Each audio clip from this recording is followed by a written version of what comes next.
to know. Apart from his acquaintance with Blake, Arlen's only remaining connection with Baping Prefecture was the thin bond of his hometown.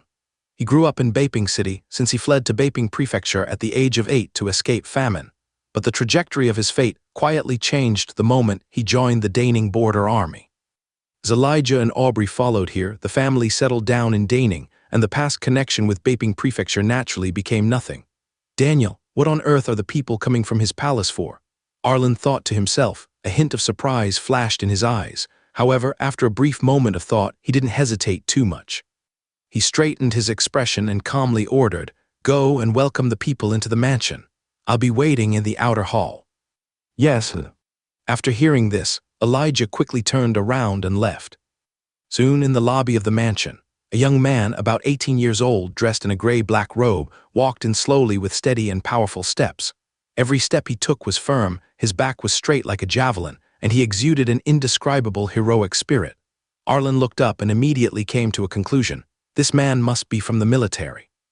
Having been in the army for so long, Arlen knows very well that military life can give people a unique temperament. Even if not every soldier always maintains a standard military posture and demeanor, the competence and tenacity tempered by the battlefield are completely different from those of ordinary people. Soren Frostborn, the captain of the guards at Daniel's palace, greets General Pericles. Soren stepped into the lobby, straightened his back instantly, clenched his right fist, placed it on his left chest, performed a standard military salute, and then bowed. His movements were smooth and flowing, showing the heroic demeanor of a soldier. Arlen was slightly startled and thought to himself, so it's him, the hero of the Jingnan Rebellion. Before this, Blake's figure was still lingering in his mind, and now Soren appeared here again. Both of them were capable generals under Daniel and left a strong mark in the long river of history. Thinking of this, Arlen's face quickly showed a warm smile, and he said enthusiastically, "Captain Frostborn, please don't be polite. I wonder what brings you to Daning this time." Soren clasped his hands together, his expression respectful, and said loudly, "I am here on the orders of His Royal Highness, the Daniel, to bring General Pericles a great gift.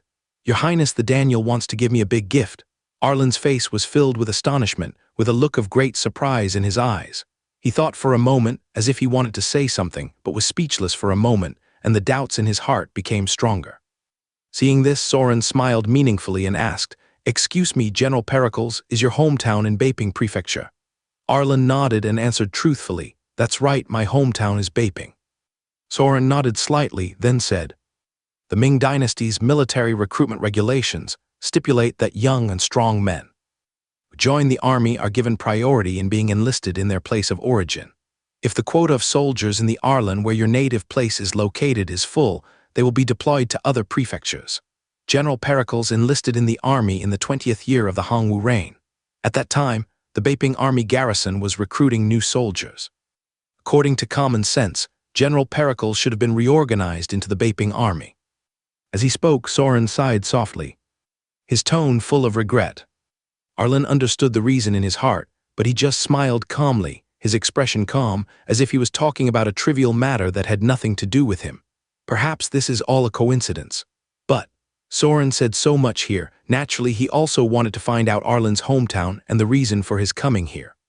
However, Arlen became more and more curious about the purpose of Daniel sending Soren here. Soren's expression straightened up and became serious. He said, "General Pericles, the prince has sent people to investigate the reason why you entered the Daning border army. Everything is due to collusion between officials and businessmen. Someone is trying to kill General Pericles. Therefore, by the prince's order, this criminal official was brought to General Pericles' residence." Whenever Soren mentioned Daniel, his expression was one of fanatical awe. Hear the words. Arlen's face showed surprise and he couldn't help but blurt out, "Offending officials, bring it up." Soren suddenly raised his voice and shouted, his voice echoing in the hall. Echoed. I saw several people dressed in ordinary people's clothes, escorting a man who was tied up and had a black cloth covering his head into the lobby. These people, like Soren, walked with steady steps and sharp eyes. Their aura and every gesture was exactly the same as Soren's.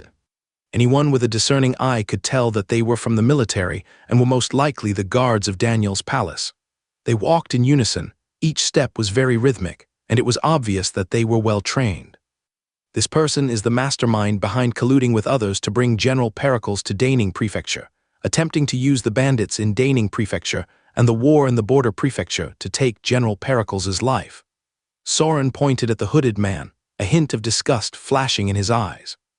This man was originally a recruiting officer in Baping Prefecture, responsible for recruiting soldiers. Hear this? Arlen's smiling face suddenly turned gloomy. His eyes shot towards the tied man like a knife, with murderous intent surging in his eyes. Arlen knew clearly that it was the Sidney family who colluded with this person and abused their power for personal gain, which led to him coming to Daning. If he didn't have that magical pickup attribute panel, he would have died on the battlefield long ago. It was not just a battle to suppress bandits, but also in the Jianu territory in the northern border and on the Lai Adong battlefield. He charged into battle without fear of life and death. Ordinary people would have died countless times already. Take off his hood. Arlen raised his hand and shouted in a cold voice. Pick. Soren immediately made a gesture. The guards from Daniel's palace who were escorting the prisoner quickly stepped forward. One of them reached out and ripped the hood off the man's head. Only the face of a middle-aged man was revealed. This moment he was full of panic, with fine beads of sweat on his forehead, sliding down his cheeks. His eyes were full of fear and despair, and his body was shaking constantly. The middle-aged man raised his head, and the moment he saw Arlen, his face instantly turned as pale as paper, his lips trembled, and he almost collapsed to the ground. Obviously. Of course he knew Arlen. And I also know what Arlen's current identity is. It's really you, Arlen said coldly. His voice seemed to be squeezed out from between his teeth, filled with endless hatred. Arlen recognized this person at a glance. Before going from Baping to Daning, Arlen had met this man in Baping City and was then sent directly to the Daning military camp. Now that he saw him here, his anger grew even stronger. General Pericles, please spare my life, please spare my life. The criminal official fell to his knees on the ground with a thud, kowtowed and cried out, his forehead hitting the ground with a dull sound. He burst into tears, his face filled with fear and pleading. Everything was ordered by the Sidney family. I have no choice, General Pericles. Obviously, it's not that he knows he's wrong, but that he's afraid. He is afraid of death. When Arlen's name became famous in Lai Adong, the news naturally reached Baping Prefecture. After hearing the name Arlen, he prayed in his heart that this Arlen was not the one that the Sidney family had arranged to the Daning border army with the help of his authority. Since Arlen came to prominence, he has been promoted step by step. The Sidney family is wealthy and powerful, and it's good that they didn't leave any evidence. Although they are wary, they also think that Arlen won't dare to go too far. But this criminal official was different. He felt like he was sitting on pins and needles every day, afraid that his crime would be exposed. When the guards from Daniel's mansion arrived at his residence, he knew that everything was over. If it were any other dynasty, perhaps his corruption might have had some chance of survival, but the Ming dynasty had only been established for 21 years, and the Hongwu Emperor Evander, who hated corrupt officials the most, was still in power. The money he embezzled left him with no way to survive. General Pericles, the prince has sent people to verify it. Soren stepped forward and said seriously, this criminal's name is Dwayne Hawthorne. He has been a recruiting officer for 6 years and has accepted bribes of no less than 1,000 gold. According to the laws of the Ming dynasty, he should be sentenced to death. Therefore, Your Highness, hand this criminal official over to General Pericles for punishment. Talking, Soren took out a disposal document with the seal of the Baping Prefecture Criminal Office from his bosom and handed it to Arlen. The paper of the document is slightly yellowed, and the seal is bright red, as if telling of the seriousness of the case.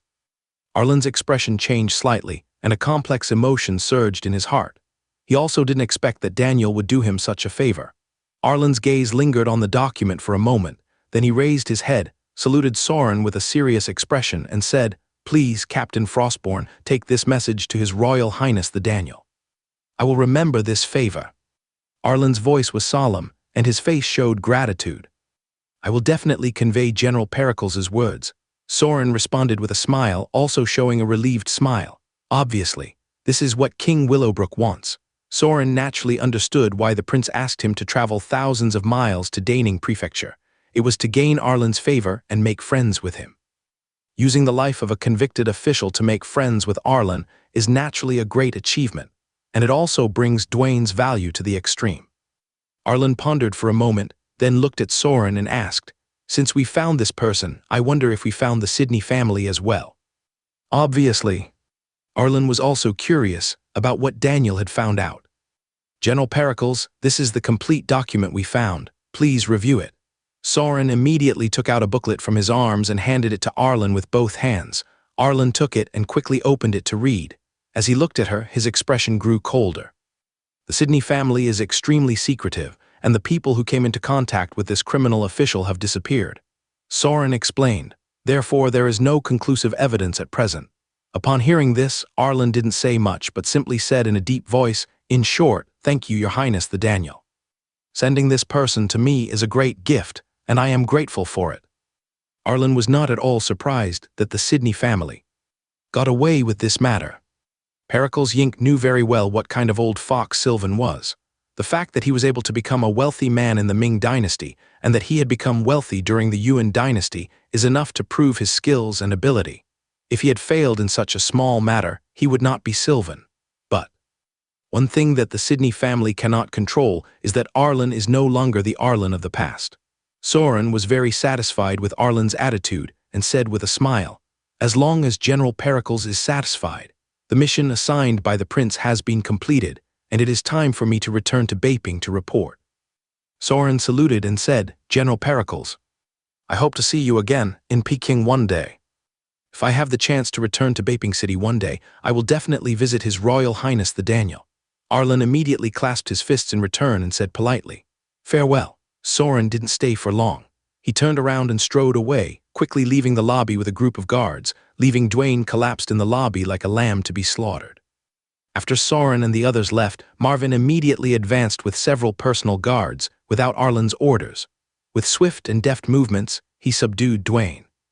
Arlen looked at Dwayne, seemingly calm, but the murderous intent in his eyes was undisguised. He approached Dwayne, each step heavy and heavy, causing Dwayne to tremble.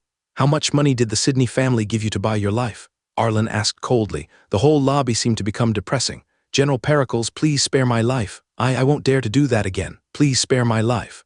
Dwayne knelt on the ground, his body trembling, and kowtowed repeatedly. His forehead was bleeding, staining the ground red. Arlen strode forward without any hesitation. With a swish, he drew out the Qinghong sword from his waist. The sword flashed with a cold light, like a flash of lightning. With a crack, Dwayne's head instantly fell to the ground, and blood spurted out like a fountain, spreading across the floor of the lobby and emitting a strong smell of blood. "Kill the enemy and pick up 1 point of strength." The prompt sound of the panel sounded in my mind.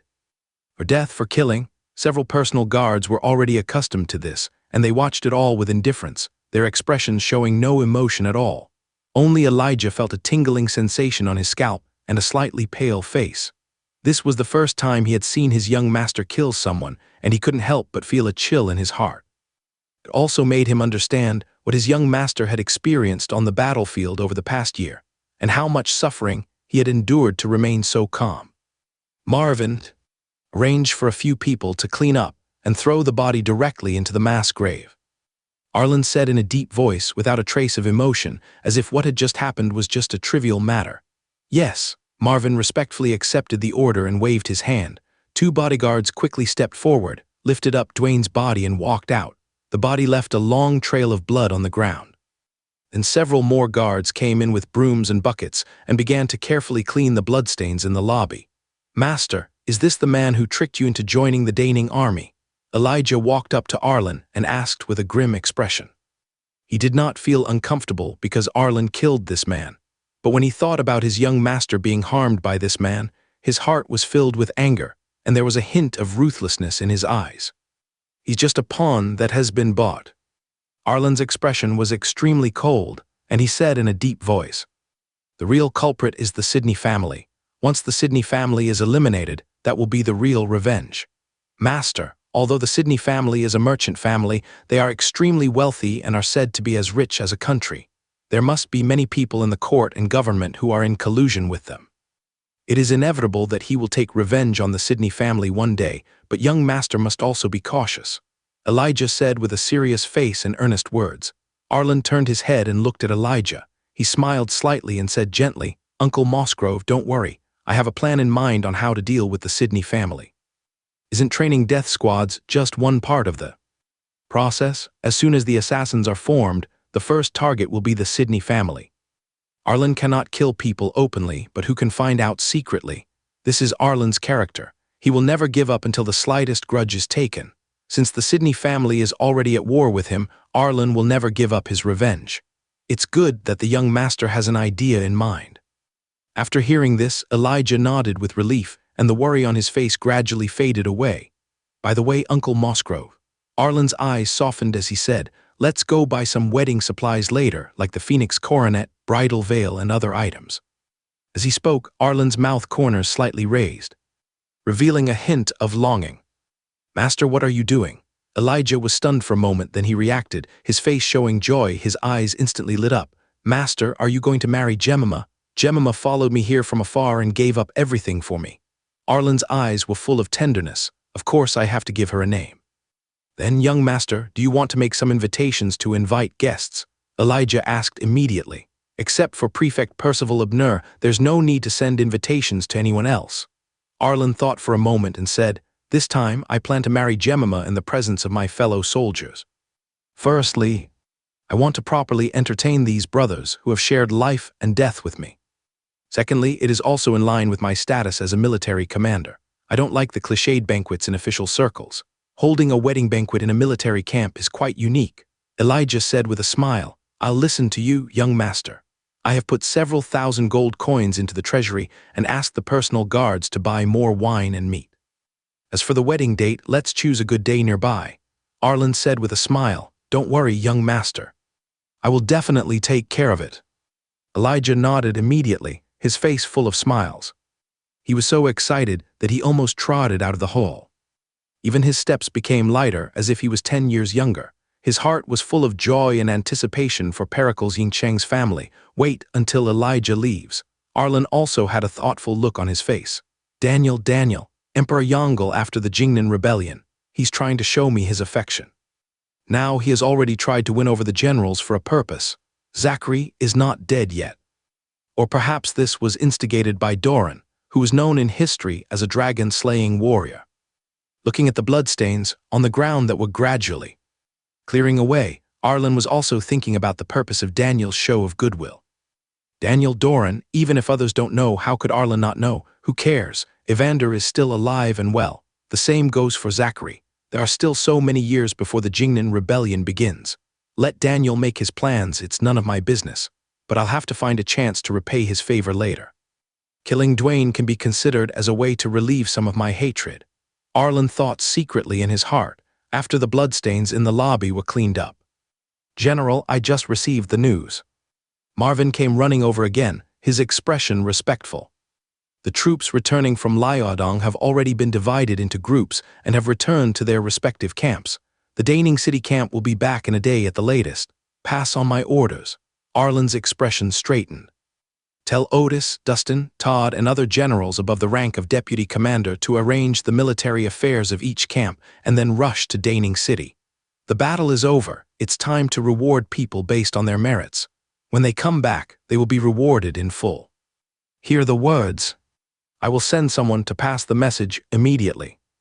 By the way, Prefect Percival Abner asked the general to go to the government office to discuss matters. Marvin added, "Ready your horse." Arlen did not hesitate at all. When he heard Percival Wongxiang's invitation, he immediately stood up. Although I had just returned to Daning, away from the smoke and noise of the battlefield, many complicated affairs followed one after another. As the commander of Arlen, he holds a high position and has great responsibilities, so he is naturally extremely busy. In front of the Daning Prefecture government office, Arlen came galloping on his horse. A sharp-eyed yeoman runner immediately came forward, bowed and said, "General Pericles." The prefect is already waiting in the main hall of the yeoman. "Yeah." Arlen nodded and got off the horse. Marvin behind him also quickly dismounted and took control of Arlen's mount, Todd Raphael. Led by the yeoman runners, Arlen strode towards the main hall of the government office. Enter the main hall. No was seen sitting upright in the main chair, wearing official uniform and hat, looking dignified and solemn. On the left and right sides of the hall stood 6 officials in official robes, who were obviously subordinate officials of the Daning government office. "I thought you were going to be stuck in your sweet dream." Abner saw Arlen come in and teased with a smile on his face and a familiar tone in his voice. Seeing this, the 6 officials in the hall stood up and saluted respectfully. "The prefect has summoned me for something, otherwise I would really like to have a good rest." Arlen responded with a smile, looking relaxed, and his relationship with Abner was very harmonious. "Ha ha!" Abner laughed heartily, enjoying the relaxed atmosphere very much. His laughter echoed in the hall, blowing away some of the serious atmosphere. "Meet General Pericles." The 6 officials in the hall clasped their fists in unison and saluted Arlen. "I've met you all." Arlen immediately returned the greeting with a humbly and polite attitude. He did not act arrogantly because of the difference in his official position. Arlen treated everyone with respect. Arlen really couldn't learn the arrogance and madness of the Huaxi people. These 6 are clerks from the 6 offices of the government office. Abner smiled and introduced. "The person on the far left is the clerk of the barracks. He will have a lot of dealings with General Pericles in the future." As he spoke, he pointed to an official on the left. "I am Niall Reeves, the clerk in the military quarters. I am honored to meet you, General Pericles." Niall, the clerk in the military quarters, immediately stepped forward and saluted Arlen respectfully. His actions fully demonstrated the respect of a subordinate for his superior. Although the barracks was under the jurisdiction of the prefect, it still had a close relationship with Arlen. "Niall, please excuse me." Arlen smiled and clasped his fists in return with a friendly attitude, regarding the division of powers and responsibilities of the government office. Arlen was also very clear that the 6 offices of the government office were like the 6 ministries of the imperial court, each with its own responsibilities and in charge of all affairs of the prefecture. This barracks is mainly responsible for many matters such as the repair of weapons, the dispatch of food and fodder, the recruitment of soldiers, and the distribution of food and wages for the army within the prefecture, which will inevitably be closely related to his own military affairs in the future. "Thank you, General Pericles." Niall thanked him and stood up straight. Then he said respectfully, "General Pericles, the barracks have completed the list of casualties among the border troops. You must use your seal before submitting it to the Ministry of War, which will then issue the compensation. In addition, the troops lost by the border troops will need to be recruited again." Niall spoke clearly and in a steady tone, and it was obvious that he had prepared the report long ago. "Have these records been drawn up?" Arlen asked. "If they have, please send them directly to my residence. I will review them and stamp them as soon as possible." Arlen was also very serious about military affairs. It was not that he did not trust Niall, but he was well aware of the complexity of officialdom. This matter also concerned the compensation of his comrades and soldiers, so he could not afford to be careless and had to review it personally. For Arlen, it is related to the soldiers under his command and their relief. We dare not overlook any of these things. As a soldier, he knows how dangerous the battlefield is. As a general, he knows the hardships of the army. Arlen knew very well that his comrades who had shed blood and died on the battlefield, after their death, their families all depended on the court's compensation to survive. If the relief funds were embezzled by others due to his own negligence, it would undoubtedly be a sin that Arlen would never be able to forgive for the rest of his life.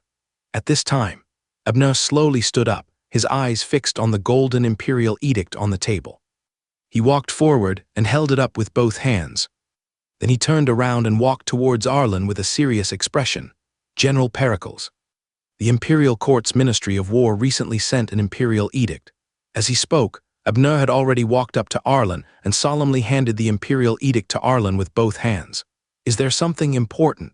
Arlen asked curiously while stretching out his hands and solemnly taking the imperial edict with both hands. The moment Arlen touched the imperial edict, a prompt appeared on the panel. "Receive an imperial edict and receive an ordinary treasure chest as a reward." After a prompt, immediately afterwards, the voice prompt on the panel sounded again. "Congratulations to the host for receiving a total of 10 imperial edicts. You will be rewarded with a first-level treasure chest." Hear this. I've actually received 10 imperial edicts, a first-level treasure chest. A pleasant surprise. Arlen was delighted, but because of the composure gained from his experience on the battlefield, his face did not show any abnormality. He just held the imperial edict in his hand and clenched it slightly. See for yourself, Abner said with a serious expression, waiting for Arlen to finish reading the imperial edict. It is good. Arlen did not hesitate at all. He slowly unfolded the imperial edict with both hands and quickly scanned the words on it. With just one glance, a look of sudden enlightenment appeared on his face, which was originally full of confusion. Arlen then slowly spoke. The plan for the reorganization of the Lai Adong surrendered soldiers has been decided. The 3 guards will be reorganized, and the surrendered soldiers of 1 guard will be relocated to Daning Prefecture and stationed in Huizhou. After the reorganization and relocation, the imperial court will send a commander to control this guard, but direct military orders and military affairs will be left to me. Moreover, all officers above the general flag of this guard are appointed by meritorious soldiers of Daning Border Army. They will be fully responsible for the reorganization of the army and ensure that nothing goes wrong. Abner listened, nodded slowly, and added, from now on, the food supply for this Arlen will also be borne by our Daning Prefecture. Upon hearing this, Arlen's brows furrowed instantly, and he thought quickly in his mind. After a moment, Arlen raised his head and pointed out the key point directly. If I, a single prefecture, bear the cost of a total of 100,000 troops, Daning may not be able to hold on. If you have not joined the army, you may not understand how much the army consumes. But only after he actually took charge of the army did Arlen understand why it was so expensive to maintain an elite army in history. Arlen knew very well that the existence of the army meant huge consumption. The larger the number of troops, the more the consumption of food, fodder, and money in the national treasury becomes like a bottomless pit, which is difficult to estimate. The Daning Border Army already had an Arlen structure of 50,000 men, and almost half of them were cavalry. The cost of maintaining cavalry was extremely high. This was also because Arlen had previously robbed the entire Jianu tribe, destroyed their cavalry, and seized their war horses, which led to a significant increase in the number of cavalry in the Daning Border Army. Now we have to add another Arlen, which is definitely not something that a prefecture can easily afford through taxation. After all, as an army defending the border, military pay must not be short of money, otherwise the morale of the army will be in chaos. General Pericles, there is no need to worry about this.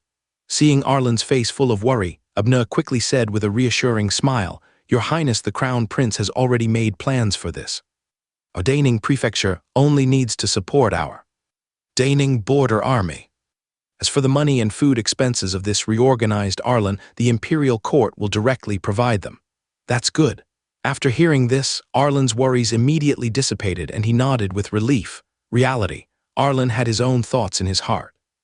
If he had to withhold the food and wages of the Daning Border Army soldiers to supplement this group of surrendered soldiers, he would not be willing to do so no matter what. After all, these soldiers were brothers who fought side by side with him and shared life and death with him. It would be too much to use the money and food of one's own brothers to supply these surrendered soldiers. If Daning Prefecture is really asked to provide the supply, Arlen will have to report it directly. The Arlen has reorganized 50,000 soldiers. Aside from a few generals sent by the imperial court, the rest of the officers were transferred from our Daning Border Army. This list still needs to be drawn up by General Pericles. Abner looked at Arlen and said with an expectant smile. After hearing this, Arlen's eyes lit up instantly, and he immediately responded with a smile. I will definitely plan this kind of good thing as soon as possible and promote you according to your merits. He naturally understood that many soldiers had made great contributions in killing the enemy during this expedition, but the number of official positions was limited. Now there is an additional Arlen of 50,000 people.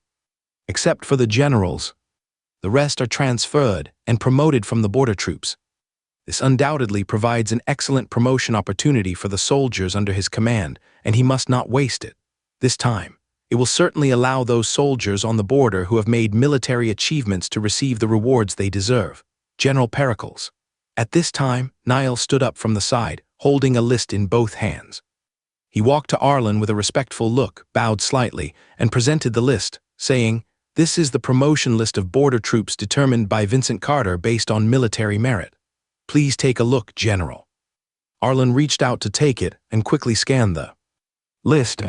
The roster only read, Otis, Todd, and Caleb Commander-in-Chief, Percy, Vincent, and Caleb Command Assistant, Julian, Caleb Arlen, With just a glance, many familiar names of the border troops came into Arlen's eyes. There is no doubt that these people are the main generals under his command.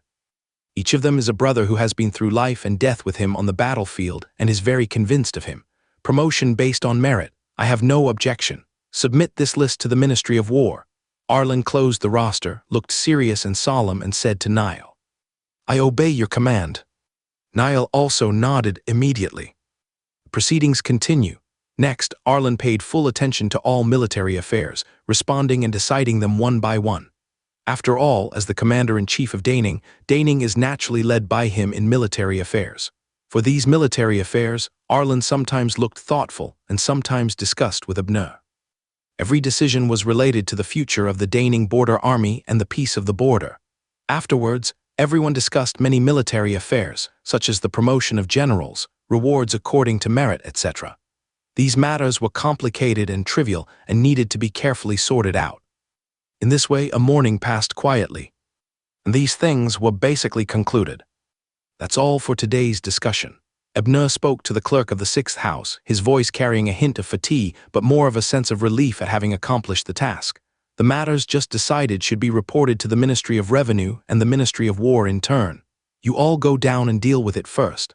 Abner instructed. I obey your command. The 6 clerks stood in a row and bowed to Abner in unison, then retreated in an orderly manner. After they left, Abner turned around and looked at Arlen beside him with a teasing expression and asked, How do you feel? Arlen sighed slightly, a hint of helplessness on his face, and replied with great emotion. If every day is this tedious, then I still prefer fighting on the battlefield. Although the life and death struggles on the battlefield are brutal, they are simple and straightforward, unlike the affairs of the officialdom, which are complicated and tedious. After hearing this, Abner burst into laughter and said, Ha ha, you'll get used to it slowly. Arlen, you must remember that you are now the commander of Daning, with over 50,000 soldiers under your command. The military affairs you handle are closely related to them. Food, wages, and pensions. All of these have to go through your hands, and there can be no mistakes. In the officialdom, interests are intertwined and complicated. If you are not careful, you will fall into the abyss.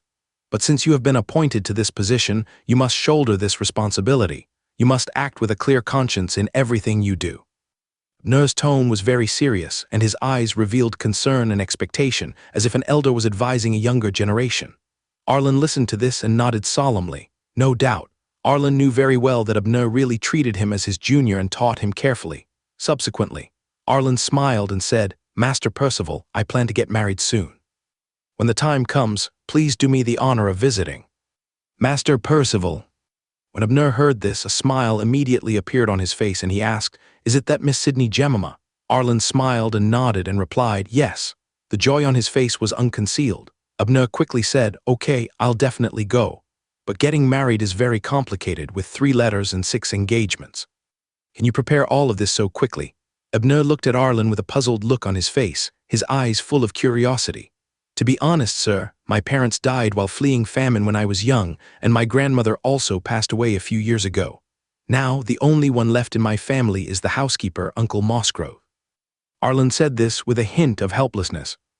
A trace of loneliness flashed across his face. His eyes revealed a trace of longing for his deceased relatives. I see. After hearing this, Abner showed an apologetic look on his face and immediately said, I asked too much, sorry. In this regard, Arlen smiled broad-mindedly and said, Life and death are inherently unpredictable.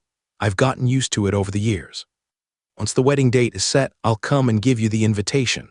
Abner nodded immediately and naturally would not refuse. After the two exchanged some pleasantries, Arlen said goodbye and left the government hall. Abner watched Arlen's departing figure and sighed inwardly. I never thought Arlen would have such a life experience. Both his parents are dead. Sigh. The next day, in the lobby of the mansion, Otis, Dustin, Percy, Todd, Vincent, Julian, as well as the newly promoted Deputy Commander Wulfric, all the generals above the rank of Deputy Commander of the Daning Border Army gathered here. The hall was solemn and dignified, with the generals standing in a row in neat military uniforms. Meet the general. All the generals shouted in unison, their voices loud and clear echoing throughout the hall. Arlen smiled as he looked at these old brothers who had followed him in battle for a long time and said, They're all here. This smile is full of kindness and concern for his fellow brothers. Otis stepped forward and saluted. "General, all military matters have been explained. 20,000 brothers have already been assigned to the Daning military camp. In addition, the other 3 camps have also returned to their respective garrisons. Military affairs have been properly assigned." Otis said concisely and efficiently. "You are all here together. It seems that you all know the news." Arlen glanced at the 7 people, and a mysterious smile appeared on his face. Otis chuckled, scratched his head, and said, "Hee, my military achievements are all recorded, so I have an idea of who can be promoted."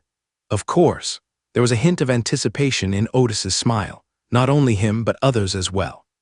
"Okay, no more nonsense," Arlen said with a smile, and stood up and quickly reached out to pick up several documents from the barracks on the table in front of him.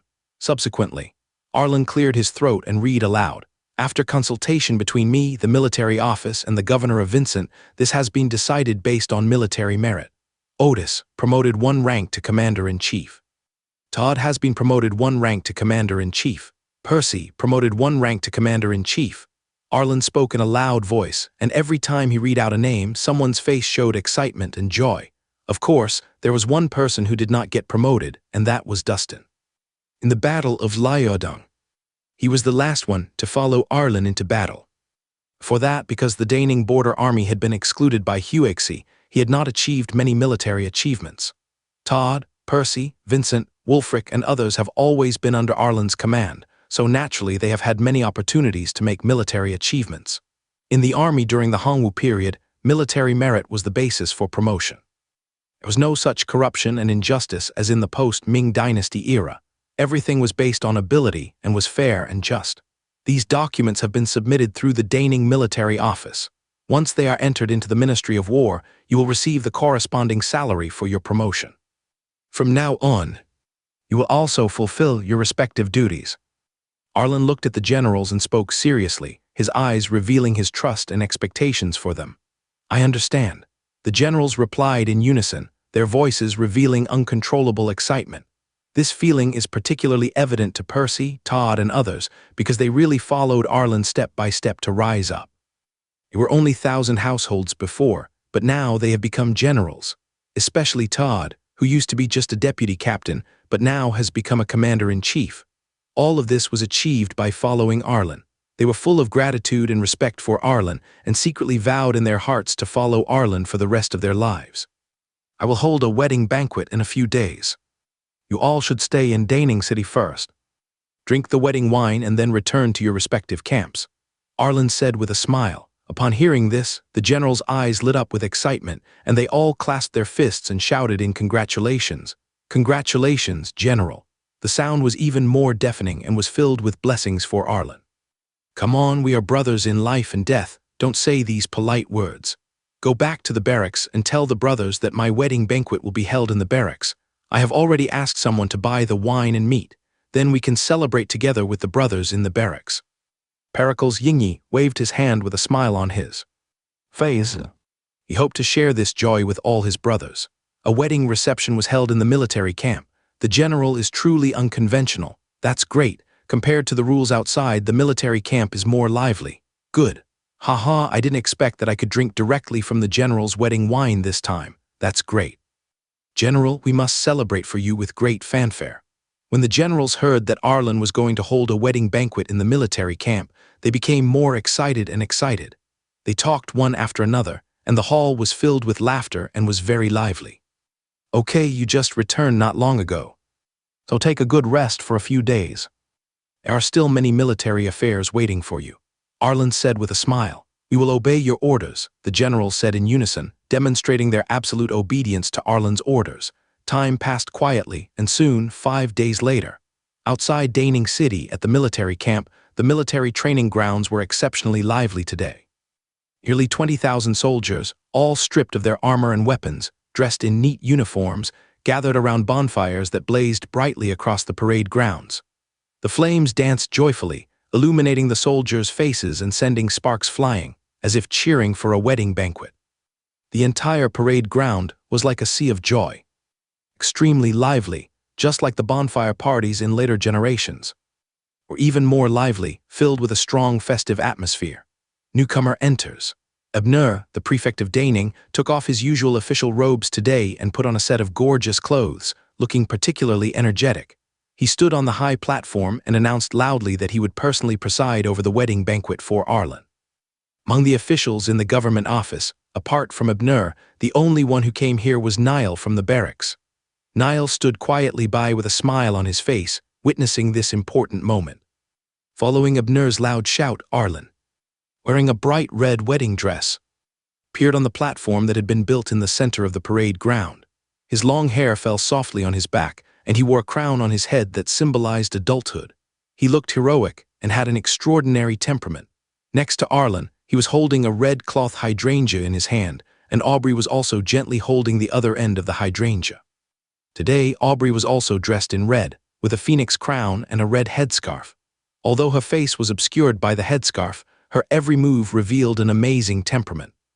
She had a graceful figure, and every step she took was light and elegant, as if she was a fairy walking out of a painting. Today, the husband is Arlen, and the wife is Aubrey. The joy of a grand wedding is witnessed by heaven and earth, Abner said with a smile on his face, facing the soldiers of the Daning border army in front of the parade ground, in a high-pitched and passionate voice. At this moment, the parade grounds were filled with people, yet everyone watched silently, their eyes filled with blessings for their general. No one dared to speak out to disrupt this beautiful moment. The entire parade grounds were utterly silent, with only the crackling sound of the burning bonfires. The first ceremony for a newlywed couple is to bow to heaven and earth. Abner smiled, looked at Arlen and Aubrey, and said loudly. Arlen responded with a joyful smile on his face, a smile that seemed to be able to dispel all the haze in the world. The couple, facing heaven and earth, slowly knelt down and bowed solemnly. Their movements were neat and solemn, as if they were declaring their marriage vows to heaven and earth. The second ritual for a newlywed couple is to bow twice to their parents. Abner shouted again. Arlen and Sidney Jemima slowly turned around. In the hall, only Elijah stood there quietly. Elijah was dressed in simple clothes, with a relieved smile on his face. Arlen's parents were no longer alive, and his grandmother had also passed away. Elijah was Arlen's only elder. Seeing Arlen and Aubrey slowly bowing in front of him, Elijah's face was filled with excitement. His eyes instantly became moist, and tears flowed unconsciously. "Old lady, did you see it in the spirit of heaven? The young master is getting married. If you could see this, I'm sure the old lady would be very happy." Elijah's eyes were filled with tears, and he was silently thinking of the old lady, Arlen's grandmother. His hands trembled slightly, as if he was recalling every detail of the past. The third ceremony of a wedding is for the couple to bow to each other. Abner shouted again. Arlen and Sidney Jemima turned around. Arlen looked at Sidney Jemima under the red scarf with gentle eyes, which were full of love and tenderness.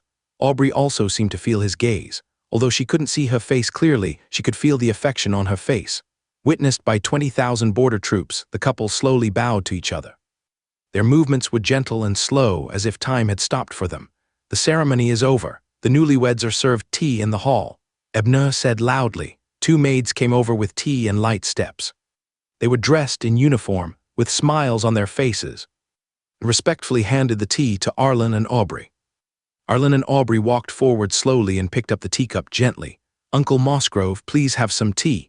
Arlen held the teacup steadily with both hands and said in a gentle and kind voice, "Okay, okay." Elijah's eyes were red and tears were about to fall from the corners of his eyes. His hands were trembling slightly as he solemnly took the teacup handed to him by Arlen. In this lively yet heartwarming wedding scene, the surrounding noise seemed to have become background noise. At this moment, his eyes were only on the newlyweds. He slowly brought the teacup to his lips and took a sip. "Uncle Mossgrove." Aubrey's gentle voice sounded, and she leaned forward slightly, holding the teacup steadily in both hands, her posture showing respect and gentleness. The faint moonlight fell on her red phoenix coronet and bridal gown, reflecting brilliant light and making her look even more radiant. "Please have some tea." Aubrey's tone was full of respect for her elders. "Jemima, okay." Elijah looked at Sidney Jemima, his smile deepened, his eyes filled with joy and emotion. Lovers finally get married. As he spoke, he reached out to take the teacup and took a sip. After Arlen and his wife finished serving tea, Elijah turned around and reached out to pick up a few wooden boxes from the table beside him. This box has been worn out over the years and has some wear and tear on the corners. Elijah took a deep breath, as if to calm his inner excitement, then slowly exerted force with both hands and opened the box bit by bit. "Master, Jemima." Elijah's voice trembled slightly, and his eyes moved back and forth between Arlen and Sydney. "Jemima, when the old lady passed away, she left a pair of jade pendants for this old servant." Elijah paused slightly, as if lost in memories. According to the old lady, it was left by the young master's parents. The old lady specifically instructed that it should be given out after the young master gets married, and today is finally the time. As he spoke, Elijah raised his hand and gently wiped away the remaining tears from the corners of his eyes. The corners of his mouth raised, revealing a warm smile, and he opened the box a little more. Next moment, 2 pure white jade pendants with a warm texture and appearing to be of extraordinary value appeared in front of Arlen and his wife. The jade pendant glows softly in the moonlight, with delicate texture, as if telling the story of time. Looking closely, one piece is engraved with the ancient and vigorous character, and the other piece is engraved with the character, "Young Master." Elijah fixed his gaze on Arlen. With a kind smile on his face, he held the jade pendant engraved with the word Blake in his hands and handed it to Arlen solemnly. The action seemed to convey an invaluable mission. "This piece is yours. Thank you, Uncle Mossgrove." A hint of emotion flashed in Arlen's eyes. He bowed slightly and took the jade pendant with both hands, his action full of respect. He placed the jade pendant in his palm, stared at it, and examined it carefully, as if he wanted to find the shadow of his parents in this small jade pendant. "This belongs to his parents, Jemima." Elijah turned his head again and faced Aubrey, still with a gentle smile on his face. "This piece is yours." Talking. Elijah handed the jade pendant, engraved with the word Huey, to Aubrey. "Thank you, Uncle Mossgrove," Aubrey said softly. She bent her knees slightly, took the jade pendant with both hands, gently stroked the words on the jade pendant with her fingers, her eyes full of cherishment. At this moment, under the gaze of everyone, the newlyweds each accepted the jade pendant that carried family memories and blessings from their elders, adding a special touch of warmth and heaviness to the wedding banquet. For Elijah, at this moment, I am naturally more happy and excited, because he completed the mission assigned to him by the old lady. Elijah was filled with emotion at the moment. He sat at the elders' table with a look of relief and satisfaction in his eyes. As an elder, he witnessed the wedding ceremony of his young master Arlen on behalf of the deceased old lady. Now my young master has started a family and established a career. In his imagination, he would see the young master having his own children in the future and enjoying the happiness of family. For Elijah, this is the greatest comfort in his life. Life has been worth it at this point. "Old lady." Elijah raised his head slightly and looked at the sky. Looking at the night sky, he seemed to see his old lady appear and smile. It was as if he saw his old lady's spirit in heaven. "I have completed the task you assigned to me. The young master is married, and now he has become successful and has established himself firmly in this world. May your spirit rest in peace in heaven. In the days to come, this old servant will do his utmost to take good care of the young master, to comfort your spirit in heaven." Elijah's expression trembled slightly as he murmured something. Although his voice was soft, it was filled with endless loyalty and determination. He has lived his entire life for Arlen. "Jemima, go to the room and wait for me." Arlen turned around, faced Aubrey, and spoke gently with a gentle smile. "Kindness?" Aubrey nodded obediently, and with the careful support of 2 maids, she slowly walked down the stage and walked towards the military camp residence.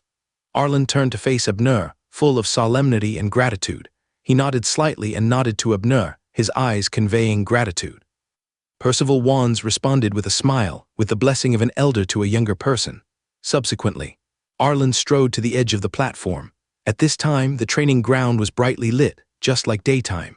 20,000 border army soldiers sat around the campfire, all their eyes fixed on Arlen. Arlen took a deep breath, and his voice echoed throughout the training grounds. "Brothers, today I, Arlen, am getting married. Congratulations, General. Congratulations, General. I wish the General a son and many grandchildren soon." In an instant, across the entire parade ground, more than 20,000 border army soldiers used all their strength to cheer deafeningly. For these border army soldiers, being able to witness Arlen's wedding with their own eyes and having the honor to participate in it as guests was such an honor that it was enough for them to remember it for the rest of their lives. "I heard all the blessings from my brothers. Arlen is here, thank you, brothers." Arlen clasped his hands together, and said with a big laugh. And his eyes were fixed on the training ground. Although it was dark and he could not see the faces of every border soldier, he could truly feel the sincere blessings from every brother. No hypocrisy, no clinging, no more hypocrisy. Serve the wine. Arlen suddenly shouted loudly with a heroic spirit, as if he wanted to release the joy in his heart. Aside. Marvin quickly came over with a pot of wine and a wine bowl, and quickly filled a cup. Arlen steadily picked up the wine bowl, held it high, and faced all his comrades in the border army. At this moment, Arlen's expression was solemn and dignified, and he said loudly, "This first bowl of wine is to toast the heroic spirits of those soldiers who followed me into the northern border to fight against the Jianu and shed their blood on the Liaodong battlefield." After saying that, Arlen raised his head and drank the wine in the bowl in one gulp. When tens of thousands of border troops on the training ground heard this, a look of reminiscence appeared on their faces. In their eyes, there is a deep longing for their deceased comrades, that is the friendship of having fought side by side and shared life and death. Every battle and every charge seems to be vivid in my mind. After the war broke out, many of their comrades were left in a foreign land forever and died heroically in the desperate battle with the enemy. And now, the fact that these survivors can sit here is not only the result of their own brave fighting, but also inseparable from the life-saving support of their brothers at the critical moment. Respect the heroic spirits of our brothers in heaven. At this moment, all the generals and soldiers on the training ground raised their wine bowls high. Everyone shouted in unison. The sound was earth-shaking, as if it could break through the dark night. But under the cover of night, the sound seems particularly tragic and solemn, a tribute to the fallen heroes. Above the sky, the moon hung upside down like a huge silver mirror, casting a cold light. Countless stars twinkled with faint light, as if countless heroic spirits of their comrades were silently responding to their respect in the distant sky. The second bowl. I salute those of my fellow border army brothers who have also followed me through thick and thin and have never come to Daning City. Arlen poured another glass of wine. After the wine was full, he raised the bowl high again, his eyes piercing through the darkness of night, looking at his brothers who were guarding the border in various military camps in Daning Prefecture. Then he tilted his head back and drank it all again. Respectfully, the comrades in the parade ground raised their bowls in unison again, and together with Arlen, they expressed their deep respect to those comrades in the border army who were unable to Arlen Daning City and were defending the borders in various places. The third bowl. Arlen showed a hearty smile, raised his wine bowl again, looked around at his comrades on the training ground. Today, Arlen is lucky. He can get married in the military camp, and more than 20,000 brothers have come to attend the wedding banquet. It's such a stunning wedding banquet. Arlen sincerely thanks all the brothers for coming. This bowl of wine is for all my brothers, Arlen said loudly, and he drank the third bowl of wine in one gulp again. His generous attitude showed his military character. Here's to the general. All the brothers were laughing, their expressions filled with joy, and they were extremely sincere. They raised their wine bowls and toasted respectfully to Arlen on the stage. Ha ha ha, good brothers. Arlen laughed loudly. Nonsense, I won't say anything more. Today my personal guard battalion will be on duty, patrolling and enforcing alert. Today there's plenty of wine and meat. Brothers, drink to your heart's content and don't leave until you're drunk, as Arlen finished speaking. Thank you, General. I won't go home until I'm drunk today. Dry. As Arlen served 3 bowls of wine, the military camp wedding banquet entered its truly lively moment. The training ground was suddenly filled with excitement and cheer. The soldiers picked up their wine bowls, walked briskly, and toasted each other. Their laughter and shouts mixed together, making it very lively. Some people laughed heartily, some talked loudly, sharing each other's joy, and some raised their glasses and drank the wine in one gulp. There are no complicated etiquette of banquets in mansions, no restrained atmosphere, only the purest and most sincere bustle. Everyone put aside their usual seriousness and restraint, laughed heartily, and enjoyed this rare moment of joy. Some soldiers patted each other on the shoulders and shouted words of blessing. Some pulled their comrades and friends together, sharing interesting stories and memories on the battlefield, and some sang and danced in the crowd, releasing their inner joy. The wedding banquet was still going on, and the military camp was also filled with joy. This wedding banquet may not have invited many dignitaries, nor was it known to the whole city, but for Arlen, he felt extremely satisfied to be able to celebrate this major event in his life with his comrades who had been through life and death with him in the military camp. Today, he finally gave the woman he loved deeply a status, the status of his legal wife. He also gave her a lively and heartfelt wedding banquet. In his heart, it was all worth it. Time passed quietly in this lively and noisy atmosphere, and before we knew it, it was late at night. The bustle on the military camp and parade grounds showed no signs of letting up. The soldiers' enthusiasm remained high. Many were still drinking happily, but Abner and Niall had already left. Arlen walked towards the official residence of his commander in the military camp with a smile on his face. Arriving in front of the official residence, he gently pushed open the door, moving cautiously, fearing to disturb the tranquility inside. Inside the room, Aubrey was sitting quietly on the couch with a red veil covering her head. She stood dignified, with her hands folded on her legs, quietly waiting for the moment when Arlen would lift her veil. See this scene, Arlen showed a gentle smile. Although he had done everything he should have done after returning to Daning. Now that the wedding banquet had been held and she was officially married from now on, Sydney Jemima completely belonged to him. He took a deep breath, calmed his inner joy, and walked forward slowly. Arlen picked up the prepared weighing rod and gently lifted Aubrey's veil. Today, Aubrey, dressed in a gorgeous wedding dress, looks even more beautiful and charming. Jemima. Arlen stepped forward and gently held Sydney Jemima's hand. From today on, you are my wife, husband. Aubrey raised her head and called gently. Take a rest. Arlen said gently. Afterwards, everything is self-explanatory. Vaping City inside the main hall of Daniel's mansion.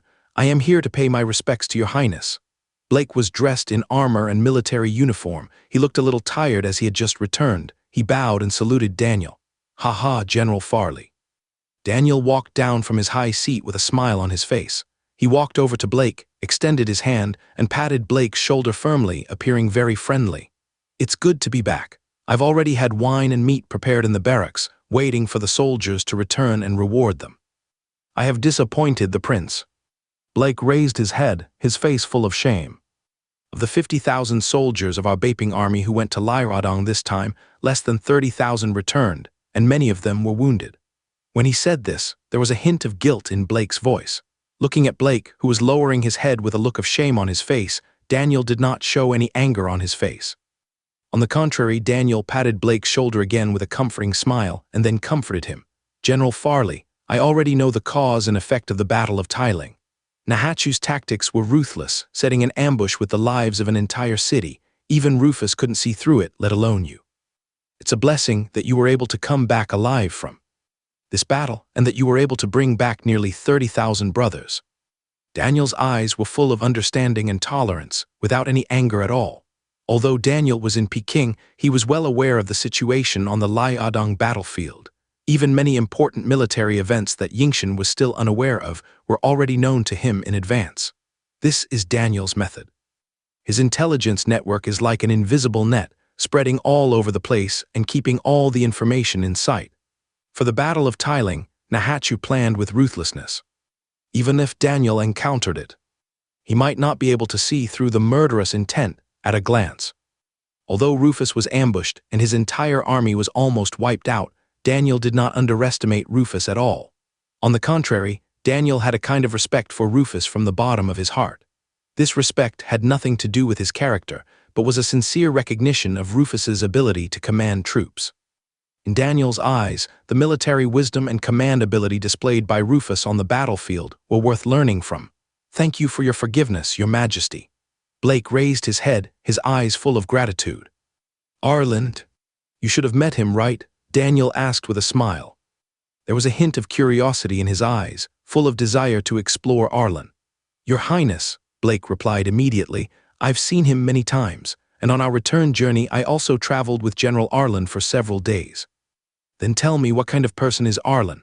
Daniel narrowed his eyes slightly and said, I have heard a lot about him in Peking, but it is all from paper. Today, I also want to know what kind of person Arlen is. There was a hint of inquiry in Daniel's voice. Hear this. A pensive look crossed Blake's face. He lowered his head slightly, thought for a moment, and then said, Your Highness, from my perspective and from the perspective of the generals in the army, Arlen is a formidable general of our time. Blake's voice was very firm, as if stating an indisputable fact. Whenever he led his troops, he was always brave and charged into battle, always at the forefront of the troops. And the fundamental principle of his military leadership lies in one sentence: generals will not seek survival, and soldiers will not fear death. That's why the Daning border army is so powerful under his leadership. Now, the soldiers of the Daning border army all call Arlen the Daning god of war, and some even compare him to the once valiant and invincible king of Western Harding. His bravery and his ability to command troops and fight are truly amazing. I deeply respect him. As Blake spoke, his admiration for Arlen was evident in his words, without any concealment. Hearing this, Daniel nodded thoughtfully. The war god of Angus Ning, he's comparable to the former overlord of Western Harding. To be honored with this title truly demonstrates his fierce bravery. A hint of surprise flashed in Daniel's eyes, as if his understanding of Arlen had deepened. The first time Arlen's name was known was naturally when Arlen's name first appeared in Yingshan, but Daniel also received the news earlier. The first time was when Arlen bravely killed the enemy in the northern border and killed hundreds of people. At that time, some people mentioned Arlen's amazing strength. However, Daniel did not pay too much attention to it at that time. After all, in his opinion, compared with wise and brave generals, warriors were obviously more important and could attract more of his attention. In Daniel's mind, an excellent general must not only have unstoppable morale, but also have the wisdom to command troops and the strategy to fight well. What kind of man is he? What is his character? Daniel looked at Blake again and asked again, still full of inquiry. As far as Daniel knew, Arlen's real age should be less than 17 years old. After all, when the Sydney family sent Arlen to the Daning border army, according to the criminal official, his age was slightly higher. He has achieved success and fame at such a young age, and has been awarded the title of champion. Logically speaking, he must be a young and frivolous person. Daniel was eager to know what kind of character Arlen was, in order to prepare for the next step of winning him over. Your Highness, Blake thought for a moment and replied seriously, from what I know of General Arlen, he is a very kind person and values loyalty to his troops. In short, he values friendship and loyalty. He is also never overbearing in his dealings with others, nor does he display any youthful arrogance. As Blake spoke, he shook his head slightly, sighing at Arlen's uniqueness and full of recognition for Arlen. This is the impression Arlen left in his heart. Although he is much older than Arlen, he has served as a general in the army for many years and is very accurate in judging people. However, after hearing this, Daniel nodded, but a complex expression appeared on his face. He thought to himself, he has achieved success and fame at such a young age, yet he is neither youthful nor frivolous, nor does he show off his brilliance. Could it be that there really are perfect people in this world?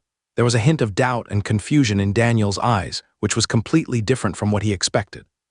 Daniel, the prince who had been enfeoffed for a long time, had spent many years in the palace in Peking. Being in such a high position, he was used to looking down on everyone. Over time, he thought he had a very deep insight into human nature. In his heart, no one is perfect. This is the unchanging truth in the world. Whether it is the soldiers and generals who charge into battle in the army, the officials who engage in intrigue in the court, the officials who handle complicated affairs in local governments, or even the ordinary people who struggle for their livelihoods, people of all kinds have different identities. Soldiers join the army mostly for the sake of food and salary, hoping to fight bravely on the battlefield, win military merits, and thus obtain more material rewards and improve the lives of themselves and their families. A general leads a large army, hoping to establish great achievements on the battlefield and gain greater power so that his reputation can spread far and wide. The civil officials were all thinking about making a name for themselves in the court, realizing their ambitions, hoping to increase their power. At the same time, leaving their names in history and being remembered by future generations. Merchants are even more shrewd. They will never do anything that is not profitable. Without the drive of profit, they even think that getting up early is a waste of energy. In Daniel's view, as long as one is a human being, he or she will have selfish desires. And for those in power, this selfishness is precisely the key to controlling their subjects. This concept was taught to him by his father when he was still in Yingshan. Daniel kept this in mind and continued to verify it during his many years as a vassal king. As a superior, Daniel understood that he could tolerate his subjects' selfish motives and, to a certain extent, turn a blind eye to some things. But the only thing he cannot tolerate is his subjects escaping from his control, and selfishness is the best way to control his subjects. It is for this reason that after hearing about Arlen's many deeds, Daniel wanted to get to know this person more deeply through Blake. He knew very well that if he knew Arlen's character, he would have the opportunity to control him and use him for his own purposes in the future. Daniel paced slowly, looking thoughtful. He really couldn't believe that there was such a perfect person in this world. This king absolutely does not believe that there are perfect people in this world who have no greed. As long as one is a human being, he or she will inevitably have selfish motives. It seems that we should send more people to learn about Arlen and send some spies into Arlen's mansion. A serious look flashed in Daniel's eyes, and he secretly made a decision in his heart. Suddenly, Daniel stopped. A smile on his face again, looked at Blake and asked, "As far as I know, Arlen is not married yet, right?" This question obviously has some deep meaning.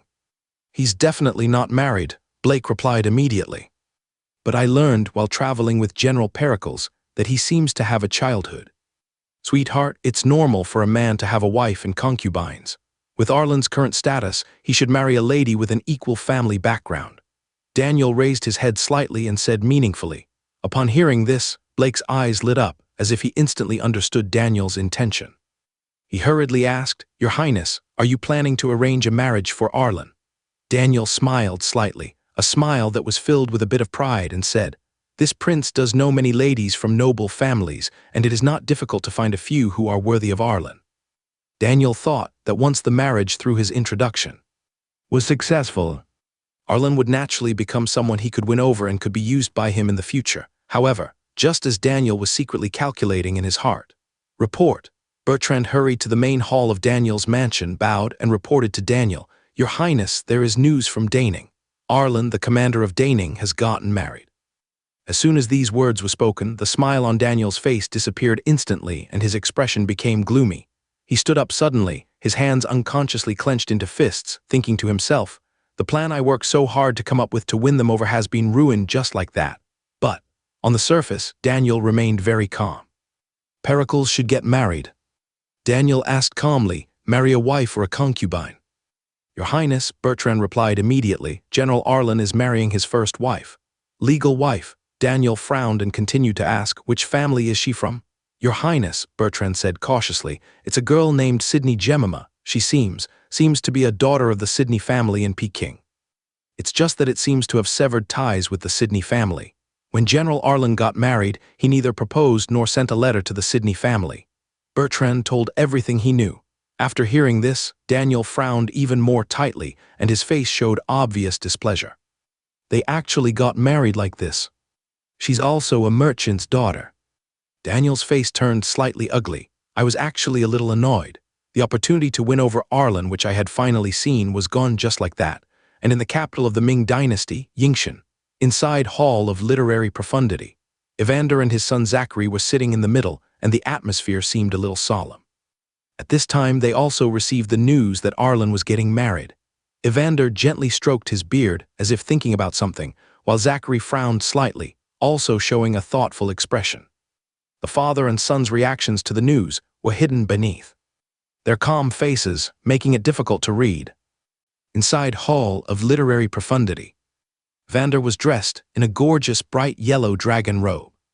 Although his hair was already white, his majestic aura seemed to carry infinite oppression. Evander sat upright on the dragon throne, his expression full of emotion, and whispered, "We got married so soon." Subsequently, Evander slowly raised his head and looked at the elegant Zachary in front of him. A faint smile appeared on his face and he called out, "Zachary, it seems that your idea of recruiting him as your son-in-law will not come true."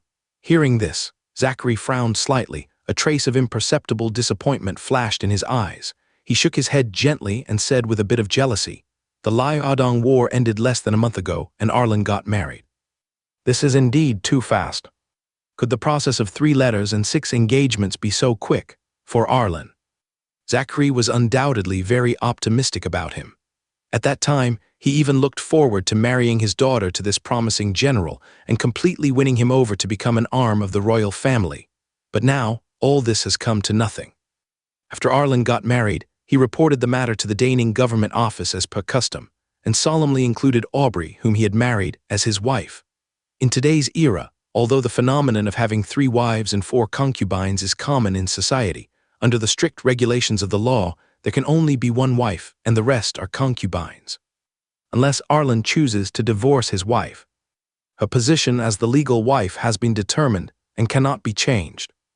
Zachary's daughter was of extremely noble status and was of royal blood, so it was naturally impossible for her to become someone's concubine. As a result, this marriage that was once highly anticipated had to be declared broken. That's all.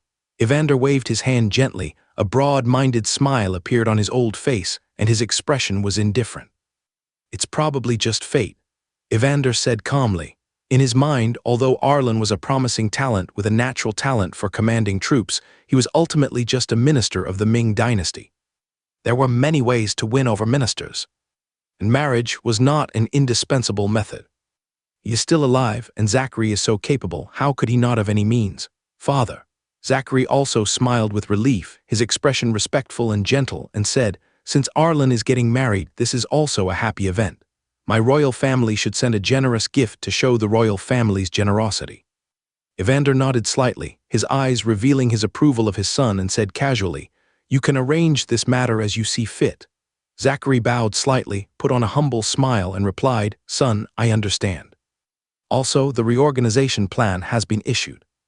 The voice changed. Evander's expression instantly became serious, and he said in a deep voice, "Once the surrendered soldiers are reorganized, let Tobin and his men return. As for the main army, they will be stationed in Liaodong for the time being." Zachary responded quickly, his tone full of competence. "My son has already instructed Lester. We just need to wait for the surrendered soldiers to be reorganized. Tobin, Rufus, and others can return to the capital immediately to report on their duties. The mission of recovering Liaodong has been accomplished." A sharp light flashed in Evander's eyes. The territory that once belonged to the Cornelius Chinese has finally returned to the territory of the Ming dynasty. The next step is to deal with Beiyuan. 1 year from now, when Liaodong is completely stabilized, it will be time for the Ming dynasty to mobilize its forces again. When mentioning the Northern Yuan dynasty, Evander's eyes instantly became cold.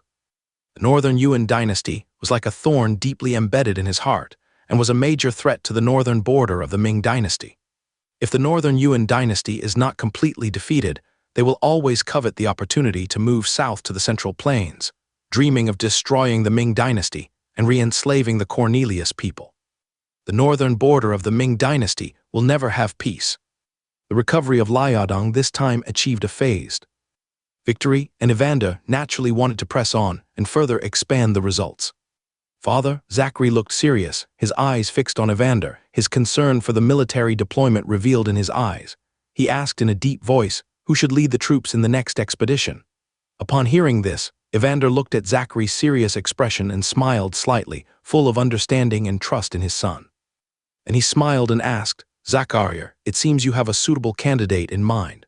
Zachary had no intention of hiding anything from Evander and immediately said frankly, "To be honest, father, in this battle, I think Yongcheng Marquis Rufus can be the commander." As soon as these words came out, Evander looked calm as usual, without any surprise. It was obvious that he had already expected Zachary to make such a proposal.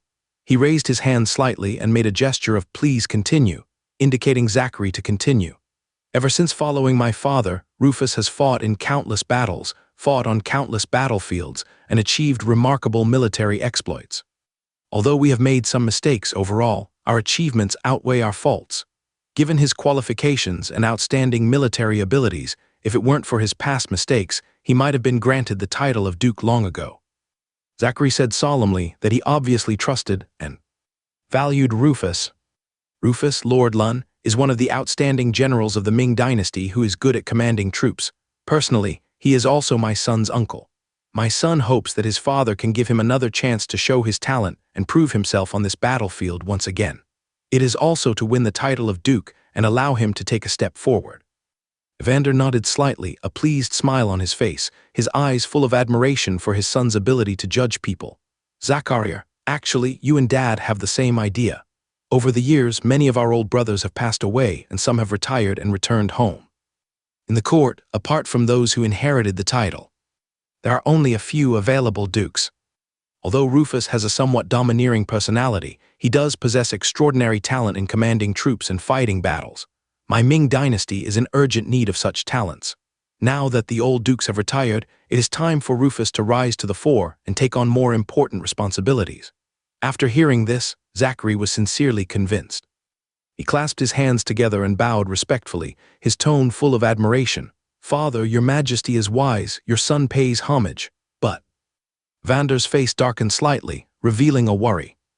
Rufus was a general in Huexi at the time. Had close ties with many Huexi people. Now he is the leader of Huexi. This battle is of great significance. It concerns the fate of our Ming dynasty. We cannot just have one general. We can't let him go alone. The Huexi issue and factionalism have always been a thorn in Evander's mind. When Dun Huaiyang was the prime minister, the circle of Huexi forces reached its peak, and he almost had absolute control over the court. But as Evander decisively dealt with Dun Huaiyang, the Huexi forces were effectively suppressed and controlled.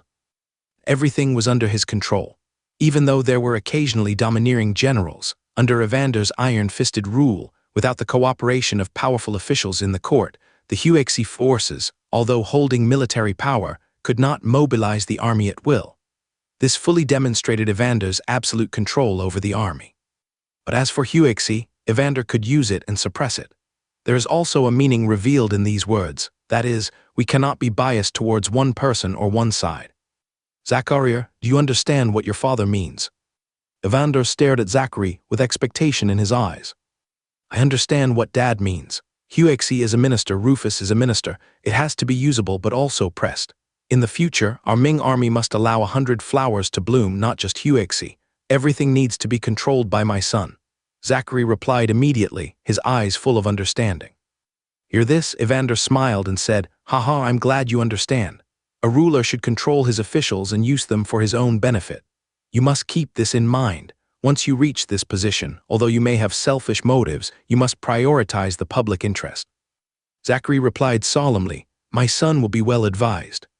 Zachary and Evander had been father and son for many years. They had a deep understanding of each other. Zachary immediately understood his father's profound meaning. Coming back to his senses, Zachary continued, Rufus cannot directly command the troops. Is he going to mobilize the Daning border army this time, and the reorganized Lai Adong 3 guards? A year is a long time. Evander's eyes were firm, as if he could foresee the development and reorganization results of the 3 guards in Liaodong in the coming year. After a year of meticulous training, these 3 guards must have developed a formidable combat capability. Moreover, it will be completely brought under the control of our Ming dynasty.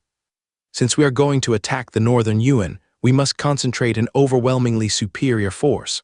We must decisively defeat them in one battle and completely destroy them, leaving them unable to advance south. This battle must be like the conquest of Liaodong.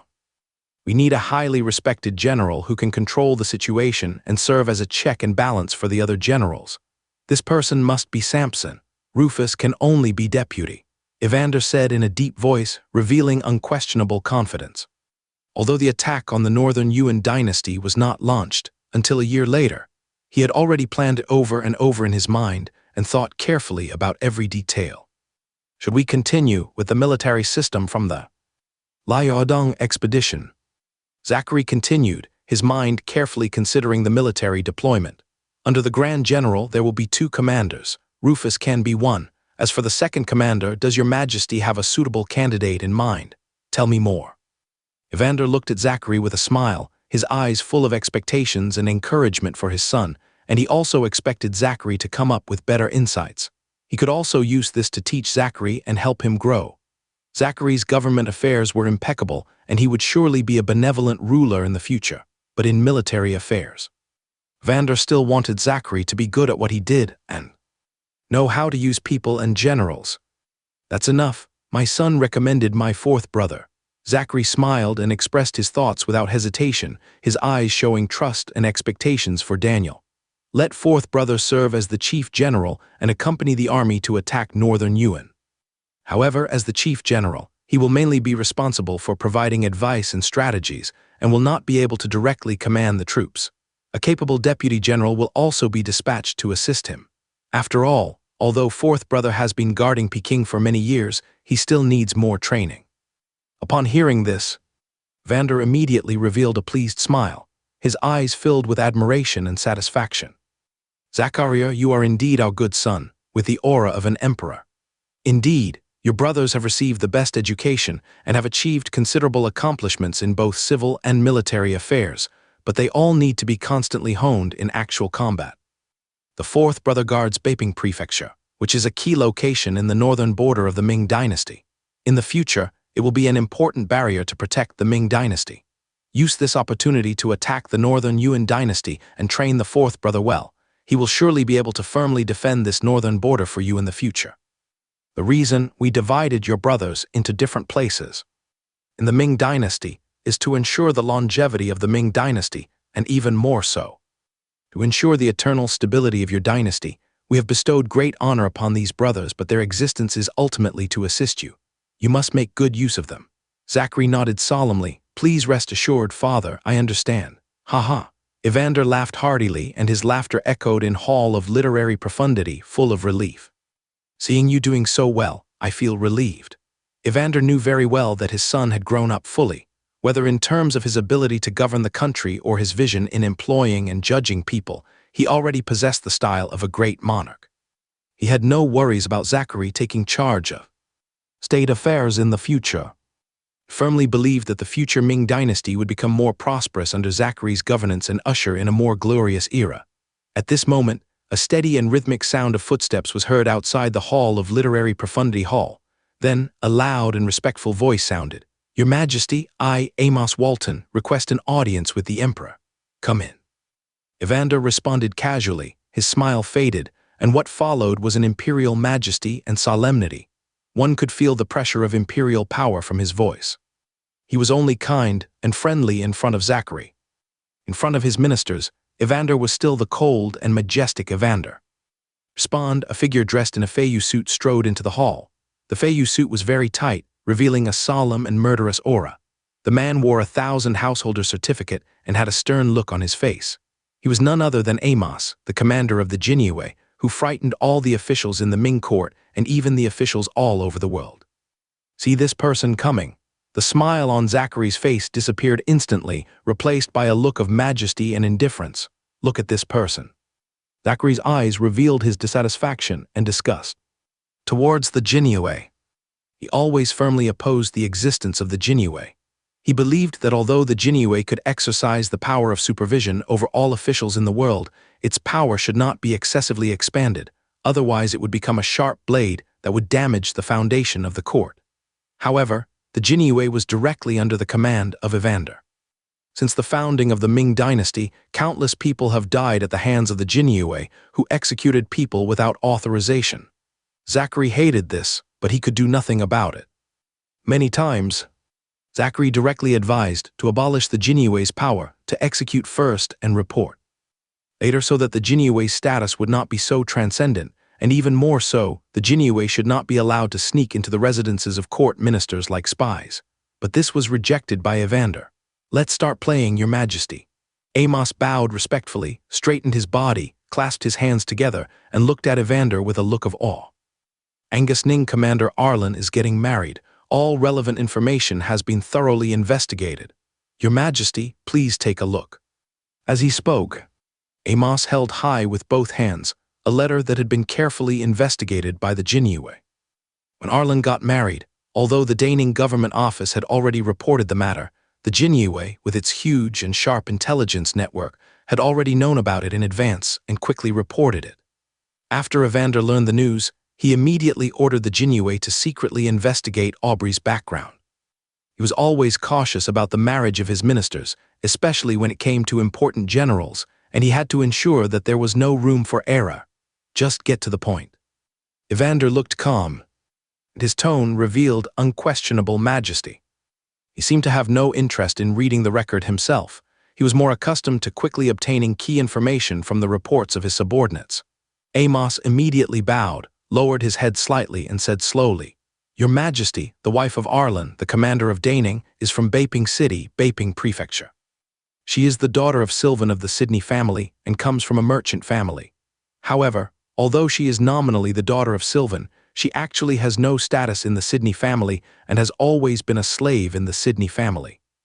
Arlen met her after he settled in Baping Prefecture with his grandmother, and they have been in contact ever since. Amos's voice was steady and clear, and every word seemed to have been carefully considered without any mistake. When Evander heard this, a look of surprise appeared on his face. He frowned slightly, a hint of doubt flashed in his eyes, and he couldn't help asking, "Is Sidney Jemima the daughter of this servant?" Reporting to the emperor, there is no such person as Sidney Jemima's mother. Moreover, she seemed to have suddenly appeared at the Sidney family's home. The Jinniwe who were responsible for monitoring the Sidney family were unable to find out the identity of Aubrey's mother. Amos still answered respectfully, with a hint of trepidation in his tone. However, there are rumors in the Sidney family that Sidney Jemima is not Sylvan's biological child, but a foster child from outside. Therefore, Sidney Jemima has never been known as a miss of the Sidney family. External sustenance. Evander frowned, his face instantly became gloomy, revealing dissatisfaction and anger, and stared at Amos closely. "We have given the Jinniwe the greatest power, and we have given you the right to execute first and report later. You actually told us that there is no such person, and you don't even know Sidney Jemima's true origin. Is this the result of the investigation given to us by the Jinniwe?" Evander said coldly. The words just fell. Amos's face suddenly changed, turning pale with fear. He quickly knelt on his knees, his body trembling slightly, and said in panic, "Your Majesty, please calm down. Please give me some time. I will do my best to find out Sidney Jemima's true family background and origins." As for Amos, he was well aware of the difficulty and danger of his position. Although he held great power, he was actually walking on thin ice and could not sleep or eat well. This position is destined to make him a lonely minister. All the civil and military officials in the court hate him to the core and want to tear him into pieces. All his powers were granted by the imperial authority. Ever since learning about the tragic end of the previous commander, Amos has been living in constant fear, fearing that if he is not careful, he will suffer the same fate. But now, he can only rely on this identity to survive. If he loses this identity, his entire family will suffer a devastating disaster. Moreover, he also knew clearly that the prince was extremely dissatisfied with him, and his future fate seemed to have been predetermined and would not have a good ending. But there is no other way except to obey the imperial power. "Okay, now go on and tell me what the connection is between Arlen and the Sidney family." Vander's expression eased a little, but his eyes were still full of scrutiny as he stared at Amos, as if he wanted to see through him. "Since Arlen's hometown is Baping Prefecture, why did he join the Daning border army? You must explain all of this to us in detail." Evander also grasped the key. Amos did not dare to slack off. He knelt on the ground and said tremblingly, "Your Majesty, there was an engagement between the Sidney family and Arlen. According to the Jinniwe's investigation, it seems that the Sidney family was unwilling to fulfill the marriage contract, so they arranged for Arlen to live in Daning. They intended to have Arlen die on the battlefield of Daning. This way, the Sidney family's engagement with Arlen could be dissolved, and no one could blame the Sidney family." When Evander and Zachary heard this, their faces instantly turned extremely cold. Evander's eyes revealed anger and murderous intent, while Zachary's eyes revealed disappointment and helplessness. They all knew that this behavior not only violated morality and etiquette, but was also a blatant violation of the court laws. The Sidney family, how did they manipulate the new recruits into the army? And why did they allow Arlen to go to Daning? Evander asked coldly. Although he already had the answer in his mind, he still couldn't help asking. At this moment, his voice seemed to be frosty, making people shudder. He knew very well that behind this must be the ugly collusion between officials and businessmen, which was the behavior he could not tolerate the most. "Your Majesty," Amos replied hastily, his voice trembling slightly with nervousness. "The Sidney family bribed the recruiting officer in Peking, causing Arlen to be assigned to Daning instead of serving in Peking." After hearing this, Evander's face became even gloomier. He came from a low-income family and had experienced the darkness and cruelty of troubled times. He hated corrupt officials deeply. In his eyes, collusion between officials and businessmen, abuse of power for personal gain, and oppression of the people were heinous crimes, and he wished to kill the entire clan as soon as possible. "Bastard!" Evander was so angry that his face turned blue and he shouted angrily. His voice echoed in the hall of literary profundity hall, making people's eardrums hurt. What we hate most are corrupt officials, and what we detest most is the abuse of power for personal gain and the oppression of the people. What a recruiting officer! For his own selfish gain and money, he disregarded the Ming dynasty's recruitment laws and manipulated them at will. He deserves to die, he really does. Evander's control over officials was extremely strict. Corrupt officials continued to emerge in large numbers, and officials who harmed the people continued to do so despite repeated bans, which made him extremely angry and disappointed. "Your Majesty," Amos said hurriedly, a hint of urgency in his voice, trying to ease Evander's anger. "The offending official has been dealt with.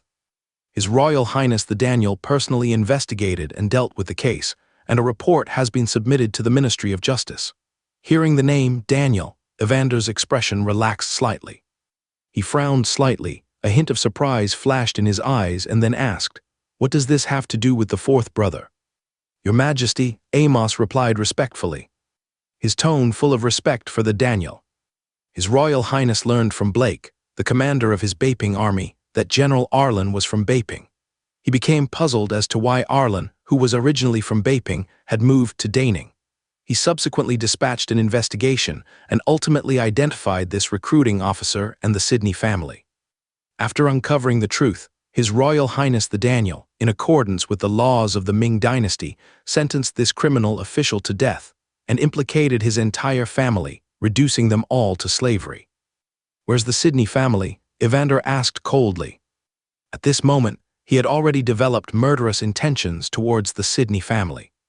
He had always looked down on merchants, and now that something like this had happened, he was even more disgusted with the merchants' emphasis on profit over loyalty and their selfishness. His eyes revealed a cold, murderous intent, as if he wanted to completely wipe out the Sydney family from this world. Inside the hall OF, Chinese letter / heaven serving hall, the atmosphere was so solemn that it was almost suffocating. Facing Evander's question, Amos felt as if he was being stabbed in the back. Beads of sweat the size of beans rolled down his forehead, quietly soaking his collar. "Answer us." Evander's voice rang out again, shocking Amos's heart. Amos did not dare to hesitate. He knelt on the ground, his body trembling slightly, and replied with a bit of panic. "Reporting to the Emperor, the Sydney family. His Royal Highness Daniel has conducted a thorough investigation, but he has searched through all the files and clues and has not found a single shred of evidence to prove the Sydney family's involvement." As he spoke, he secretly raised his eyes and observed Evander's expression. He saw that Evander's face became increasingly stern, and he was so scared that he quickly lowered his head again. "The recruiting officer who abused his power for personal gain has confessed, but the key figures connected to him have vanished without a trace. Even though His Royal Highness the Daniel is determined to bring the Sydney family to justice, he lacks evidence and is ultimately powerless. The Imperial Guards later went to investigate but returned empty-handed." Amos's voice trembled slightly as he spoke every word clearly, fearing that Evander might not understand him, and also afraid that he would be killed if he said a wrong word. He did not dare to show any disrespect to Evander. Every minister in the court knew that Evander was a killing. "God." Hear this? Evander's face looked grim, and his eyes were filled with bone-chilling coldness. Arresting a criminal requires evidence. When Evander was trying to eliminate Dun Huaiyang in the past, he carefully planned and strategized in the turbulent court situation, and spent countless efforts to finally get hold of Dun Huaiyang's handle. This approach also convinced the officials in the court and allowed the people of the world to witness the majesty of the law. Laws, regulations, they are the foundation of a nation. Although Evander was a powerful and overbearing figure, his final say in court was his own. However, when it came to the law, he always set an example and put the law first. Even the Jinyue, who had the power to execute first and report later, had to have solid evidence to act. "Give it to us. Keep a close eye on the Sydney family." Evander gritted his teeth and spoke word by word, each word seeming to carry infinite murderous intent. "If the Sydney family dares to commit any corruption or abuse of power, we will deal with them immediately and show no leniency." Evander stared at Amos with no doubt in his eyes. After hearing these words, Amos felt Evander's terrifying murderous intent. He trembled all over, knocked his head heavily to the ground, and shouted, "I obey your order." Facing Evander, he was filled with endless awe and fear. "Go back." Evander waved his hand, his voice revealing a hint of fatigue and helplessness. He was too lazy to waste any more words on this matter. For Evander, this incident was just a small episode in his journey of governing the country. Although it is a big deal, it is not actually a matter of life and death. But the Sidney family lost a lot because of this seemingly insignificant matter. Invisibly, Evander had already developed murderous intentions towards the Sidney family. This will inevitably lead to earth-shaking changes in the Sidney family in the future. The crisis of genocide has quietly loomed like a dark cloud. "I'll take my leave." Amos bowed his head and then stood up very slowly. He walked backwards out of the hall, taking every step carefully. He didn't breathe a sigh of relief until he was out of the hall. His back was already soaked with sweat, sticking to his body, and he felt cold all over. Every time he faced the Emperor, he was so frightened and afraid. But because of his duty, he had to face it. After Amos left, the anger on Evander's face eased a little. He turned his head slightly and looked at Zachary beside him. "Zachariah." Evander's voice was a little gentler, as if he had become a different person. "You see, this is a merchant talking." Evander shook his head slightly, his eyes filled with disdain and disgust. Nothing is better without profit, and they forget their principles when they see profit. These merchants are cheap and cannot be trusted. When you take over the country in the future, you must be more cautious about these merchants. Otherwise, they will use money to win people's hearts, collude with officials, and bring disaster to our Ming dynasty. Evander had a serious face and taught earnestly. As he spoke, he tapped the armrests of the dragon throne lightly with his hands, as if to emphasize every word. "I want Zachary to remember it in his heart." "I understand, son." Zachary looked solemn and nodded as if he was being taught. At this moment, Zachary frowned and looked very ugly. From the Sidney family's actions, Zachary seemed to see the merchant's greed for profit and evil intentions. "Merchant!" Evander raised his voice, a hint of indignation in his tone. Slammed the armrest of the dragon throne. "If we allow them to become too powerful, it will inevitably lead to national chaos. Because once they have money, the next step's to want power, and power is bought with money. Officials and businessmen collude, abusing power for personal gain. That's exactly how it works. That's exactly how it was in the past." Evander stood up, his face filled with reminiscence and anger. "It seemed as if I was reminded of the miserable years when I was oppressed by the Yuan court. I have experienced the rule of the former Yuan court, and know how hateful their officials and merchants were. Back then, your grandparents and our entire family were forced to death by those crooked officials." Evander's eyes flashed with painful memories, and his voice choked slightly.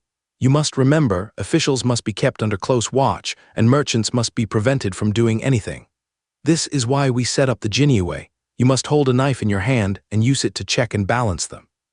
Evander warned again seriously, looking at Zachary with a firm gaze, as if he wanted to imprint these words deeply in his mind. In Chinese history, Evander is the only emperor who ascended the throne as a commoner after going through countless hardships. Evander had a deep understanding of the suffering of the people and knew that if official power was not restricted, it would bring endless suffering to the people.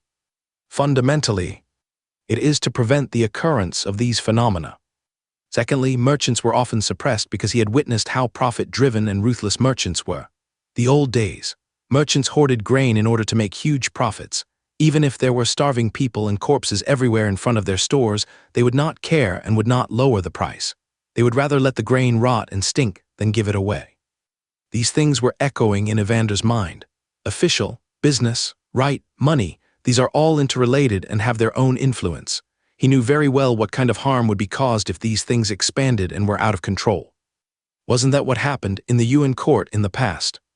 The people were living in misery, father, Zachary said with a hint of determination.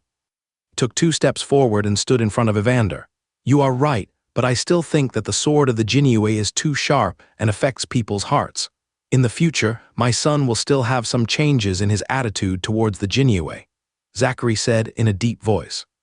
Regarding the Jinyue and the future ruler of the country, Zachary obviously had his own ideas. Seeing this, Evander was not angry. Instead, a trace of relief flashed in his eyes. He smiled and patted Zachary on the shoulder. "Anyway, you have your own opinions and Dad believes in you." This time, the voice changed. "The Sidney family." Zachary gritted his teeth, his face full of anger. After all, their vision is too shallow. They only care about profit and forget their principles. Today my son has seen it all. In order to break the engagement, they sent Arlen to Daning, intending for him to die there. Such behavior is truly shameful. Zachary also cursed at this moment. The Sidney family might be the only one that could make such a well-mannered man so angry. Of course, this is also unknown. Perhaps it was because he felt an unspoken affection for Arlen, or perhaps it was because he had promoted Arlen that he valued him so much. Zachary. Evander patted Zachary's shoulder again, a smile on his face. You should also think from another angle. This Sidney family is treacherous and forgets their principles when they see profit. But it's also because of their actions that they have created a general with great potential for our Ming dynasty. Our Ming dynasty is now full of martial virtues, but it is ultimately lacking in strength. Among the younger generation of generals, few are capable of leading the army and standing on their own. The appearance of Arlen has made up for this. The Sidney family. Evander snorted coldly, his eyes full of mockery. You're wasting a gift from heaven, giving up a piece of uncut jade. This is also the limitation of businessmen, who only care about immediate profits. It's ridiculous, Dad. Zachary seemed to be thinking about something, lowering his head and thinking for a moment. Now that I mention it, I remember it. When the eldest son of the Rosalind family took a concubine, the one he took was a daughter of the Sidney family. I didn't pay much attention to it at first, but now I see that it is related to Arlen. Zachary said in a deep voice.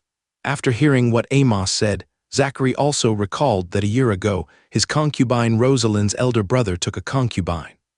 The Sidney family. Evander sneered, Humph. Zachariah, the Sidney family is a wealthy family in our Ming dynasty. There are even rumors among the people that the Sidney family is rich enough to rival a country. This is a piece of fat meat. We have already asked the Jinneway to keep an eye on the Sidney family, as long as the Sidney family is caught by the Jinneway for any corruption or abuse of power. Let's take this piece of fat meat to increase the national treasury. A trace of calculation flashed in Evander's eyes, and the corners of his mouth rose slightly, revealing an imperceptible sneer. If it were in the past, Zachary might have given some kind advice, but this time, after truly witnessing the Sidney family's greed for profit and forgetting their principles, Zachary did not say much. He was still full of disgust. He nodded slightly, his eyes full of approval. And the fourth brother, Evander suddenly mentioned, a hint of amusement on his face, changing the subject. I guess this kid is a little resentful. Zachary immediately smiled, shaking his head slightly, his face revealing the understanding of an older brother. Fourth brother has always valued the military and loves fighting on the battlefield, commanding troops and plundering the enemy. Under his training, the Beiping army also achieved many victories in the Liaodong battlefield. But Arlen was so outstanding in the Liaodong battlefield, and knowing that his hometown was still Beiping, fourth brother must have been furious. At this point, the meaning of Zachary's words was already very clear. The reason why Daniel went to investigate was obviously because he was unwilling to accept that Arlen, a general whose hometown was in Peking, had gone to Daning. This was originally a general of the Peking army. There's no point in being angry. Evander waved his hand, a hint of a smile on his face. Perhaps this was an unintentional outcome. The Daning border army originally lacked a capable commander, and Arlen's achievements in Liaodong have made up for it. As for returning to Beiping, let Lao Si forget about it. Obviously, Evander was not angry about Daniel's investigation into the recruiting officer and the Sidney family. Over the years, fourth brother has indeed become much calmer. Zachary's eyes were filled with emotion. He raised his head slightly, as if recalling every detail of the past. If he had encountered such a thing in the past, he would not have convicted the criminal in such a strict and systematic way before dealing with him. He would have definitely killed the criminal directly. Zachary said with a smile, his voice also filled with emotion. In the past, princes stayed in Yingshan before reaching the age. The princes were almost all taught by Zachary. Elder brother is like father. If Evander treated his sons extremely harshly, then Zachary was kind as an elder brother. Especially his own younger brothers, Zachary taught them personally. The fourth brother has indeed grown a lot. Evander nodded with emotion, a relieved smile on his face. Hearing this, Zachary smiled and said, If my fourth brother heard that you agree so much, I'm sure he would be very happy too. Let's wait for an opportunity. Zachary suggested, his eyes gleaming with anticipation. Let my brothers return from their fiefdoms so that we can have a good family reunion. Evander's eyes lit up at first at this suggestion, as if he saw a happy family gathering together. A long-lost smile appeared on his face, but then he quickly fell silent. With a hint of resignation, he said, "Our great Ming has only been established for 21 years. Now is the time to improve our national strength and establish the foundation of our country. If your brothers as fiefdom kings are recalled just because we miss them, that is not acceptable. We must put official business first." At the end of his speech, Evander sighed slightly, his eyes full of regret, but more of it was sympathy for the people of the Ming dynasty. After hearing this, Zachary could also feel the complex emotions in his father's heart. Although he missed him very much, state affairs were ultimately the most important thing. Turning his gaze, East Palace, as soon as Zachary came back, he plunged into government affairs. The desk was piled with memorials. He frowned and reviewed them attentively. Mrs. Rosalind came forward with light steps, bowed slightly, and said softly, "Husband." The voice was soft, with a hint of concern. "Yeah." Zachary nodded absent-mindedly while concentrating on dealing with the memorials without even raising his head, seeing Zachary's furrowed brows with no smile on his face as usual. Mrs. Rosalind couldn't help but feel worried. She bit her lip slightly and immediately asked with concern, "My husband seems to be worried today." Hearing what Rosalind said, Zachary raised his head, gently put down the brush in his hand, and said with a look of disappointment, "The original marriage with Arlen should be cancelled." Hearing this, Mrs. Rosalind's expression froze instantly. A hint of surprise flashed across her face. Her eyes widened slightly and her heart was even more uneasy, but she still hurriedly asked, "Husband, what happened? Did Arlen commit a crime?" Obviously, Mrs. Rosalind looked a little surprised, but more of it was a feeling of relief, with a barely perceptible smugness flashing in her eyes. "Arlen has already married and has a wife," Zachary said with a hint of loss in his tone. Obviously, Zachary was very concerned about Arlen, otherwise he would not have shown such disappointment so fast. Mrs. Rosalind widened her eyes and looked surprised. "Anyway," Zachary waved his hand, "don't worry about the marriage. Perhaps this is destined to prevent Arlen from becoming my son-in-law." "I understand." Mrs. Rosalind lowered her head respectfully and nodded with a hint of thought in her eyes. "By the way, there's your brother." Zachary seemed to have thought of something and frowned slightly. Mrs.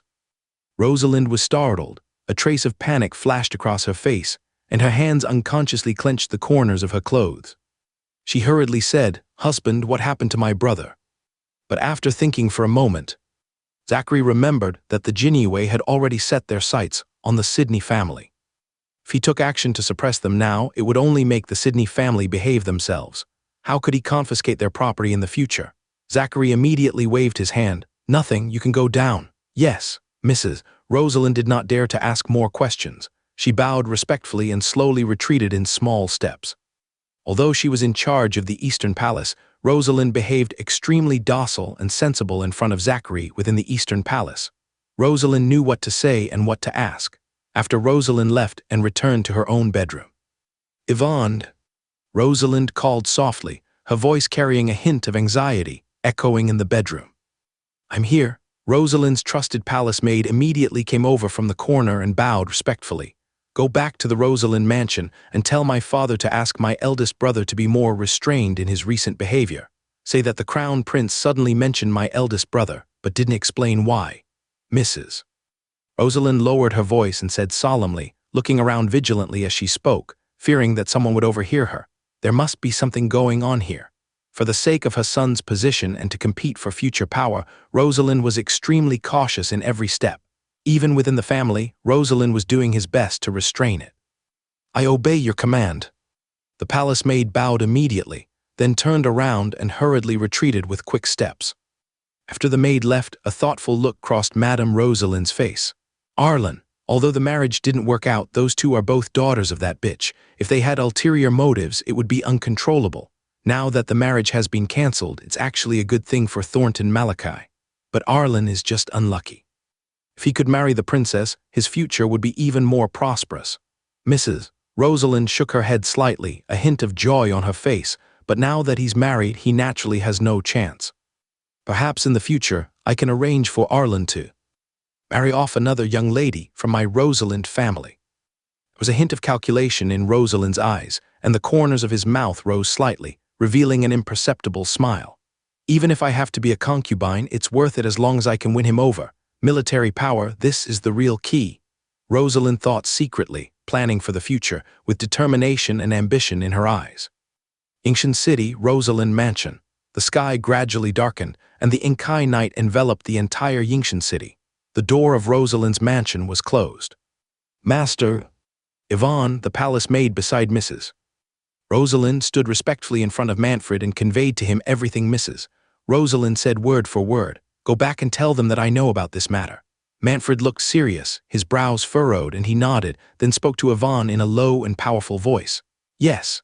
Yvonne bowed and slowly retreated, her figure disappearing into the darkness. After she left, Manfred's eyes fell on Malcolm. Malcolm was standing aside, playing with a jade pendant in his hand. When he noticed his father's gaze, he was slightly startled and quickly put the jade pendant away. What have you done recently? Manfred asked coldly, with a hint of majesty in his voice. His eyes seemed to be able to see through Malcolm's thoughts. Under his father's gaze, Malcolm's heart was pounding and he felt a little uneasy. He scratched his head subconsciously but still replied with a stiff upper lip. Dad, I have been in the mansion all the time. What can I do? Besides, there has been no change in the family business, and I have never done anything about it. My son is being wronged. As Malcolm spoke, he secretly observed his father's expression, and a layer of fine beads of sweat appeared on his forehead. Seeing Malcolm like this, Manfred examined him for a moment and then said slowly, It's best if you don't do anything. Now is a critical moment for your nephew. For the future of my Rosalind family, we in Thornton Malachi will prosper together and suffer together. My Rosalind family must not be destroyed. Thornton Malachi's future must not be ruined either. Manfred's voice rose a few degrees and he said coldly, full of warning. He took 2 steps forward, stood in front of Malcolm and stared into his eyes. If you dare to mess around, don't blame your father for being rude. Father, don't worry. Malcolm nodded quickly, not daring to say a word of dissent. I know everything. Moreover, he also knew what his nephew would do in the future.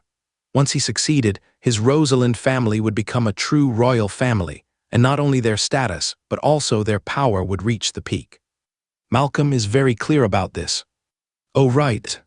Manfred narrowed his eyes slightly, looked at Malcolm and asked, The Sidney family has moved to Yingshan, right? They have already moved here. Malcolm immediately replied, Except for Sylvan's Keegan, all members of the Sidney family, including Sylvan, have moved to Yingshan Prefecture. The future focus of the Sidney family will also be on developing in Yingshan. However, the people of the Sidney family are very greedy. They even want to get the right to sell salt. Malcolm sneered, his face full of disdain. The reason why I let you marry the daughter of the Sidney family as a concubine is because the Sidney family is so wealthy that it rivals a country. If you use it well in the future, maybe the Sidney family can bring a lot to Thornton Malachi. Of course, you also have to understand that the Sidney family can only be used, not trusted. They have a lot of wealth and they are looking for a way to get a piece of the pie. As for their desire to acquire the right to sell salt, haha, that's not that easy. Manfred also said with a sneer, Dad, don't worry, the Sidney family's ambitions are not small. Not only have they formed an alliance with my Rosalind family, they have also formed an alliance with Huexi and have business with them. The Sidney family is betting on many things. Shangjia, my son doesn't believe it, Malcolm said immediately. I'm glad you understand, Manfred nodded. Time flies by like a white horse. In a blink of an eye, nearly a month has passed. Now, the atmosphere of the new year is getting stronger and stronger. In a few days, the New Year's Eve, which is of great significance to the Cornelius people in China, will come, which is what later generations call New Year's Eve. More than 20 miles outside Daning City, a dense jungle came into view. It was the middle of winter, and outside the biting cold wind was howling, making the branches rustle. High in the sky, a golden eagle flapped its wings and circled in the air. Looking down from the unique perspective it shares, the earth and dense forest below seemed to appear before Arlen's eyes. Under Arlen's sight, this dense forest covers a very vast area, and wild animals often appear in it, adding a sense of mystery and danger to it. Looking from a high altitude, you can vaguely see the deepest part of the dense forest, where more than a dozen wooden houses are looming. If you are not looking down from a high altitude, you can't see any trace of these wooden houses at all, because from outside the dense forest, or even deep into the dense forest, you can't detect the existence of these wooden houses at all. They are deep in the dense forest, perfectly blending into the depths and hidden in the jungle. General, Marvin rode a warhorse and approached Arlen respectfully, saying, This is the location of the stronghold I have chosen. As Marvin spoke, he raised his hand and pointed to the dense forest ahead. I have led my brothers to search for a long time. Among many places, this one is the most secluded and the most suitable for hiding people. Marvin paused for a moment, a trace of caution on his face, and continued. According to the general's previous instructions, the brothers have been secretly recruiting refugees for the past month. Now, this stronghold in the dense forest has housed over 300 people. That's it. Marvin, however, showed a hint of worry again.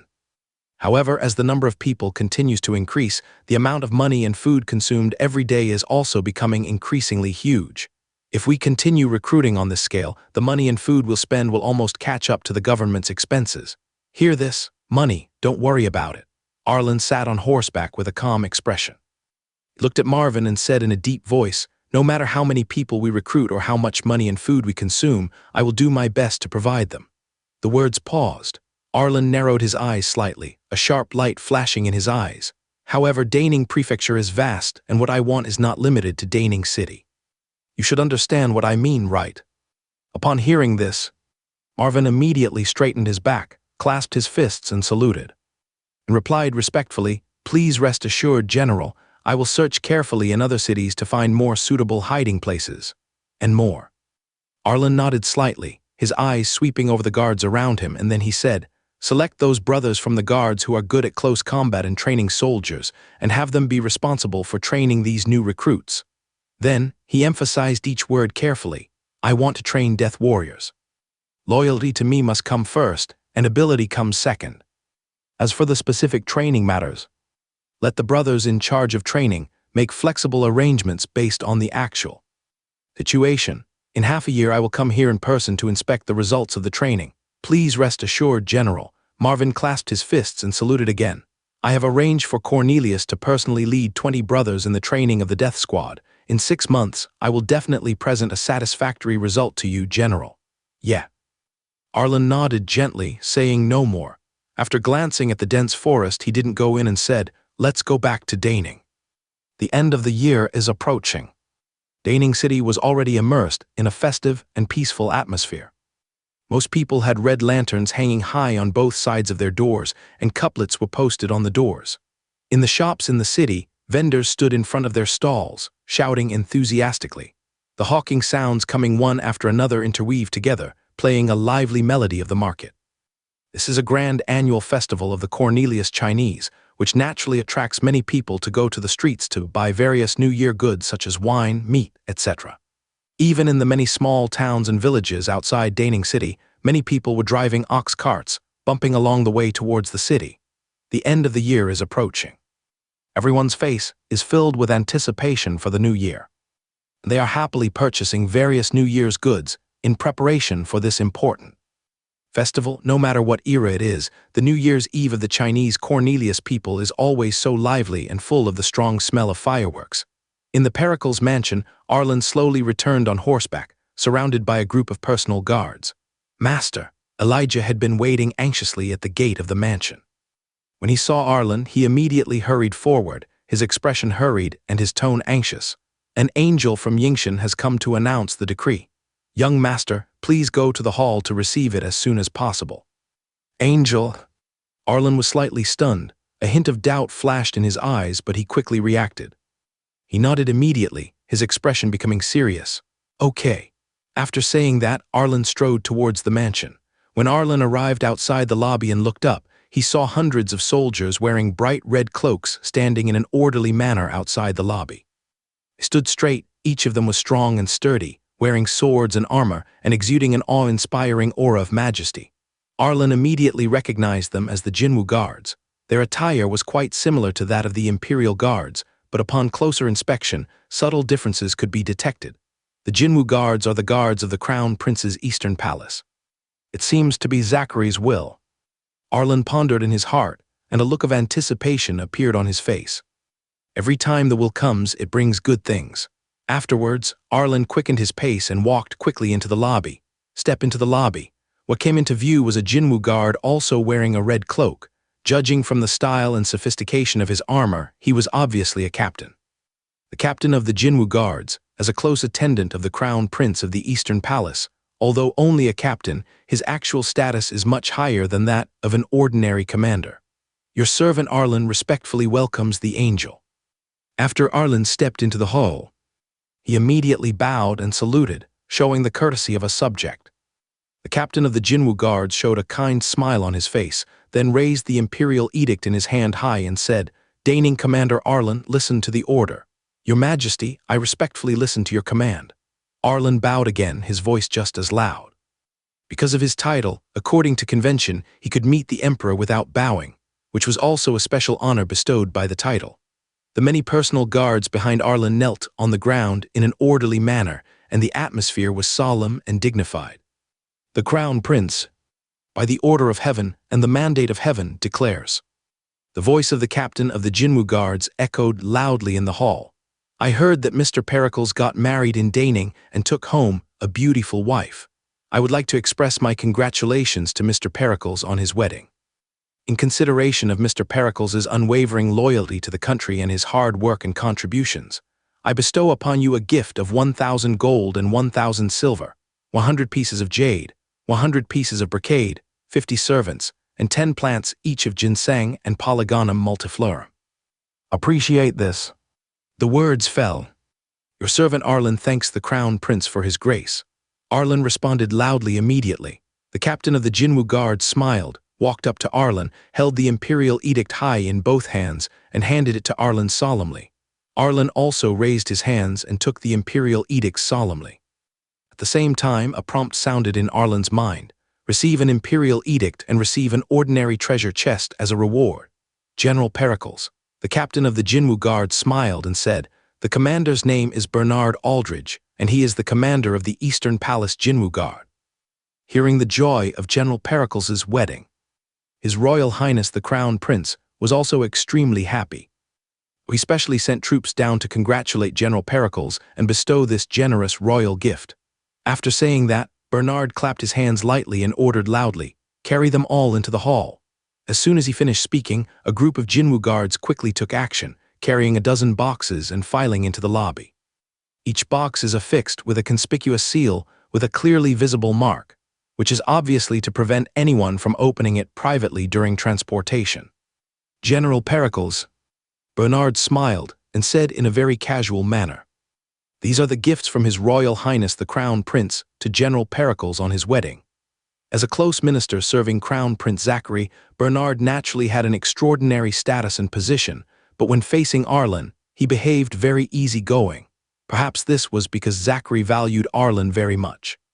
"Commander Aldridge, please come and deliver the decree in person," Arlen said with a serious face and a sincere expression. "After Commander Aldridge returns, please be sure to tell His Royal Highness the Crown Prince that Arlen is grateful for the Crown Prince's gift.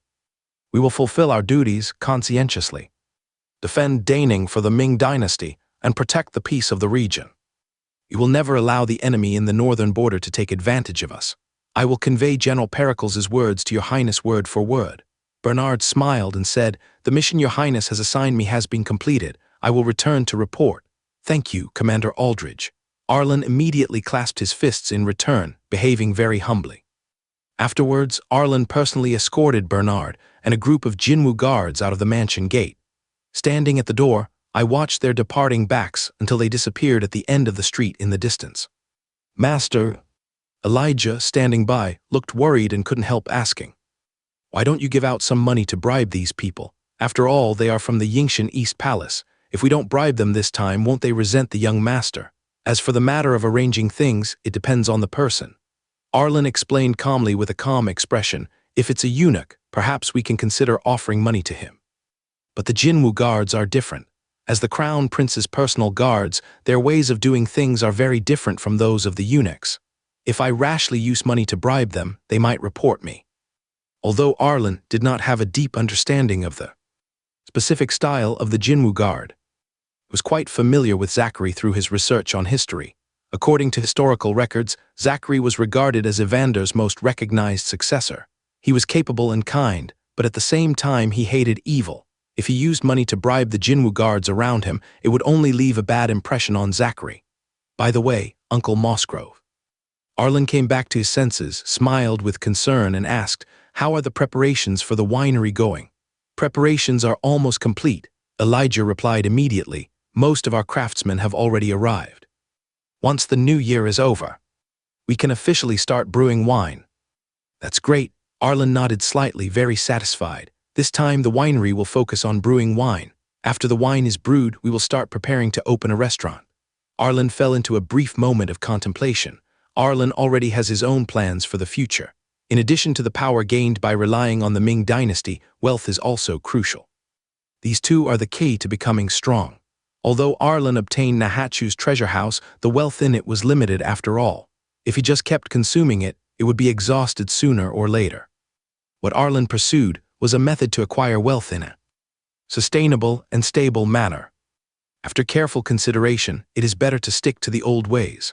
After all, in this era, the most profitable things are controlled by the court, such as salt. And so, winemaking and selling is currently a more viable way to make money. When he was in Beiping Prefecture, Arlen opened a winery and cooperated with the Sydney family. At that time, Arlen's winery was responsible for brewing wine, while the Sydney family was responsible for selling the wine to various places. Relying on this model, Arlen lived a pretty comfortable life in the past and had some wealth. Of course, when Elijah set out to find Arlen, the winery that Arlen had previously opened had already been disbanded. Given the quality of the fine wine brewed by Young Master's winery, it will be a bestseller in Beiping Prefecture and will also be very popular in Daning Prefecture and even the entire Daming, Elijah said with a bit of pride. Subsequently, Elijah's face turned cold again, thinking of the Sydney family. The craftsman from Beiping Prefecture said that because the old slave closed the winery, our Pericles family's wine is no longer available in the Beiping Prefecture market.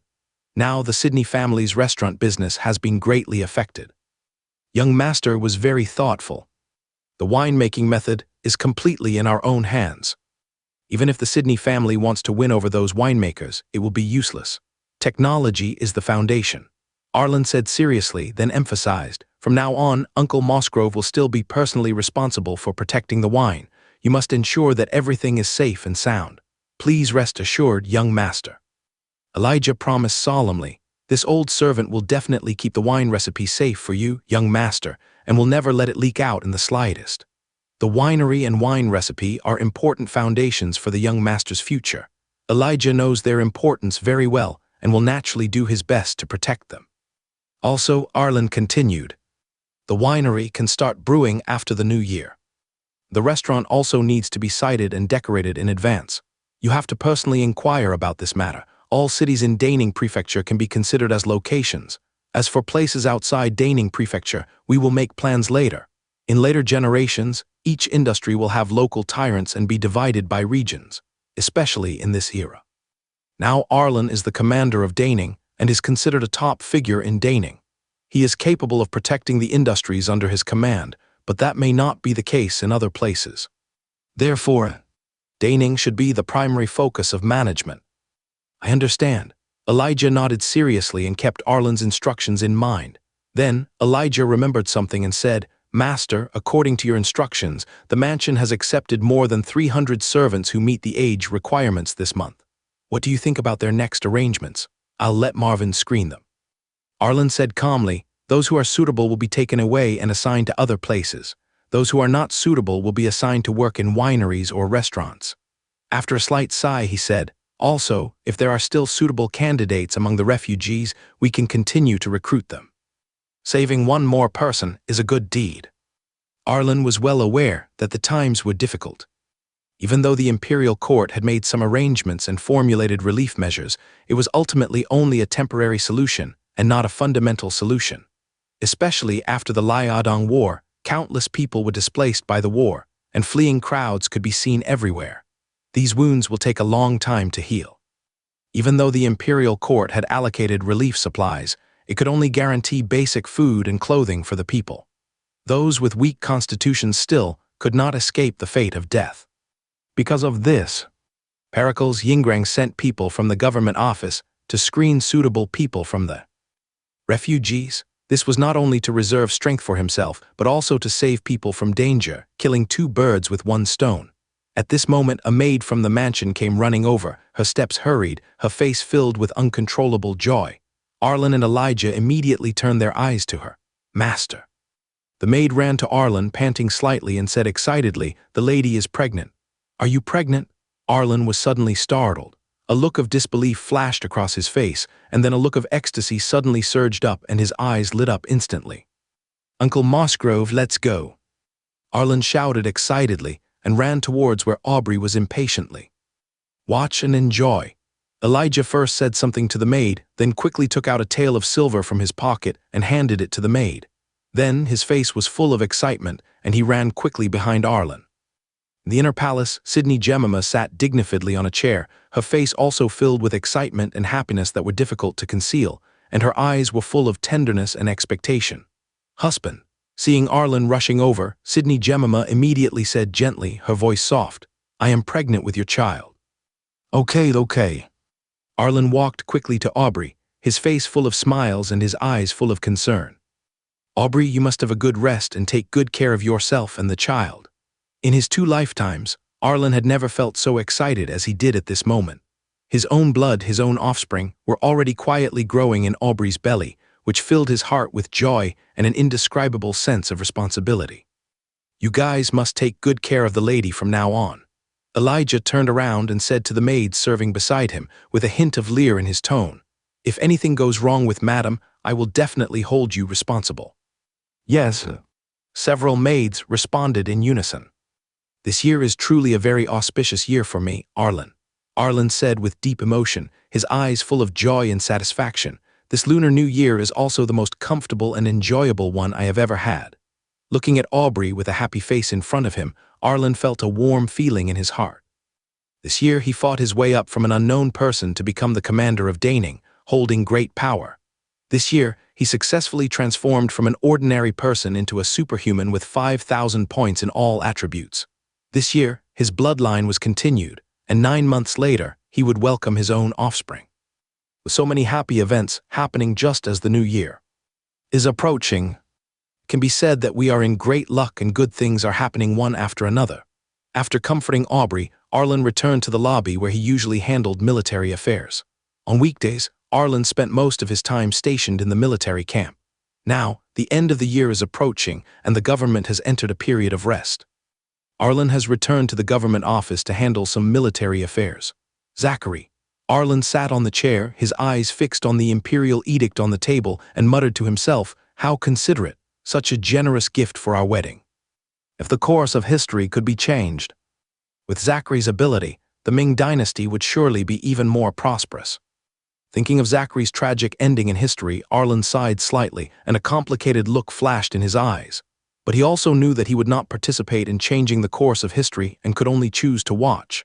And he couldn't interfere. Should I just tell Zachary that he will die of illness in the future? I guess Evander would get angry if I said this. And Arlen never thought of being a minister forever. Now, he is in the Ming dynasty, just accumulating strength.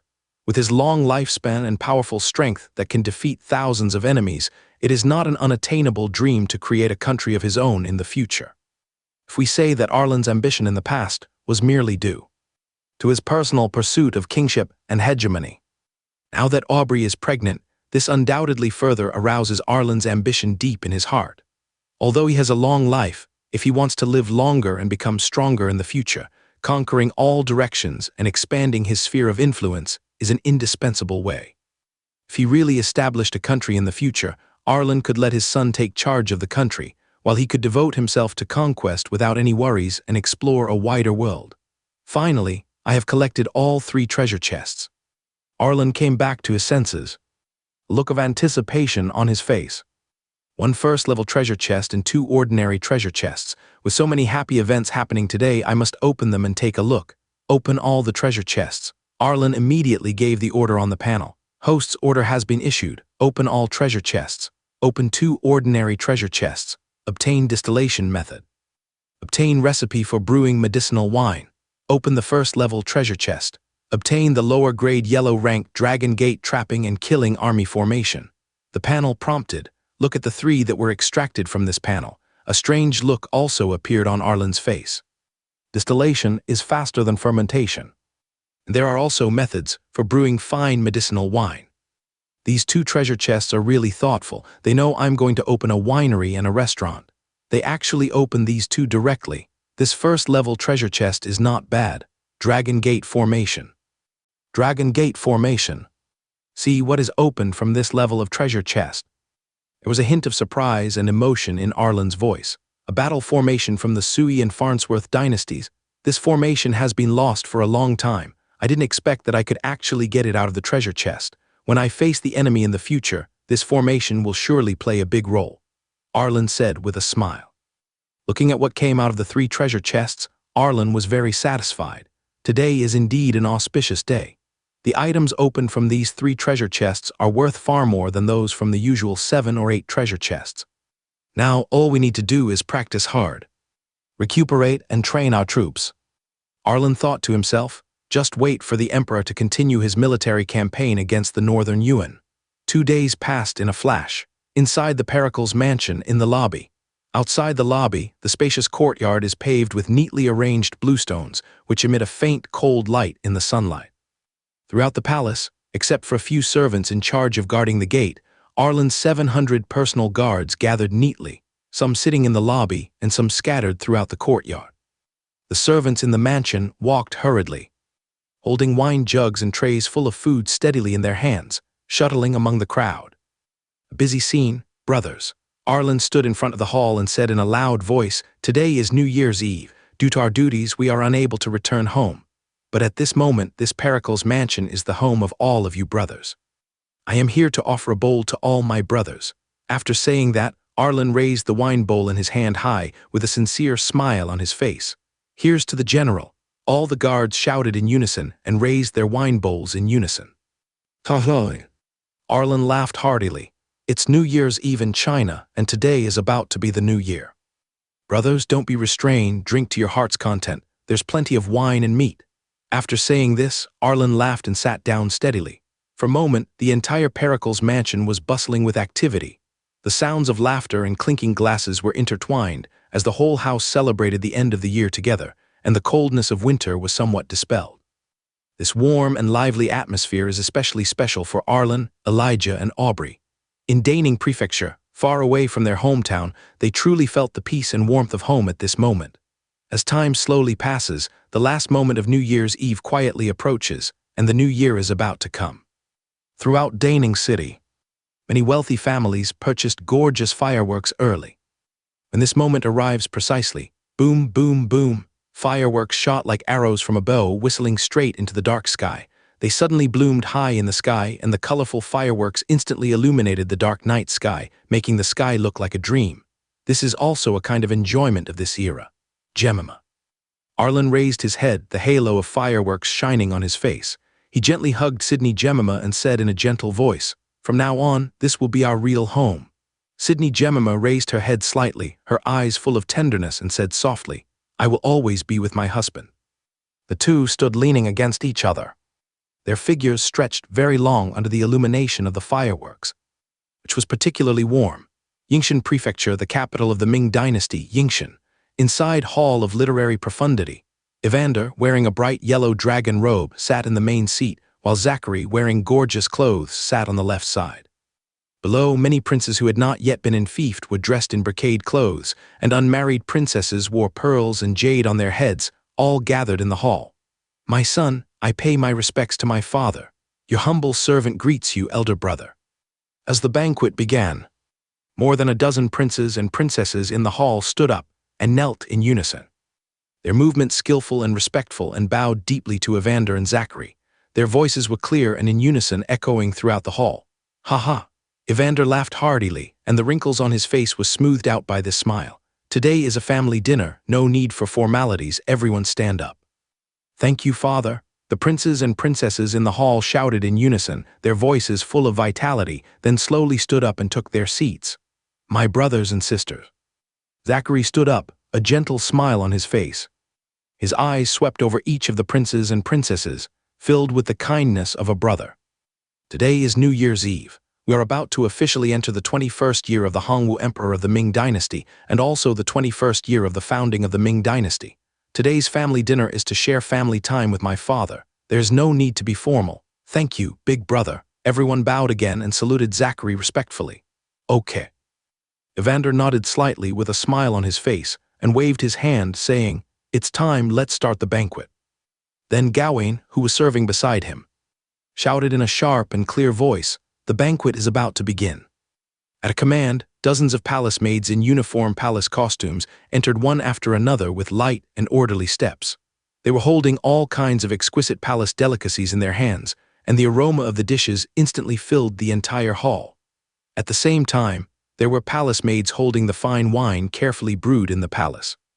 "Fire the salute," Gawain shouted loudly outside the hall again. Immediately afterwards, the sound of cannons rang out, deafening. At the same time, gorgeous fireworks exploded above the ancient palace, and the colorful light made the glazed tiles of the palace particularly brilliant. The Ming Empire, the Cornelius dynasty's world, is now immersed in celebration. Vander glanced around the hall calmly. Many of the princes had grown up and started families, but Zachary was the only one who had no one by his side. After all, according to etiquette, concubines are not allowed to enter family banquets. Even though Rosalind was full of desire, her status was ultimately difficult to correct.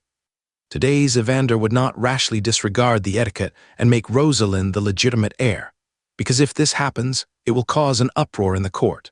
The Huexi group will not agree, and many people who uphold etiquette and law will not agree. Furthermore, this matter was Zachary's family affair, and as a father, it was not convenient for him to interfere too much. But in the original historical trajectory, the reason why Evander made Rosalind the legitimate heir was entirely because Zachary died of illness. Later, he was determined to make Zachary's descendants the crown prince, so he had to do the absurd thing of supporting his concubine as his principal wife. "Zachariah," Evander asked softly with a gentle expression, "why don't you bring Lowell and his 3 siblings here?" There was some kindness and concern in Evander's eyes. In front of Zachary, Evander was not too concerned about Roland. He was still thinking about his legitimate grandchildren. After all, today's family dinner was a time for the whole family to reunite. Although Evander felt a slight pain in his heart because of the misfortune of his grandchildren, he could not hide his longing for them at this moment.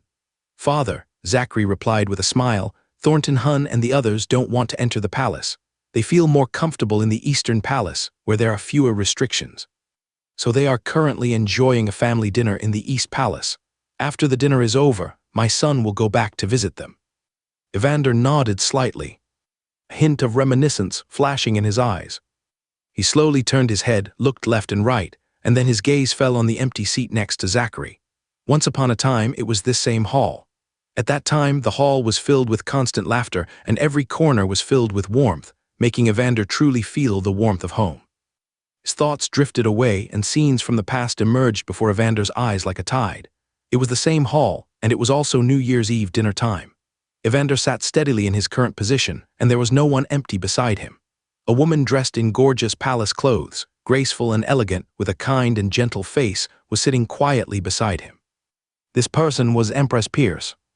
On the left, Zachary sat on one side. Next to him sat a stunning young woman in exquisite palace dress, who was the Crown Princess Tilton. A chubby little boy of a few years old was sitting obediently between Zachary and Orson. He was the Levy of the Ming dynasty, Levy. At that time, the banquet had not yet started, but Levy could no longer hold back and reached out to grab the food on the table and started eating. "Levy, the banquet hasn't started yet." Zachary frowned slightly, put on a stern face, and gently scolded his son who had already started eating. However, Levy was not afraid at all. He turned around and ran towards his grandmother, Empress Pierce, like a nimble little monkey. "Grandma," Levy threw herself into Empress Pierce's arms, hugged her tightly, and said in a coquettish voice, "My father is being mean to me again." Empress Pierce looked at Levy in her arms with a doting look on her face. She turned her head, glared at Zachary, and said, "What are you yelling for? My grandson is hungry. Why can't he eat something? Today is a family dinner. Stop talking about those rules and regulations." After that, she lowered her head, her eyes gentle as water, picked up a piece of exquisite pastry, handed it to Levy, and said softly, "Levy, it's okay, eat if you want, eat as much as you want. Don't be like your father, who has a stern face all day long." "Yes, yeah." Levy nodded obediently, hugged Empress Pierce tightly, and said, "Grandma, my father always bullies me because he's my father. Only Grandma is the best." "What's the matter?" Evander asked in a feigned dissatisfaction, his eyes fixed on Levy, full of expectation. Is our old man treating you badly? Levi tilted his head, rolled his eyes around, pretending to be thinking seriously. After a moment he said with a hint of adult commentary, "Better than my father, but not as good as Grandma." Ha ha ha. Evander threw his head back and laughed loudly. His laughter was hearty and resounding, his face full of joy and kindness. "You little bastard." He looked at Levi as if she was the most precious treasure in the world. "Father, mother," Zachary shook his head helplessly and said with a wry smile, "Stop pampering this brat. This kid doesn't learn from his mistakes. He always brings his uncles to make trouble. It makes me so angry." Upon hearing this, several princes in the palace who usually got along well with Levi immediately shrank their necks unconsciously. Some of them were older than Levi, and some were slightly younger than Levi. At this moment, they all looked like children who had done something wrong. "Zachariah, I have to talk to you about this." Evander looked very proud, his tone full of praise and doting on Levi. "Although our Levi is a little naughty, he is so smart. He completed all the courses with flying colors and was proficient in archery and horseback riding. Every teacher praised him highly, saying that our Levi was a genius. Levi was his Levi, and he was smart and clever, with outstanding literary and martial arts. How could Evander not be satisfied with him, and how could he not spoil him? Father," Zachary sighed helplessly, He really had no way to deal with his parents' favoritism and indulgence towards their son. Levi, on the other hand, smiled smugly. He turned to look at the uncles in the hall with whom he usually played well, waved his hand, and said, "Fourth uncle, would you like a piece of cake? 12th uncle, 17th uncle, tomorrow is a day off. Let's go horseback riding together." But these uncles just looked helpless, lowered their heads, and didn't dare to respond at all. Daniel, Pericles, Bo, and Ellis groaned inwardly, thinking to themselves, "My ancestors, the emperor is here. Do you think we are the same as you? The emperor is very strict with us. Who dares to offend him? Grandma." Levi looked at Empress Pierce obediently again, eyes wide open. "Let's go set off fireworks together later, okay? After we finish setting them off, I want to sleep with Grandma tonight." "I'm talking to Levi." Evander deliberately glared and pretended to be angry. "What should we do if your grandma sleeps with you? She's our sister." "This is my grandma." Levi hugged Queen Pierce tightly, with a proud look on his face, as if he was declaring his sovereignty. "I don't care, you sleep alone tonight." Evander deliberately said, "New Year's Eve, then I must spend it with my sister." When Empress Pierce heard this, her cheeks flushed slightly. She glared at Evander, reached out and pinched him hard, and lowered her voice to scold him. "Pericles, Changba, the children are here, you better pay attention." "Ouch," Evander muttered in pain. "Sister, there are so many children here, please give me some face." "Look at him, he's a complete henpecked man." The Pericles family, starting from Evander, are all people who value love. Levi smiled proudly, his eyes narrowed into slits. Zachary and his wife on the side lowered their heads and couldn't help but cover their mouths and laugh. The other princes and princesses in the hall could only suppress their laughter and dared not make a sound. Scenes from the past kept appearing in Evander's mind like a kaleidoscope. Evander regained consciousness and looked at the hall before him. The tables were still filled with delicious food, and the princes and princesses were all present, but everything had changed. Today, every one of these princes and princesses trembles in front of him, fearing him like a tiger and not daring to speak out. It was called a New Year's Eve family dinner, but the atmosphere lacked the warmth and joy that a real family dinner should have. Alas, at this moment, Evander had thousands of words in his heart, but they all turned into a heavy sigh. Today's palace and today's family banquets have completely lost the strong sense of family affection of the past. Perhaps Zachary felt the same way. The beauty he once possessed is now gone, and being in the same place, the contrast between the past and the present is particularly striking. This formal family dinner ended quickly. Many princes and princesses dispersed one after another. For them, this family dinner might not be what they really wanted in their hearts.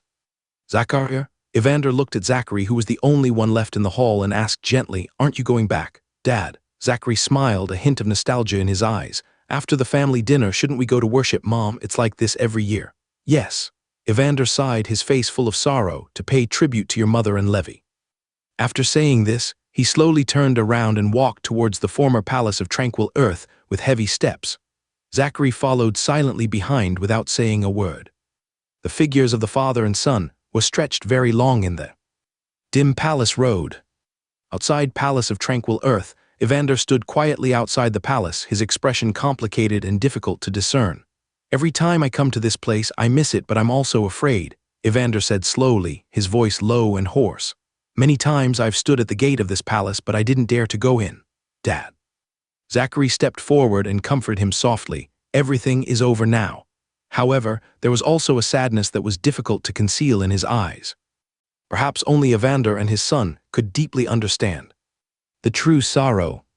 Whenever the end of the year approaches and every household is immersed in the celebration of family reunion, this sadness becomes more intense.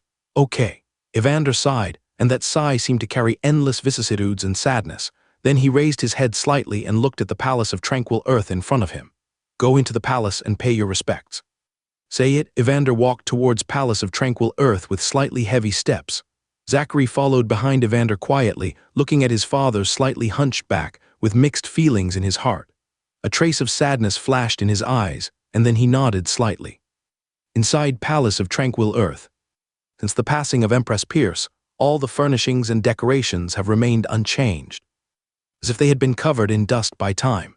The tables and chairs in the house are still arranged as they were when Empress Pierce was alive, and the calligraphy and paintings on the walls hang quietly, bearing witness to the past years. Perhaps Evander did this deliberately. He wanted to keep the good memories he spent with Empress Pierce, even if it was just a little bit. Inside the palace, 3 spirit tablets are placed quietly. For many years, the incense here has never stopped burning, and everything was instructed by Evander. Sister. Evander slowly walked to the spirit tablet. Looking at his sister's spirit tablet with gentle and affectionate eyes. Daughter-in-law. Evander paused, tears flashing in his eyes. Grandson. Each of these names is filled with Evander's deep longing for his relatives. We're here to see you. The corners of Evander's mouth trembled slightly, and he raised his hand and gently stroked the spirit tablet, as if he was touching the face of a loved one. Then he turned around and picked up the incense and candles from the table beside him. His movements were slow and solemn, and his hands trembled slightly as he lit the incense sticks. He then carefully inserted the lit incense sticks into the incense burner in front of the spirit tablet. He then picked up the offerings and placed them one by one in front of the spirit tablet. His movements were gentle, as if he was afraid of disturbing the sleeping relatives. Mother, Sister Tilton, Levy, Dad and I are here to see you. Zachary stood behind his father with a solemn expression. He bent slightly and bowed to the 3 spirit tablets. His movements were steady and pious, and his eyes were full of sorrow. As he spoke, his face was filled with memories of his time with his mother, wife, and son. Then, the father and son stood quietly in front of the memorial tablet. At this moment, silence is better than words. The longing and pain in their hearts can be deeply felt by each other without words. Inside the East Palace Hall, the so-called family dinner has begun. The interior of the hall exudes royal luxury. Zachary's concubines and children all gathered here. Among them, the most favored Rosalind sat in the seat on the left that originally belonged to the crown princess, with a hint of silent pride in her eyes. She gave birth to 3 sons, and Roland, the eldest son, sat next to her. The other 2 sons sat on her right. Lowell was also sitting not far away, but his expression seemed very gloomy. He lowered his head slightly, his eyes looking at the ground, and his hands unconsciously fiddled with the corners of his clothes, as if he was forgotten by the lively atmosphere. As for his 2 sisters, they were also silent. There were also 3 children of Zachary, whose names were not recorded in the long river of history. After all, after the brutal Jingnan campaign, Daniel, in order to consolidate his imperial power, used extremely cruel means and killed almost all of Zachary's descendants. In this seemingly glamorous royal family, family affection is often fragile and vulnerable in the face of power. Once the supreme power of the world is touched, the so-called blood ties will be ruthlessly abandoned, leaving only the endless pursuit of power. Compared to the family dinner in the palace, the atmosphere in the East Palace Hall was eerily calm. The 4 concubines each sat in their own seats. Some were surrounded by their own children, their eyes full of love, while others were surrounded by the children of the former crown princess, and their expressions were slightly embarrassed. Beside Rosalind, the 3 Roland brothers whispered to each other from time to time. Although their voices were small, they were particularly clear in the silent hall. Lowell sat aside, occasionally raising his head. A trace of loneliness flashed in his eyes, and then he lowered his head again. Although everyone was eating, no one in the entire hall spoke except for the sound of tableware colliding. The silent atmosphere made people feel as if they were in an ice cellar with a chill. Mother, beside Rosalind, Roland's younger brother Roland raised his head and looked at Rosalind innocently, his eyes full of doubt. When will father return from the palace? His clear voice broke the long silence. Why can't we go to the palace for the banquet? Roland asked again, with confusion written all over his face. Hearing this, a gentle smile appeared on Rosalind's face. She gently reached out and stroked Roland's head. There are too many rules for banquets in the palace, Rosalind said softly, explaining slowly, that's why we won't go. There are fewer rules in your father's palace. Oh, Roland nodded as if he understood. The doubt on his face gradually disappeared, replaced by an innocent smile. But Roland on the side seemed to be thinking about something. He frowned slightly, and a hint of desire appeared in his eyes. He raised his head slightly and looked towards the palace gate, as if he was looking forward to Zachary's return and seemed to be looking forward to the unknown palace banquet, or looking forward to his legitimate son and the prince. After comforting her son, Rosalind's eyes inadvertently swept over Lowell on the left, and then looked at Lowell's two sisters. A trace of imperceptible disgust flashed in the depths of her eyes. The distinction between legitimate and illegitimate children, Mrs. Rosalind gnashed her teeth inwardly. Damn the distinction between legitimate and illegitimate children.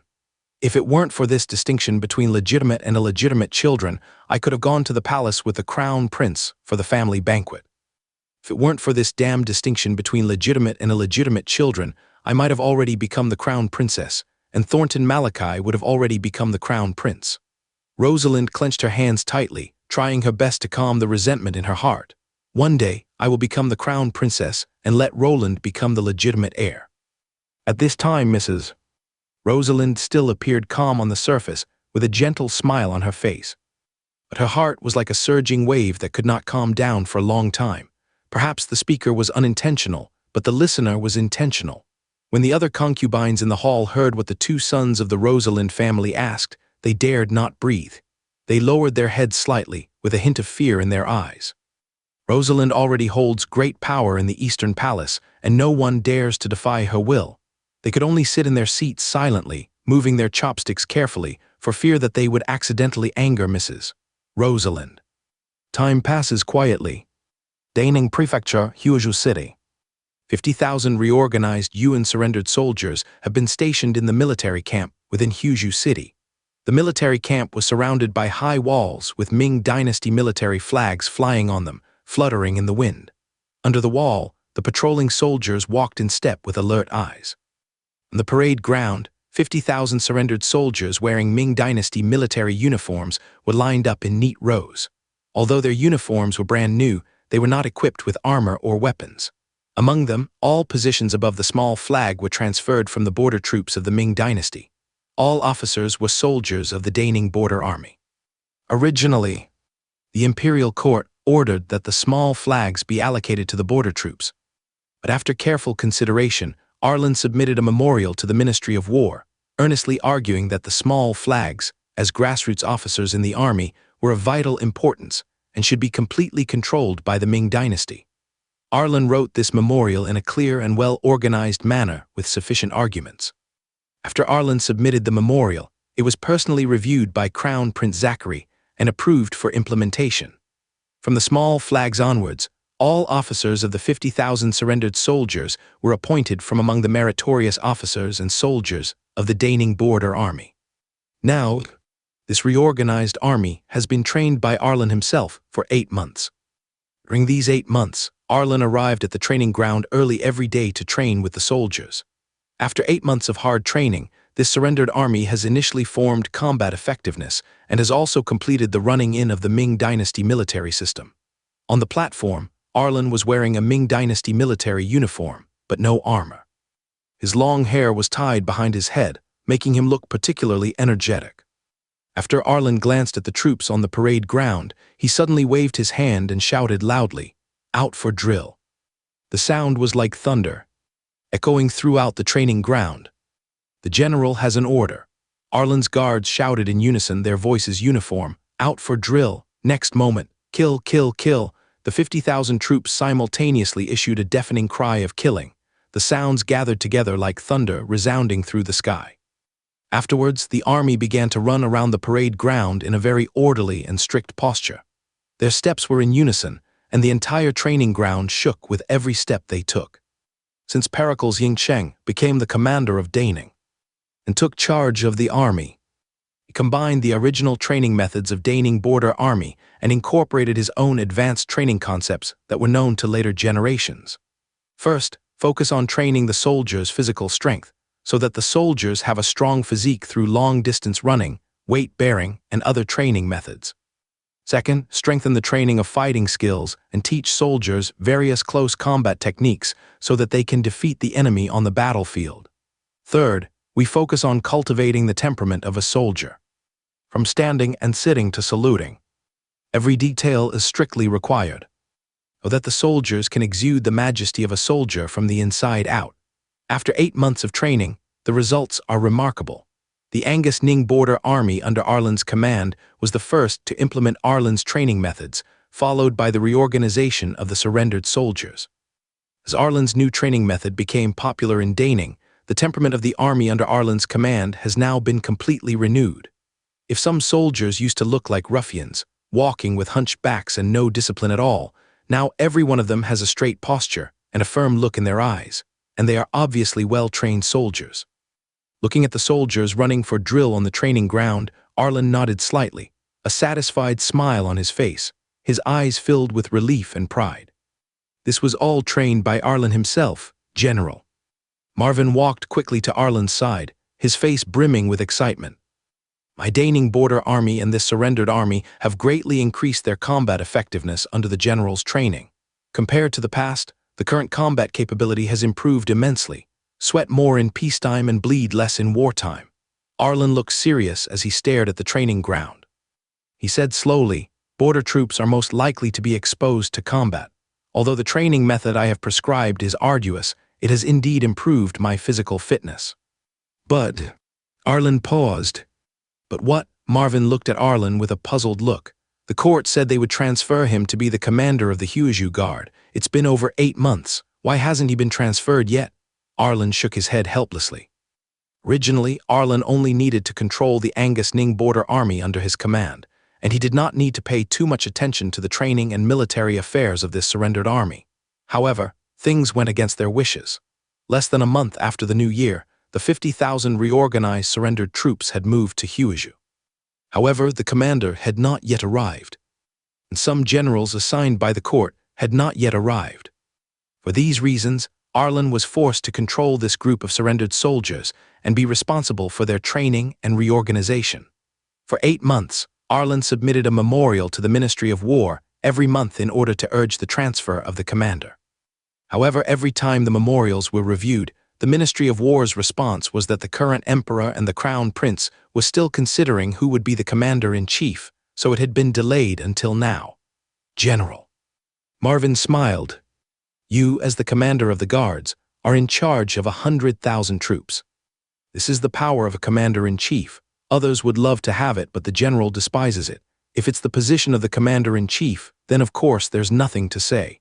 Arlen shook his head slightly and said helplessly, but I'm just a guard commander. I have to put in twice as much energy to train another guard. It's really a waste of time. Perhaps, Marvin said thoughtfully, revealing a bystander's clear view. The emperor and the crown prince want the general to hone himself by commanding 100,000 troops. In the future, they will give the general greater power. Upon hearing this, Arlen's heart moved, and a trace of thought flashed in his eyes. Thinking about it carefully, it seemed to be true. That's all. Arlen sighed softly, let it be. At this moment, Cornelius quickly stepped onto the platform to review the generals. General, Cornelius reported respectfully, a group of people have arrived at the camp gate, holding imperial decrees and the commander's seal. The new Huiju commander has arrived. It's finally here. Arlen smiled with joy when he heard this. He was finally going to be free. Please invite this new commander to enter the barracks. Arlen gave the order immediately. Yes. Cornelius immediately turned around and retreated quickly. After a while, a group of generals in armor came over, escorted by their personal guards. The leading general stood tall and straight. Although he was young, he also had the majesty of a veteran on the battlefield. When they arrived at the training ground, kill, kill, kill. The soldiers who were doing drill and running were divided into many military formations and ran in an orderly manner. Every time they passed a certain distance, they let out a deafening shout of killing. which seemed to break through the sky. Seeing this scene, the generals who had just entered the training ground were all surprised and shocked. "General Cornell, are these the surrendered soldiers reorganized by the UN Army?" a general said in surprise, with a hint of disbelief in his voice. "This is the Huiju military camp, not the Daning border military base." Another general analyzed, "And with so many troops here, they must have been reorganized into an army of surrendered soldiers." It has been more than 8 months since the surrendered soldiers were reorganized, but this time is not long at all. In such a long time, a group of surrendered soldiers can be trained to such a level. This Duke Guanjun really lives up to his name. He is not only good at commanding troops, but also good at training them. Another general said with emotion. As soon as these words were spoken, all the generals looked at the army on the parade ground with horror. As military commanders, they knew how to judge the combat effectiveness of an army. Unless someone is deliberately hiding their shortcomings, their spirit and energy can be seen at a glance. This surrendered army obviously no longer had the defeated and decadent spirit of the surrendered army. After 8 months, it has become brand new. Champion Arlen, the leader among these generals, looked at these troops with a look of surprise and admiration in his eyes, as if he recognized Arlen's training results. Then he came to his senses and walked towards the reviewing platform without stopping. After a while, Arlen saw these generals. In response to the reorganization order issued by the former Ministry of War, generals above the rank of commandant would be directly dispatched by the Imperial Ministry of War, while generals below the rank of commandant would be transferred from the border troops. Arlen glanced around, and the moment their eyes met, the leading general stepped forward, clasped his fists in salute, with a sincere smile on his face. "This must be the commander of Daning, the champion, General Pericles, right?" "That's right." Arlen nodded, looking at the generals with a bit of curiosity. "I wonder who the general is." The leading general immediately clasped his fists and replied, "General Cornell Tauben has been transferred by order of the Ministry of War and the Imperial Edict, and has been appointed commander of the Huiju Guard." Arlen was slightly surprised when he heard the name Damon Cornell. Arlen, who was well versed in history, naturally knew who Damon Cornell was. He was the Keegan of Kilian, who had guarded Yunnan and the southern border of the Ming dynasty for generations. Who is Kilian? Among Evander's most trusted ministers, he was definitely one of the most trusted ones. He was not only a minister, but also Evander's adopted son. He was adopted by Evander when Evander started the rebellion. Even the current Crown Prince Zachary calls him Big Brother. Originally, his name was Arlen, but later, in order to maintain the orthodoxy of the royal family, Kilian changed back to his original surname. It seems history has really gone astray. Kilian has actually been dispatched to Daning Prefecture, even leading a separate guard. Arlen thought to himself, "There's no such thing as this in history. It seems my existence has caused some kind of butterfly effect. Come back to your senses." Arlen immediately clasped his fists in return and smiled faintly. "I have long heard of General Cornell Arlen's name. I never expected to meet General Cornell Arlen's son here today. This is a great honor for Arlen." Upon hearing this, Damon Cornell immediately smiled and replied, "General Pericles, you're too polite. Although my father has some reputation, as his son, Damon Cornell has not achieved any achievements.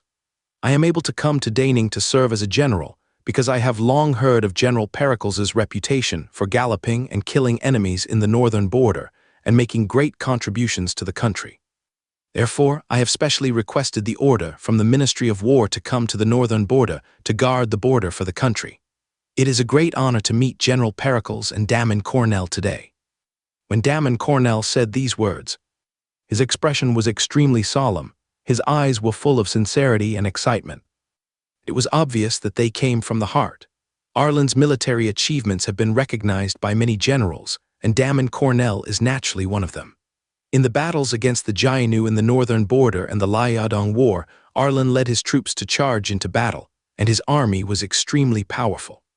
Wherever they went, they were invincible, and their performance was brilliant.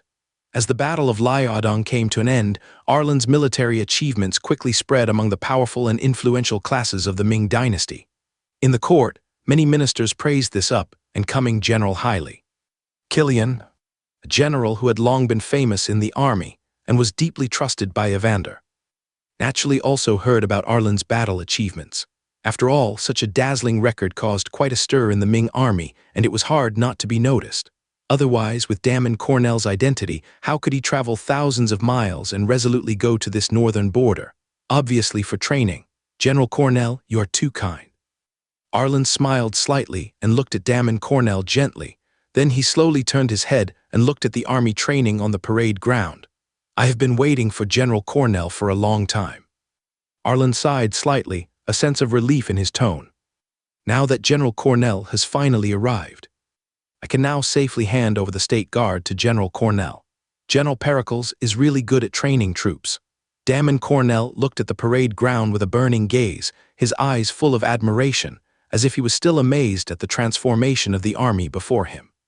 The Huizhou Guards were reorganized from surrendered soldiers from the northern Yuan dynasty. Initially, their morale was low and they were a loose group, making it extremely difficult to organize them. However, under General Pericles' leadership, they were reborn and became so powerful. Damon Cornell said this, clasping his hands together and giving Arlen a solemn military salute. I admire you. General Cornell is a commander just like me. There is no need to call yourself a junior general. Arlen smiled and waved his hand with a friendly look. No, no, no. Damon Cornell hurriedly shook his head vigorously upon hearing this, his face looking extremely serious. When I take up my post in the future, the Ministry of War will specifically issue an order. During my time in command of the Huizhou Guard, I was directly under the command of General Pericles. Whenever there was any critical military intelligence or important military affairs, all decisions had to be made by General Pericles. Damon Cornell leaned forward slightly as he spoke, his attitude extremely sincere. Therefore, in Daning Prefecture, my position is indeed below General Pericles. Certainly, Damon Cornell paused, his eyes gleaming with excitement. To have the opportunity to serve under General Pericles in Daning Prefecture and follow him into battle is the honor of my lifetime. See this situation. A smile appeared on Arlen's face again. He nodded slightly and said no more. Subsequently, Arlen turned around and pointed towards the training grounds. The 50,000 soldiers of the Huizhou Guard have been completely reorganized, and the daily training program has been finalized. After General Cornell takes over the army, he can directly command the troops according to this outline. Arlen said, turning his gaze to Damon Cornell. If General Cornell has any questions about military affairs, you can send someone to Daning City to find me at any time. Thank you, General Pericles. Upon hearing this, Damon Cornell clasped his fists again and bowed deeply, his words full of gratitude. Just at this moment, Cornelius hurriedly ran up to the platform again, but this time he looked anxious and was breathing heavily. General. Cornelius suppressed his excitement and reported in a trembling voice, news came from Daning. Madam is already showing signs of labor and will probably give birth soon. Upon hearing this, Arlen's originally calm expression changed instantly. His eyes were full of surprise and expectation, and his joy was beyond words. General Cornell. Arlen quickly turned around and looked at Damon Cornell, speaking faster than he could. I'll leave Huizhou in your care. My wife is about to give birth, and I urgently need to go back and take care of household matters. If there is anything important in the future, you can send someone to Daning City to find me at any time. Say it, no waiting for our response. Arlen strode towards the edge of the reviewing platform. Upon seeing this, all the guards immediately followed Arlen and quickly left the military camp. Not a moment. A group of royal guards quickly rode out of the military camp and galloped towards Daning City. Although Huizhou is not far from Daning City, it can be reached within 2 hours. Daning City, Pericles' mansion. Outside Aubrey's dormitory, the atmosphere was tense and full of anticipation. A group of maids came and went in a hurry. Some held steaming basins steadily in their hands, while others carefully held soft towels and walked anxiously back and forth between the houses. Elijah stood outside the dormitory, his brow furrowed, pacing back and forth. His eyes were filled with anxiety. At this moment, a burst of hurried footsteps came from a distance. How about it? Pericles Yingyi ran to Elijah and asked impatiently. With a barely perceptible tremor in his voice, the midwife has been gone for 2 hours. Elijah saw Arlen coming and hurried forward, forcing a comforting smile on his face. It is said that the first delivery will take longer. Don't worry, young master, just relax. It's too late to say. The next moment, from behind the tightly closed bedroom door came a clear and loud wah, wah, wah sound of a baby crying. A loud cry suddenly rang out, like a thunderclap, instantly shattering the tense atmosphere. Next, the door of the bedroom slowly opened, and a midwife, her face filled with joy, walked out briskly with a baby wrapped tightly in red cloth firmly in her hands. "Congratulations, General Pericles! Congratulations, General Pericles!" The midwife couldn't contain her excitement and congratulated loudly. The lady gave birth to a boy for the general. As the midwife spoke, she gently rocked the baby in her arms, her eyes filled with excitement. Arlen's reputation in Daning Prefecture is known to everyone. He is also a hero to the people of Daning. It is an honor to be able to come to the Pericles mansion to deliver a baby. Now that the delivery was successful, the midwife was both happy and relieved. "Mother and son are safe," the midwife continued. These last 4 words were like a reassurance, putting everyone present at ease. Talking, the midwife walked quickly to Arlen and looked at him as if seeking credit. "Call."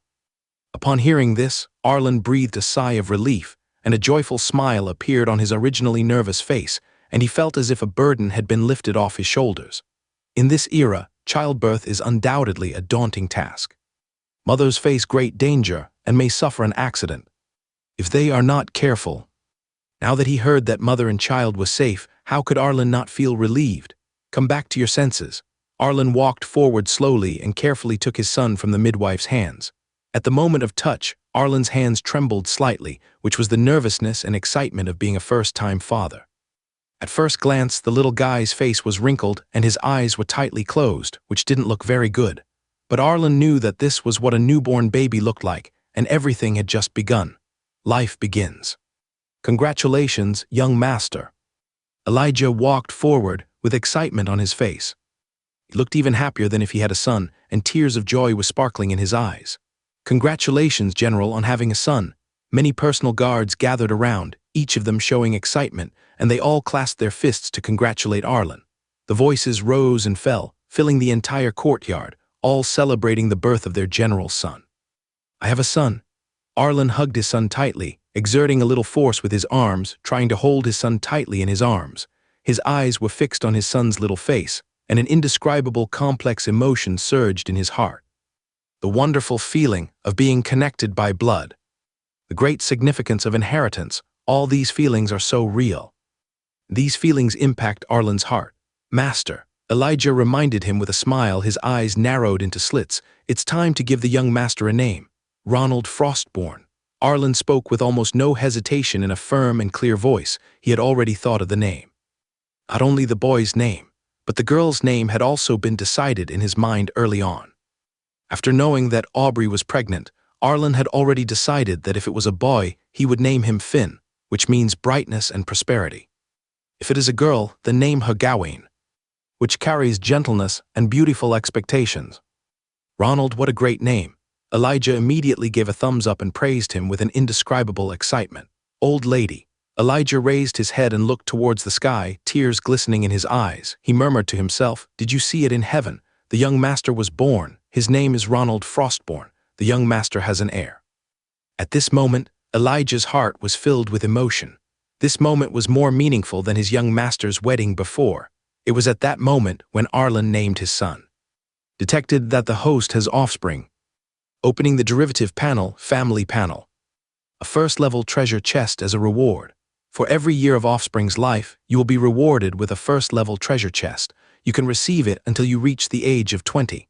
The family panel is open, and talents can be randomly granted to offspring. Host, do you want to enable random assignment? At this moment, a virtual panel prompt suddenly appeared slowly in front of Arlen, emitting a faint light. There's actually such a pleasant surprise. Arlen opened his eyes slightly. A hint of surprise flashed across his face, and looking at the panel prompt in front of him, a look of joy appeared in his heart. Then Arlen's gaze slowly fell on the line of words that randomly grant talents to future generations. Randomly granting talents. Arlen frowned slightly, revealing a thoughtful expression. Without much hesitation, he immediately gave the order decisively. "Give it." Although he didn't know what talent he could be randomly given, he knew in his heart that if his son could be given a talent after birth, it would definitely help his son's future. Random talent granted. The panel prompt in front of Arlen kept flashing. The next moment, a golden halo gently fell on Ronald, who was held by Arlen. Successfully granted the talent politics. The panel prompts. Seeing this, Arlen nodded slightly and immediately understood. I see. Arlen smiled with satisfaction, thinking to himself, the gift of talent is what I will be best at in the future. Politics, that should be handling government affairs. This talent is a great blessing. Ronald is good at handling government affairs. If I ever found a country, he can be in charge of state affairs, and I can go on the expedition without worry. Thinking of this, Arlen couldn't help laughing, his heart full of longing for the future. Come back to your senses. Arlen immediately picked up his son and walked towards the room where Aubrey was, with hurried but cautious steps, after entering the room. Looking at Aubrey, who had just given birth and was extremely weak. Arlen's eyes were immediately filled with heartache. Aubrey's face was pale and bloodless, with beads of sweat hanging on her forehead and a few strands of hair sticking messily to her cheeks. You can imagine how much pain I just went through. Jemima. Arlen walked to the bedside and gently held Sydney Jemima's hand. Arlen comforted him gently. Thank you for your hard work. Sydney Jemima slowly opened her eyes and saw Arlen coming back. A smile appeared on her pale face, full of exhaustion and happiness. My husband, I gave birth to a son for you. You have an heir now. It's best if you're okay. Arlen held Sydney Jemima's hand tightly, full of concern. Thank you for your hard work. The sentence expresses both heartache and gratitude. Then Arlen gently put the baby in his arms down and carefully showed it to Aubrey. Look, our son. I've already chosen a name for him. It's Ronald. Arlen looked at Aubrey with tenderness in his eyes. Hearing this, Sydney Jemima's eyes immediately revealed a light of maternal love. She smiled and said softly, Yes, Ronald. Go and ask the doctor to prescribe some nourishing medicine. Arlen stood up and gave orders to the maid in the room, his voice filled with unquestionable authority. Everyone who participated in the delivery will be rewarded with 10 taels of silver. The servants in the mansion will have plenty of wine and meat today. Give the midwife 100 taels of silver. Arlen said loudly, Thank you, master. All the maids knelt down, all of them were extremely excited, especially the midwife outside the room. She was smiling brightly at this moment. Jemima. Arlen walked to the bedside again and looked at Sydney Jemima gently. What you need to do now is to have a good rest. The military affairs in Huiju are now completed. I will accompany you in the mansion for the next few days. Yeah. Aubrey smiled gently. Although her face was still weak, it was full of happiness, as if as long as Arlen was by her side, all the pain became insignificant. After leaving the room, Arlen's face was filled with a joyful smile, and he shouted loudly, Marvin, go to the government office and register my son's household registration. His native place is Daning and his name is Ronald Frostborn. He is my eldest son, Arlen. Arlen explained to Marvin with a smile on his face. No need to go to the government office.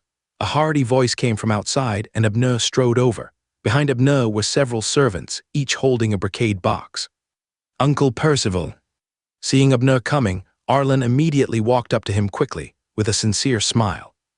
Bowed with his fists clasped, the action full of courtesy to the elders. It is obvious from the way they address each other that Arlen and Abner have become closer. I just heard that Jemima is about to give birth, so I quickly brought some gifts over. Abner said with a smile. The smile on his face was the concern of an elder for the younger generation. They are just a few pieces of jade and ginseng, not too precious. As Abner spoke, he signaled the servant behind him to present the brocade box. Uncle Percival, you are so polite. Arlen replied with a smile and immediately thanked him. He naturally knew that Abner was an honest official and that the Hongwu dynasty treated officials very poorly, with salaries being pitifully low. The fact that he brought several pieces of jade here must have been a reward from the imperial court in the past. This friendship is extremely precious. You're lucky, your first child is a son. Abner patted Arlen on the shoulder and said with a smile and immediately congratulated him. Congratulations. Thank you, Uncle Percival. Arlen responded happily. I just heard it. Abner raised his head slightly and said with a smile, Ronald. What a good name, but it's a bit literary and doesn't suit your personality. As Abner spoke, he looked at Arlen with a slightly teasing look. I was born into a military family, and I didn't want my first son to follow the path of a military general, so I chose a more literary one. Arlen explained with a smile. All right. Abner nodded slightly, a glimmer of hope in his eyes. In the future, I will be this little Ronald's teacher and teach him how to read and write. With Uncle Percival's guidance, it would be a blessing. Arlen smiled immediately, his face full of the intention to promote it. That's enough.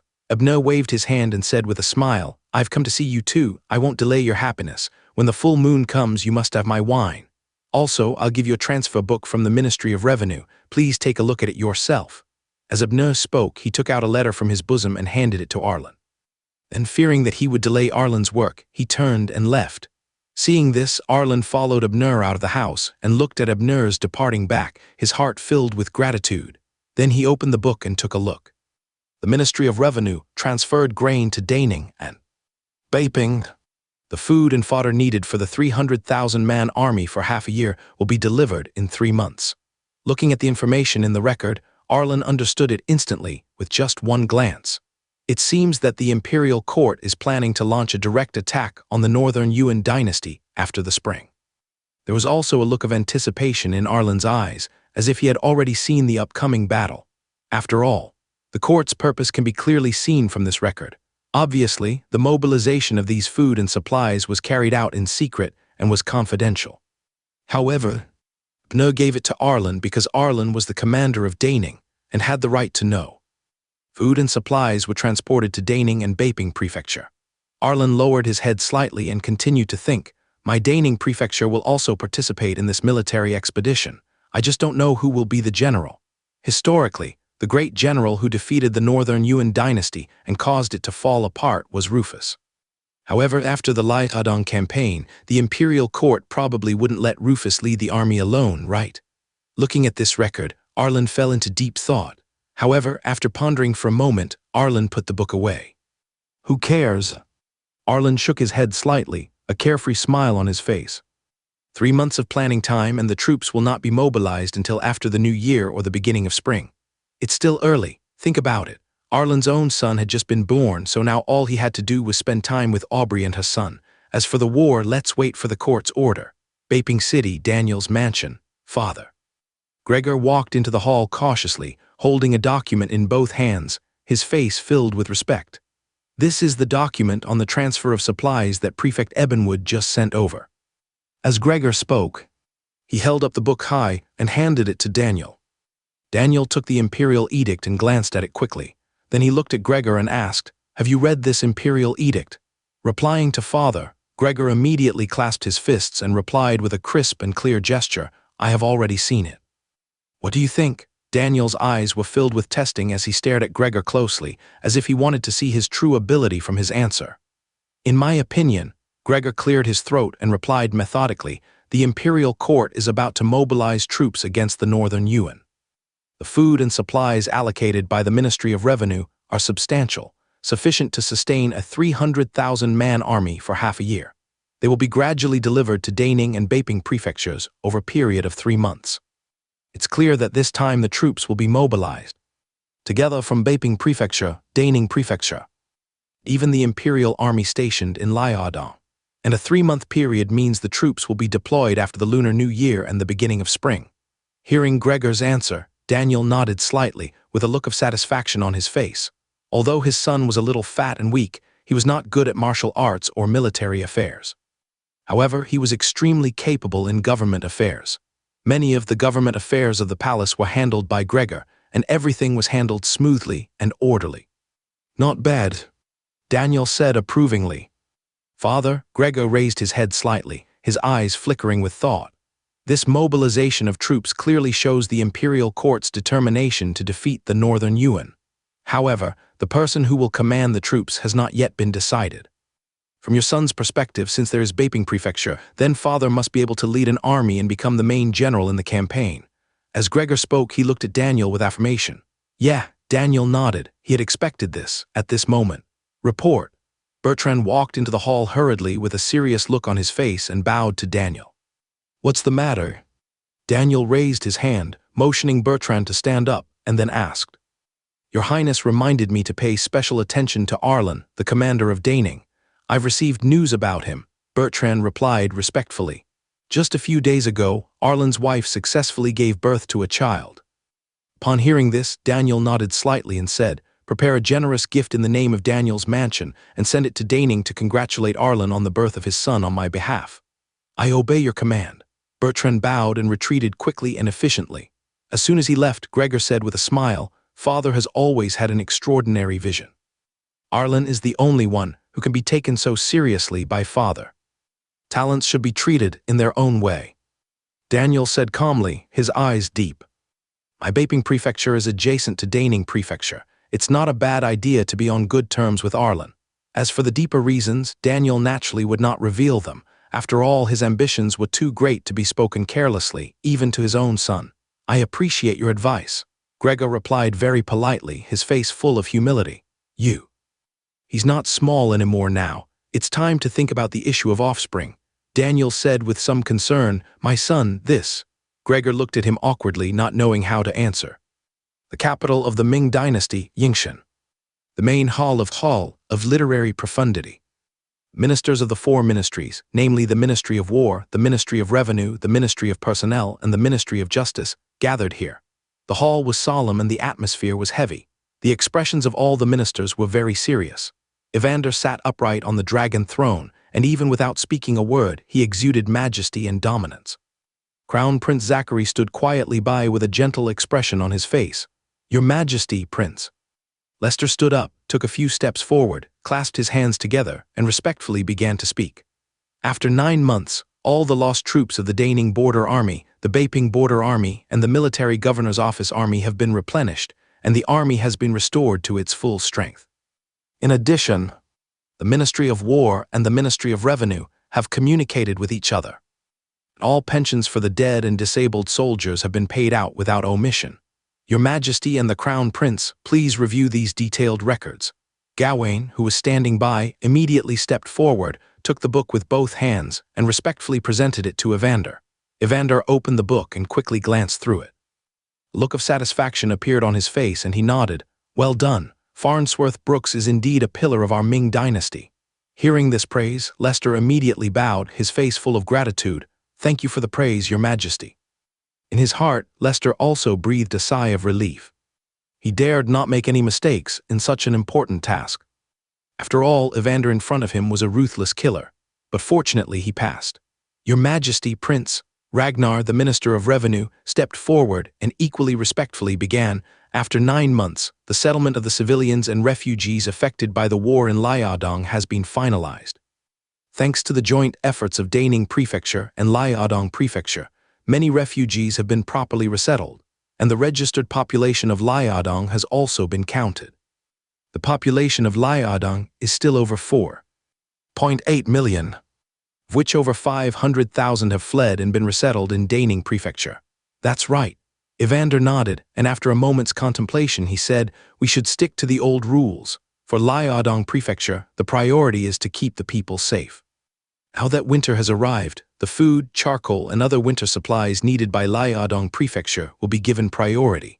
I understand. Ragnar replied immediately. As Ragnar stepped down, Minister of Personnel Marlon immediately stepped forward. Your Majesty. Marlon stepped forward and said respectfully, over the past 9 months, the Ministry of Personnel has focused on reassigning officials to Liaodong. After screening by the Ministry and personal appointment by the Crown Prince, they have already transferred over 70 officials, both senior and junior, and over 500 clerks under the prefect. Now the laws of the Ming dynasty and the policies of the Ming dynasty are being thoroughly implemented throughout Liaodong Prefecture. The Liaodong government is now back on track. However, according to a report from Prefect Elmer, Liaodong Prefecture has been under the control of the Northern Yuan for many years. Hachu's aggressive military campaigns and exploitation of the Cornelius people have caused a loss of financial resources for the entire Liaodong Prefecture. It will be difficult for Liaodong Prefecture to restore its productivity in a short period of time. Therefore, Prefect Elmer submitted a memorial hoping that the Emperor and the Crown Prince would grant Liaodong Prefecture further favors and reduce taxes. This matter, Evander said slowly, a thoughtful look on his face. I will discuss it with the Crown Prince. I understand. Quincy bowed and retreated respectfully. Just as everyone was discussing the matter, the Minister of Justice Finn stood out from the queue with a solemn expression. Finn took a few steps forward and stopped a few steps away from the throne. He clasped his hands together, bowed slightly, and spoke loudly. Your Majesty, Your Highness the Crown Prince. The Ministry of Justice has sent officials to Liaodong Prefecture to perform their duties for 9 months. During this period, We will do our utmost to clear up unjust and wrong cases, spread out our network of informants, go deep into the streets and alleys, and bring to justice those evildoers hiding in the dark, those who committed crimes in the past, and the powerful people left over from the Northern Yuan dynasty. Sidney, as Finn spoke. He raised his head slightly and secretly looked at Evander and Zachary sitting on the throne with a serious and cautious expression. Now, after careful review by the Ministry of Justice, a total of over 1,570 people have been sentenced to death. There are currently more than 5,780 cases still under trial, involving more than 30,000 people. Finn's voice was neither hurried nor slow, and each word was clearly transmitted to every corner of the hall, making everyone's heart tremble. This number is really not small. However, considering the cruelty of the Northern Yuan nobles, this number does not seem too large. After hearing this report, Evander sat on the dragon throne with a calm expression on his face and just nodded slowly. Subsequently, Evander opened his mouth slightly, his voice low and cold. Mr. Sidney, I have always been aware of your personal abilities and the overall case-handling capabilities of the Ministry of Justice. There is no need to say more. But one thing must be kept in mind. All punishments must be carried out in accordance with the laws of the Ming dynasty.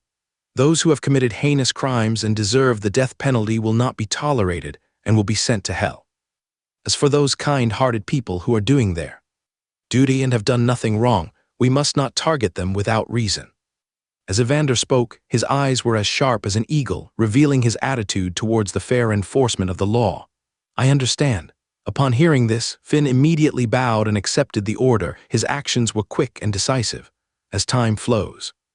After all matters that needed to be explained had been reported, the four ministers retreated in an orderly manner according to etiquette and walked out of the Hall of Literary Profundity Hall one after another. Now, Evander looked at the backs of the people leaving. His tense face gradually relaxed, and the majestic aura around him also quietly dissipated. Subsequently, Evander turned his head and looked at the Crown Prince Zachary beside him. He smiled and said, Zachariah, Liaodong Prefecture is now completely owned by the Ming dynasty. His words were also filled with the relief of finally achieving perfection after many twists and turns.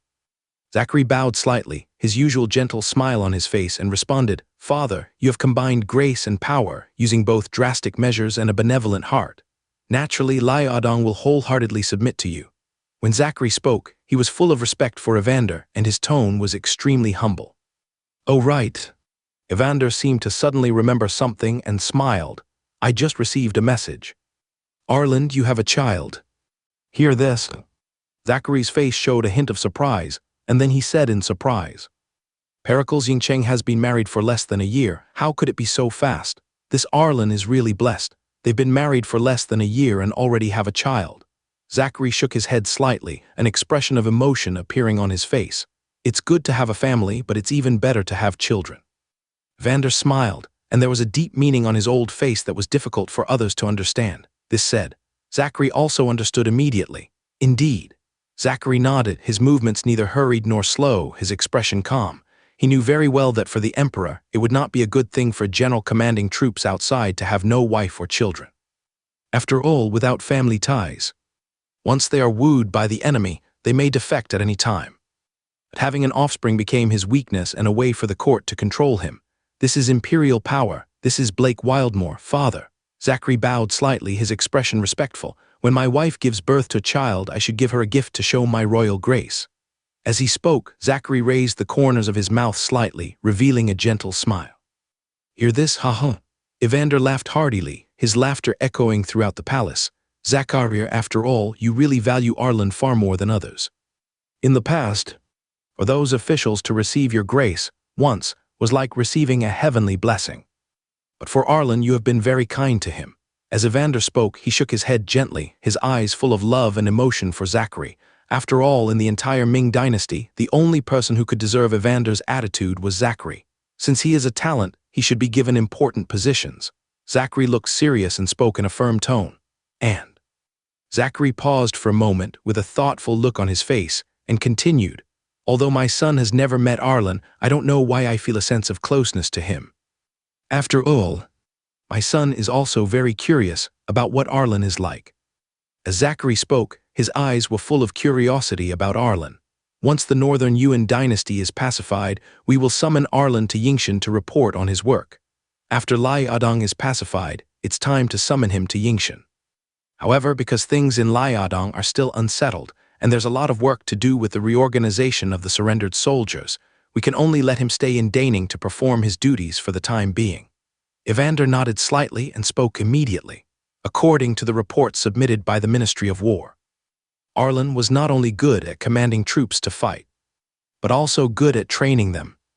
Now the Daning border troops and the reorganized Yuan army surrendered soldiers in Huizhou have been formed under his training. Now that Damon Cornell has arrived, we have gotten a bargain. We don't have to waste time on reorganization and training. Zachary said with a smile. Damon Cornell, I believe he will not let down his father's reputation. Arlena rarely asks me for help, but this time she asked me to let Damon Cornell go to the northern frontier as a general. It can be seen that Arlener has also heard of Arlen's reputation in Yunnan, and specially asked Damon Cornell to go to the northern frontier to hone his skills. Evander smiled slightly. When mentioning Killian, Evander also appeared very kind. Big Brother is also a talent for commanding troops. Under the guard of Big Brother, the people of Yunnan are safe and secure, and foreign races have not invaded. The fact that Big Brother specially requested to send Arlan to Daning as a general shows that Big Brother values Arlan very much. Zachary also said with a smile. So, don't say you're curious about Arlan, I'm curious too. Looking at how capable Arlan is and how young and good at commanding troops Evander spoke slowly, his eyes narrowed slightly and his voice paused. At this moment, I seem to be lost in memories. I'm reminded of Malachi Farrell in the past.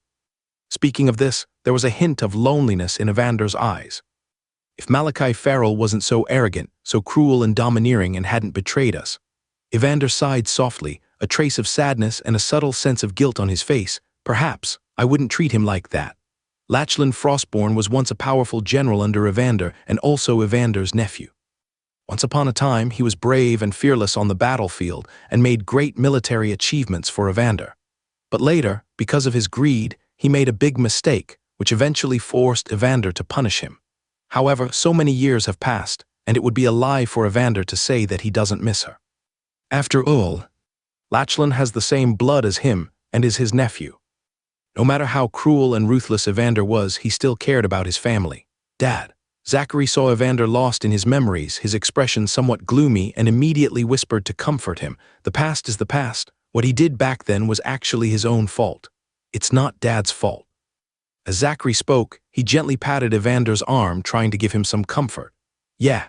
Evander nodded and took a deep breath, as if wanting to absorb all the unpleasant memories. Then he came to his senses and stopped mentioning Lachlan. There are many taboos in the court today.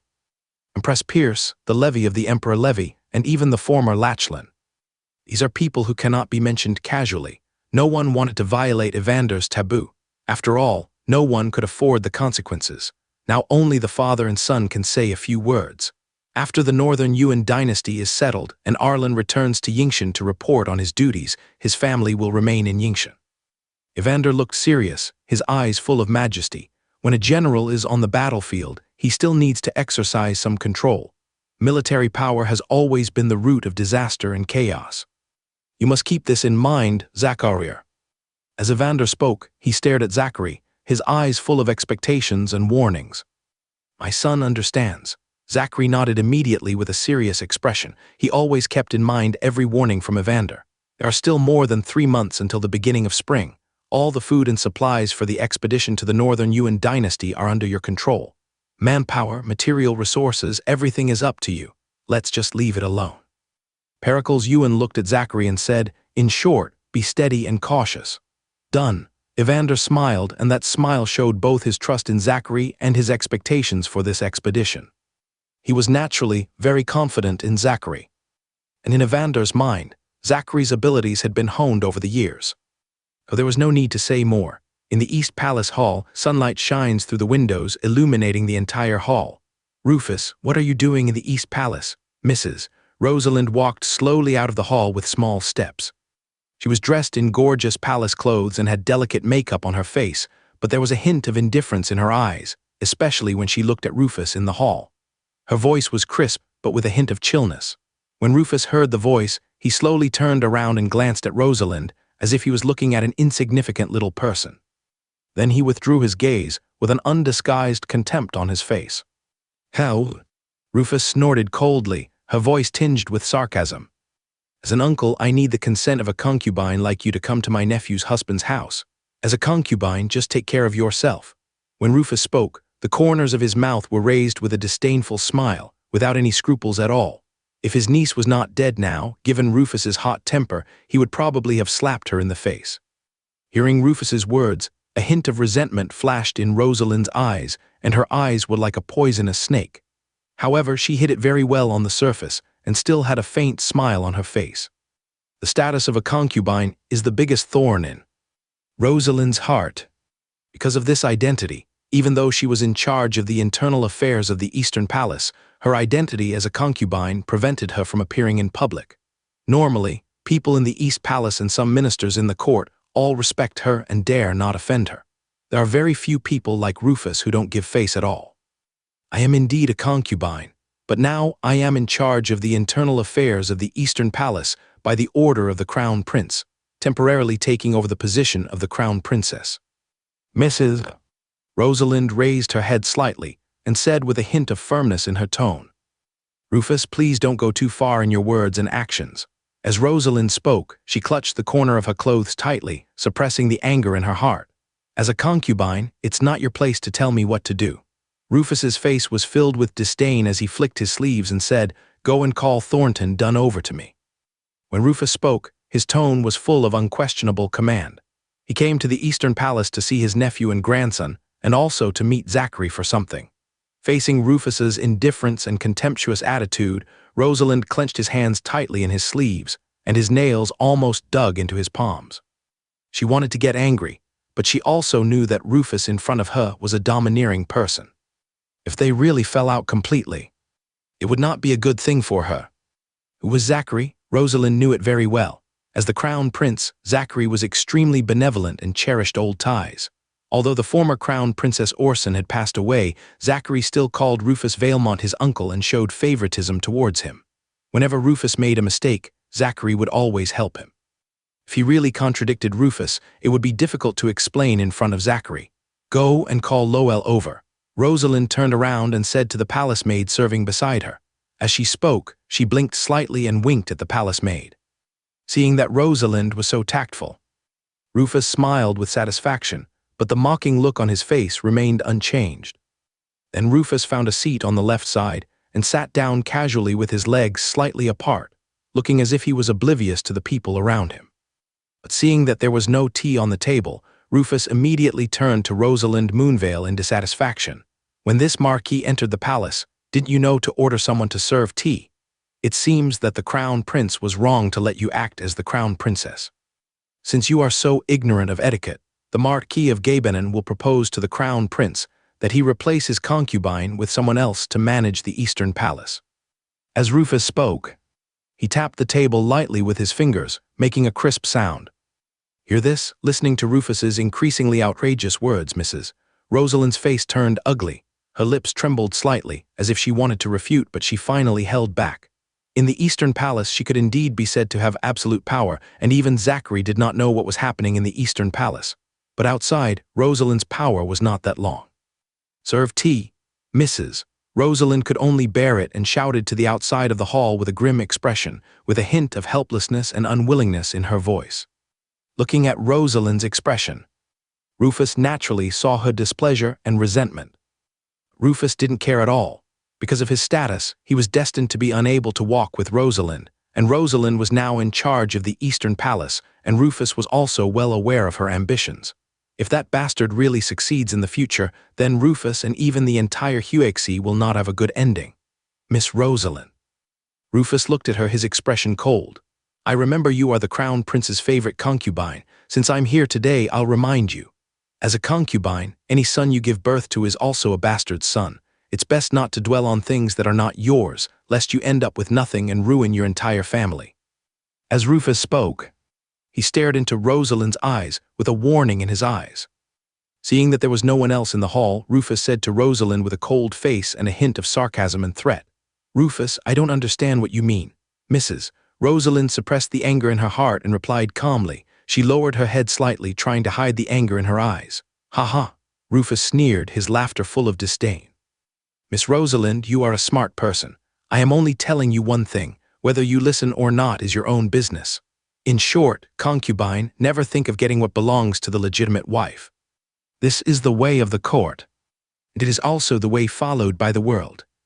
No one can change that. Even the emperor is like this."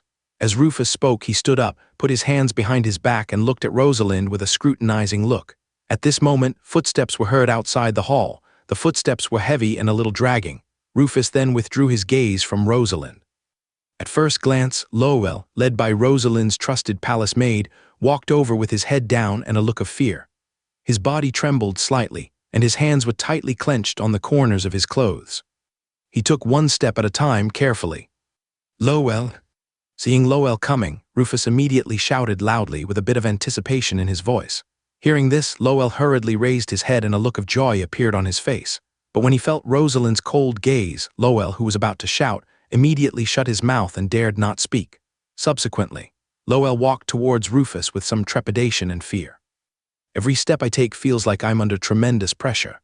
When he arrived in front of him, Pericles Lowell called out crisply, "Granduncle." There was even a slight tremor in his voice. Looking at Lowell with his head down, looking extremely inferior and cowardly, a hint of disappointment flashed in Rufus's eyes. The disappointment flashed across his eyes. Yet it was so obvious. However, for Rufus and Huexi, they had no choice except Lowell. "Lowell, what's wrong with you?" Rufus frowned and scolded Lowell. "You are the legitimate son of the crown prince, a member of the royal family and of noble status. How can you accomplish anything by being so timid? Stand up straight." As Rufus spoke, he pointed at Lowell's back, signaling him to straighten his body. Under Rufus's threat, Lowell barely stood up straight, but the cowardly look in his expression could not be changed. His eyes were still evasive, and he did not dare to look directly into Rufus's eyes. "Ugh." Rufus sighed, his voice filled with helplessness, and he was secretly disappointed. "After all, I can't compare with Levi. We are brothers from the same mother, so why is there such a big gap? Back when Corey Arlen was still around, he was truly noble and had the bearing of a king. But Lowell, ugh, that's terrible." Seeing Lowell like this, Rufus became even more disappointed. Looking at him, Rufus also thought of his eldest nephew. For a moment, his heart was empty and he felt a huge sense of gap. After a moment, Rufus came back to his senses and said to Lowell in a gentle voice, "Lowell, have you suffered any injustice? Tell your uncle and I will take care of it for you." As Rufus spoke, he gently patted Lowell's shoulder, trying to give him some comfort.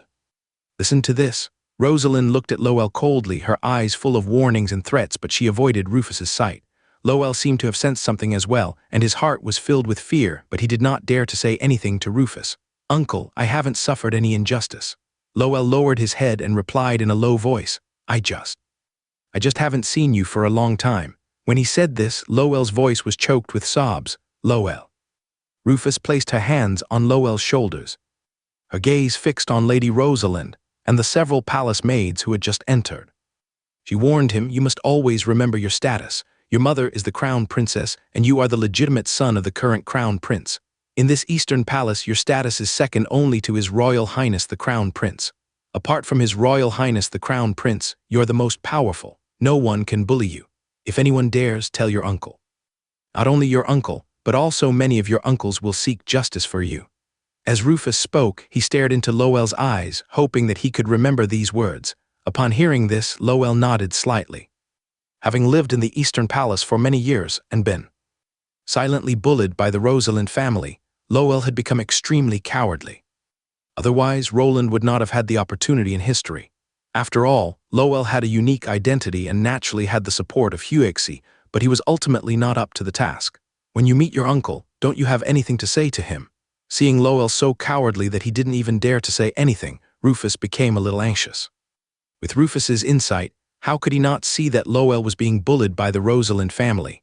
Otherwise, how could the legitimate son of the crown prince be so miserable? But no matter what Rufus did, Lowell had to speak out and had to have a reason before he could attack the Rosalind family. Thornton Hun heard that his great-uncle had just returned from the battlefield. He was very happy to see his great-uncle return safely. Lowell thought about it and showed his happiness for Rufus's return with a forced smile on his face. "Oh," Rufus sighed. He didn't know what to say. This was not what he wanted to hear. Meanwhile, Lady Rosalind sneered inwardly. Lowell, a lowly bastard, a waste. Even if you in Huexy want to support him, you have to see if he can succeed. With his own strength, what right does he have to compete with Roland? As Mrs. Rosalind thought about it, she raised her chin slightly, feeling a little proud in her heart. This time, see His Highness the Crown Prince. The Jinwu guards and servants outside the palace all knelt in salute and shouted in unison. The sound echoed outside the palace. Seeing this, Rufus immediately stood up and straightened his clothes. Mrs. Rosalind even put away the coldness on her face and replaced it with a dignified and gentle smile. She lowered her head slightly, folded her hands in front of her, and looked virtuous and kind. Soon, Zachary, wearing the prince's robe, walked slowly into the hall with steady steps and a look of majesty and gentleness. The robe swayed gently as he walked, showing the prince's noble temperament. Your Highness the Crown Prince. Rufus immediately bowed. Your Highness the Crown Prince. Mrs. Rosalind also bowed in a gentle voice. Your son greets you, father. Lowell knelt down hurriedly, his voice trembling slightly. His Highness's men immediately bowed in worship. The palace maids all knelt down, and the entire hall was filled with silence. Zachary took a quick look and raised his hand. Stand up. Thank you, Your Highness. Everyone immediately thanked him in unison. Rufus also smiled. The Crown Prince has returned at this time. I believe he has discussed important matters with the Emperor in the palace. As Rufus spoke, he looked at Zachary with a hint of tentativeness. This question naturally contains deep meaning. Seeing Rufus like this, Zachary smiled faintly. Indeed, we discussed some important matters. My uncle has returned to Yingshan for several months and has come to the Eastern Palace to visit me several times. Why is he here again today? Is there something wrong? As Zachary spoke, he walked gently to the main seat and slowly sat down with a smile in his eyes. Although he asked this question, the meaning in his eyes had already seen through Rufus's intention. That, your servant. Rufus was a little nervous and hesitated to speak. His hands unconsciously clenched and unclenched, especially with Rosalind and Lowell standing beside him. Moreover, in front of Zachary, Rufus's arrogance was completely restrained. Obviously, although Rufus was arrogant, he also knew in front of whom he could be domineering and arrogant. He did not dare to do so in front of Zachary. Although he is my uncle, he is also a subject. Zachary can easily subdue him. Lowell. Zachary turned his head, looked at Lowell and asked, Have you paid your respects to your great uncle? Reply.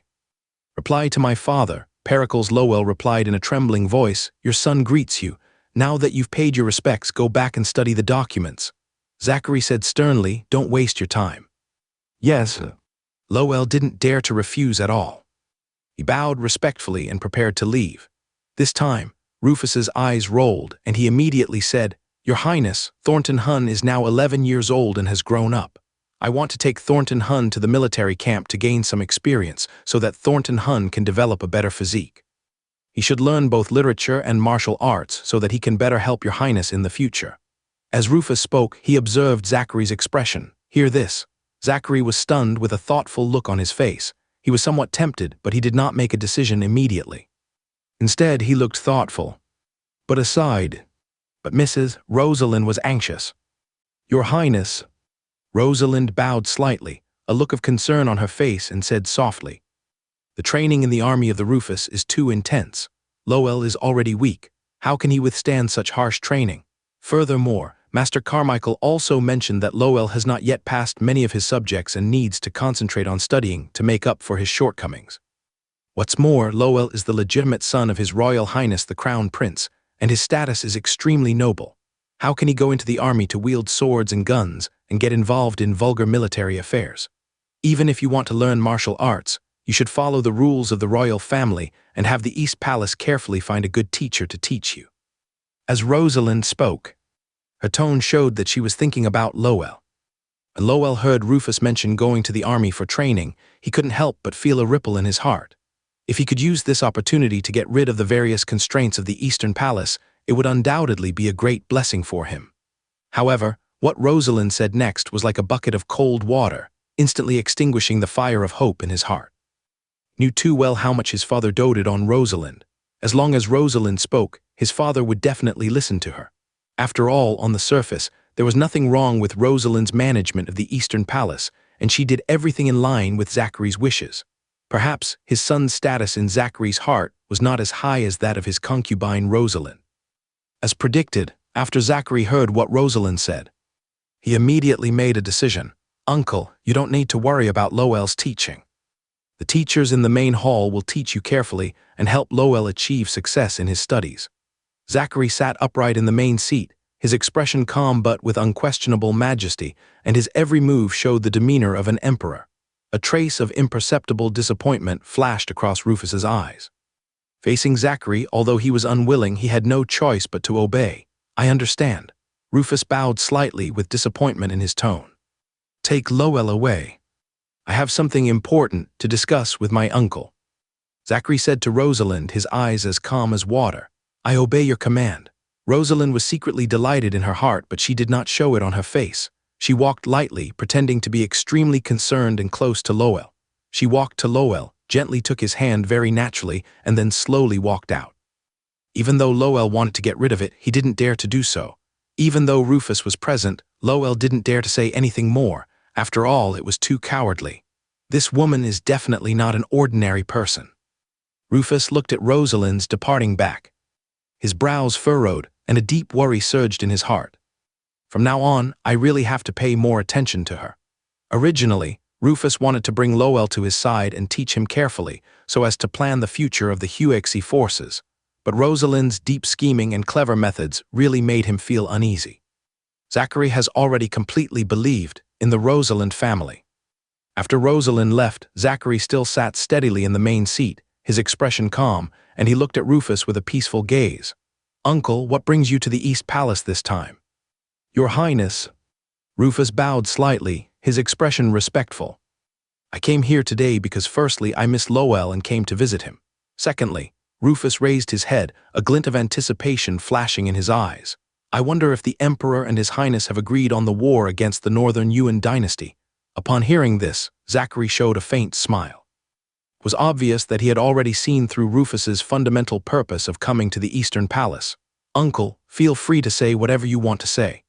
Zachary said lightly. Rufus no longer hesitated. He immediately stood up, clasped his hands together, and bowed deeply to Zachary. Your Highness, given our close relationship, I will speak frankly. If the Ming dynasty launches an attack on the Northern Yuan dynasty, I earnestly request that your Highness grant me the authority to lead the troops. The Ming dynasty has been established for many years, and I am still only a marquis. I sincerely want to advance further, and I hope your Highness will grant me this. Rufus said this, his eyes full of desire and determination. Made no secret of his desire for the title of Duke. Zachary nodded slightly, his expression very serious as he said, This expedition to the Northern Yuan dynasty is a major national policy of our Ming dynasty. It concerns the safety of the northern border and completely resolves the border crisis. It is of great significance. Uncle should be aware of the importance of this battle. I am well aware of the significance of this battle. Rufus straightened his body and said confidently, The Northern Yuan dynasty is no longer as prosperous as the Great Yuan dynasty. If I can serve as the general and lead the expedition, I will surely be able to crush the Northern Yuan dynasty and completely eliminate this great threat to the Ming dynasty. However, Zachary slowly shook his head and said, Uncle, please don't think about the position of Grand General anymore. Father has already chosen the candidate. This time, I can only grant you the position of Commander-in-Chief, just like when we went to Liaodong, commanding all the troops. When Rufus heard this, his expression changed slightly, and a hint of disappointment flashed in his eyes. But soon, thinking that he still had the opportunity to lead troops to war, his mood calmed down a little. Thank you, Your Highness. Rufus bowed, his tone full of gratitude. He knew in his heart that this opportunity might have been fought for by Zachary. Uncle, you and I are close, so I won't repeat some of the things I said. This battle not only determines whether the Ming dynasty can severely damage or even defeat the Northern Yuan dynasty, but also concerns the rise and fall of the Ming dynasty's national destiny. Although the Ming dynasty has sent a large number of troops on this expedition, military affairs are ever-changing and the outcome is unpredictable. As the leading general, I hope you can achieve great success in this battle. As long as you have outstanding military achievements, I will fully recommend you to the Emperor for the rank of Duke. If this still doesn't work, then there's nothing I can do to help you. Zachary spoke earnestly, his eyes full of expectation and a sense of encouragement. Hearing the words Duke's position, Rufus's eyes suddenly flashed with a fiery light. Without the slightest hesitation, he immediately knelt down and said, "Please rest assured, Your Highness, I will live up to your expectations.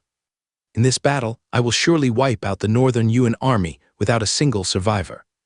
Kindness. Zachary looked at Rufus's firm attitude and nodded with satisfaction. This was exactly what he expected to see. This time, Zachary had already discussed it with his father. As long as Rufus made military achievements in the expedition to Northern Yuan dynasty, the title of Duke would be settled. This could be regarded as an encouragement and spur to Rufus. Daning Prefecture, the territory of Daning Prefecture. Deep in the dense forest, it is quiet and deep, with towering ancient trees all around and intertwined branches and leaves, exuding a gloomy feeling but also extremely secretive. This is the Blackguard's stronghold. Kill! A loud, orderly, and murderous shout suddenly rang out. Breaking the silence of the dense forest, 300 young men and women were seen holding wooden swords, moving nimbly and attacking their opponents swiftly. Their eyes were sharp and cold, and every move they made was extremely ruthless, with every sword aiming directly at the opponent's vital points. It seems that there is only killing in front of them, and they are born for assassination. After their fierce fight, the winner quickly shuttled across the training ground built at the stronghold. They also held crossbows in their hands, and their movements were agile and skillful, pulling the triggers of the crossbows while charging forward. In an instant, the crossbow arrows pierced through like locusts. S-H-H-H-H-H-H. S-H-H-H-H-H-H. The crossbow arrow broke through the air. Many crossbow arrows hit the targets on the training ground steadily, demonstrating their superb archery skills. Then they quickly lay on the ground and began to sneak along, their movements light and silent, like a group of ghosts. Outside the training ground, many people dressed in black and wearing masks neatly surrounded a man wearing a black robe and a conical hat. Each masked man in black stood straight, his eyes focused, exuding a murderous aura. Lord Cornelius stood respectfully aside, bowing slightly, his tone tinged with pride as he said, "This is the result of the 3-month training of the 3rd batch of death squads. They have been fully trained and are ready to be deployed at any time. Just like the 1st batch, they only recognize the tokens and not the people, and they are sworn to serve the master until death." Standing among the crowd was Arlen. He stood there quietly, his eyes under his bamboo hat watching everything on the training ground calmly. Now, it has been nearly a year since the Liaodong War was settled. Time flies, and another year is coming to an end. The power created by Arlen has grown from nothing to become stronger and stronger in this year. Now it has taken shape, with more than 1,300 people under its command, scattered in various corners of Daning Prefecture. Arlen named this unique force Blackguard. Raising a team of assassins is no easy task. The cost of training a few dozen death warriors might be bearable, but if you want to train more than 100, the financial and material resources consumed will be staggering. The reason why the death warriors are death warriors is not only because of the rigorous training, but also because of the huge investment of money. It was precisely because Arlen obtained Nahachu's treasure house and had strong financial support that he was able to successfully develop the Black Guards to its current scale. Arlen looked at the prototype of the Black Guard in front of him and felt very satisfied. He nodded, indicating his approval of Cornelius. Then he slowly gave the order, "Continue to strengthen the Black Guards and expand towards Baping Prefecture." Arlen's voice was low, revealing unquestionable majesty. "I obey your command." Cornelius responded immediately in a crisp and clear voice. Besides that, the Black Guards are now fully trained, and it's time for them to carry out their mission. From now on, we will conduct a comprehensive investigation of the Sydney family caravan's trade routes. Any caravan belonging to the Sydney family will be killed without mercy if discovered outside Daning Prefecture, and all goods will be seized. I want to completely shut down the Sydney family's business in the north. Start with Baping Prefecture, and then gradually expand to other prefectures. If anyone in Baping Prefecture kills a member of the Sydney family, there will be a reward of 100 taels. If anyone kills Sylvan's son, there will be a reward of 1,000 taels. This is the first mission of the Black Guards, and it is also a long-term mission. Arlen stared at the Black Guards on the training ground. A cold, murderous look flashed in his eyes, and he gave orders to Cornelius in a deep voice. The reason why it is not currently being carried out in Daning Prefecture is because Daning Prefecture is Arlen's territory. Although the Sydney family has some businesses, they are not much. The Sydney family's roots are in Baping Prefecture, and its surrounding areas. After knowing that Pericles Yingcheng became the commander of Daning, the Sydney family wisely transferred their assets from Daning Prefecture. "I obey your command," Cornelius responded with a serious expression. "Okay, that's it, return to Daning." Arlen nodded and said no more. The existence of the Black Guards is to do things for him that he cannot do openly, such as revenge. Of course, the Black Guards are also his solid backing for protecting his family. Even in the mansion, dozens of Black Guards have been quietly deployed. They usually disguise themselves as ordinary servants and seem insignificant, but in fact, they are all loyal warriors serving Arlen. Only. They were following orders and vowed to protect Arlen and his family at all costs, but they did not know that Arlen was their master. The Black Guards, as Cornelius said, only recognize orders and not people, and Arlen is the highest commander of the Black Guards, with his own special token for the death squad to remember. Arlen was well aware of the pros and cons and acted extremely cautiously. Even if the assassins were unfortunately caught and tortured, there was no way they would reveal their relationship with him. After all, the assassins had never seen Arlen's true face. Such a secretive and secure model is undoubtedly feasible. Daning City, inner city. On a street in the downtown area, people are coming and going, and it is very lively. There are shops on both sides of the street, and the sounds of hawking, talking, and laughing are intertwined, forming a picture of a prosperous city. "Dear guests, I'm so sorry. Today's premium craft beers are all sold out. Now only mid-range and low-range wines are left." In front of a restaurant, the waiter was smiling and shouting to the people in line. There was a bustling crowd in front of the restaurant. Hundreds of people were queuing up in an orderly manner to buy wine. The line was winding and extended to the corner of the street. Not only was the restaurant bustling with activity outside, but the interior was also packed. Every table across the 2 floors was filled with guests, toasting each other, laughing and chatting, the aroma of wine permeating the entire restaurant, a scene of booming business. This restaurant is none other than the Golden Goblet Estate, the property owned by Arlen. In Daning City, Golden Goblet Estate has already opened 3 branches, and in the entire Daning Prefecture, more than 50 branches have sprung up like mushrooms after rain. Golden Goblet Estate can be found in almost every city. The wine from Jinzun Prefecture has a unique taste. It is sweeter, mellower, and stronger than ordinary wine, and is deeply loved by the people of Daning Prefecture. In this northern land, women are certainly important to life, but fine wine is even more indispensable and has become an indispensable part of people's lives. Before opening the restaurant, Arlen kept a group of assassins and personal guards, and money was spent like water, with no income, which put him under tremendous financial pressure. However, with the successive opening of Golden Goblet Estate restaurant, the situation turned around instantly. The restaurant made a huge profit every day, and the profit was enough to support Arlen's various expenses, such as raising his loyal soldiers, thus achieving perfect financial operation. Return to the Pericles mansion.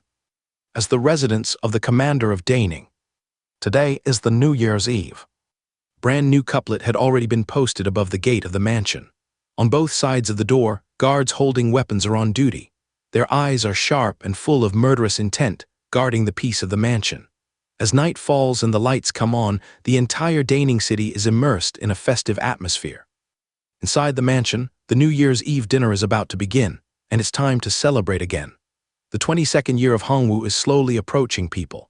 In the city, countless fireworks soared into the sky, blooming with colorful lights in the night sky, decorating the dark night sky like a dreamlike painting. In the house, Arlen stood quietly in the courtyard with his hands behind his back, looking up at the brilliant fireworks in the sky. Beside her, Aubrey gently held the 3-month-old Ronald in her arms, her eyes gentle and loving. "It's the 22nd year of Hongwu," Arlen murmured softly, his eyes deep. "Once the new year is over, I'm afraid war will come." His voice was low and calm, as if he was stating an established fact. The next day, early in the morning, in the martial arts training ground in the mansion. As usual, Arlen was practicing Bajiquin with his personal guards in the morning, and the shouts of training echoed in the training ground. At this moment, Cornelius came running over in a hurry, his expression quite anxious. "General, the angel Yingchen has arrived, bringing the imperial edict." Upon hearing this, Arlen immediately stopped what he was doing, slowly turned his head and looked at Cornelius. Only Arlen's expression was very calm, as if he had already anticipated this day. 3 months ago, after seeing the record of the allocation of food and supplies, Arlen already knew that the coming war would eventually come. Go meet the angel. Arlen did not hesitate at all and immediately walked down the training ground. Looking up, I saw dozens of guards accompanied by a general flag of the guards walking towards this side. The guards were dressed in bright armor, holding spears, marching in neat and powerful steps with a majestic demeanor. Your servant Arlen respectfully welcomes the angel. Arlen faced the general flag of the Imperial Guard with a solemn expression and bowed. Welcome, angel. Upon seeing this, the guards around also knelt down in unison and shouted in unison, their voices echoing throughout the entire training ground. Deigning Commander Arlen, listen to your orders. The general flag of the Imperial Guard came with a serious expression. Without the slightest hesitation, he immediately unfolded the Imperial Edict and read it aloud. The Emperor, by the mandate of heaven, decrees the Northern Yuan dynasty was an eternal enemy of the Ming dynasty. The Ming dynasty expelled it from the Central Plains and cut off its roots. However, the Northern Yuan thieves have not given up their resolve. They have repeatedly invaded the Ming border from the south, harassed the people, and disrespected the Emperor's will. Their evil deeds are appalling. The might of the Ming dynasty will not tolerate provocation. Today, I hereby order Arlen, the commander of the Daning Border Army, to return to camp immediately and dispatch the Daning Border Army to Beiping Prefecture to await further orders. When the army gathers, we will crush the Northern Yuan dynasty and show the might of the Cornelius dynasty. Appreciate this. The commander-in-chief of the Imperial Guard spoke in a loud voice, and the sound of the announcement echoed around the martial arts training ground in the palace. Hear this. Arlen immediately bowed and said, Your Highness Arlen, I obey your command. The commander-in-chief of the Imperial Guard stepped forward and respectfully placed the Imperial Edict in Arlen's hands with both hands. General Pericles, the Emperor has issued an order. Upon receiving it, we must mobilize our forces immediately without delay. The commander-in-chief of the Imperial Guard said this with a serious expression. I obey your order. Arlen nodded, holding the Imperial Edict firmly in both hands with 1,000 thoughts in his mind. The host receives an Imperial Edict and is rewarded with an ordinary treasure chest. The moment the Imperial Edict was in hand, a familiar prompt sound rang in Arlen's mind. I have conveyed the Imperial Edict, and am returning to the capital to report. General Pericles, goodbye. The chief flag teller of the Royal Guard saluted with his fists, then turned around and walked out of the mansion with dozens of Royal Guards. They walked in unison and with great determination, fully demonstrating the majesty and momentum of the Royal Guards. General, the war is about to start again. Marvin and Cornelius immediately gathered together quickly. There was anticipation for the upcoming battle in their eyes, but also a hint of uneasiness.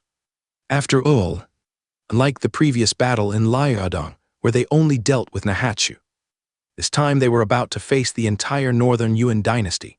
You must know that Nahachu was just a vassal of the Northern Yuan dynasty, but what he was facing this time was the Northern Yuan dynasty that once dominated the world and controlled the Central Plains. The Northern Yuan dynasty, it's just a spent force. There's nothing to be afraid of.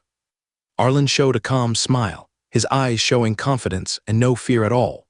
What he had in mind was not only to fight bravely on the battlefield and pick up attributes to improve his strength, but also because the map of the Imperial Seal he had obtained was located in the territory of the Northern Yuan dynasty. If he could find the Imperial Seal in this war, Arlen would have the opportunity to establish a country belonging to the Cornelius people in the future, mandated by heaven, may you live long and prosper forever. Which Chinese person would not yearn for these 8 words? This is a symbol of the supremacy of imperial power.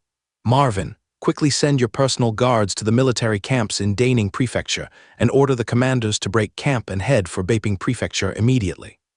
The military camps that are closer to Beiping Prefecture will wait at the border between Beiping Prefecture and Daning Prefecture.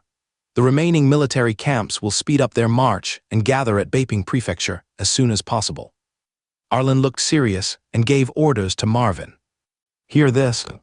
Marvin, who was standing beside Arlen, looked stern and quickly clasped his fists in response. I obey your orders. After saying that, Marvin turned around neatly and walked quickly towards the 100 guards under his command. The general has an order.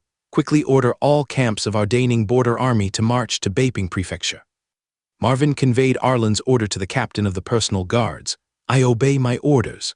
The 100 personal guards nodded one after another, received the order, and quickly ran out of the mansion. All of a sudden, at the hitching post outside the mansion, the guards quickly untied the reins and mounted their horses. With the crisp sound of whips cracking, the horses neighed, and everyone spurred their horses and galloped towards the various military camps to convey the general's orders.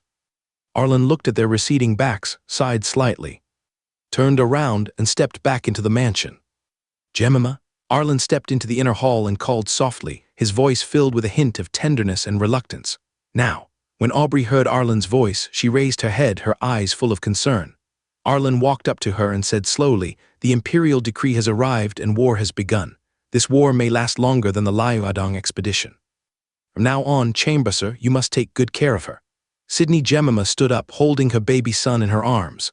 Although there was reluctance in her eyes, she said very considerately, "Husband, go ahead without worry. I will be waiting for your triumphant return home." After saying that, she raised her hand and gently straightened Arlen's collar. Her movements were gentle and full of concern for Arlen. Arlen turned his head again and looked at Elijah, who was standing quietly beside him. He said solemnly, "Uncle Mossgrove, I'll trouble you to take care of everything at home." Elijah bowed slightly, a solemn look on his old face, and said in a firm tone, "Young master, be careful on your journey. I will take good care of the house." After explaining this, the two guards brought in Arlen's weapons and armor with steady steps. "See this, husband, let me armor you." Aubrey handed the son in her arms to the maid beside her, then slowly walked to the armor, gently held it up with both hands. Her eyes full of reluctance and worry, she moved gently and carefully as she helped Pericles Yingjia, each movement filled with affection. Wearing armor, Arlen instantly turned into the killing god on the battlefield in the past. He tightened the sword at his waist. Although there was reluctance to leave his wife and children in his eyes, he also revealed determination. Perhaps this is the fate of soldiers in this era. Men go to the battlefield to fight for their country and fight against enemies. Even if they are reluctant, they have to embark on the journey. In the Daning City military camp, on the training ground, the sun shone down scorchingly. The 20,000 soldiers were all wearing heavy armor and holding weapons.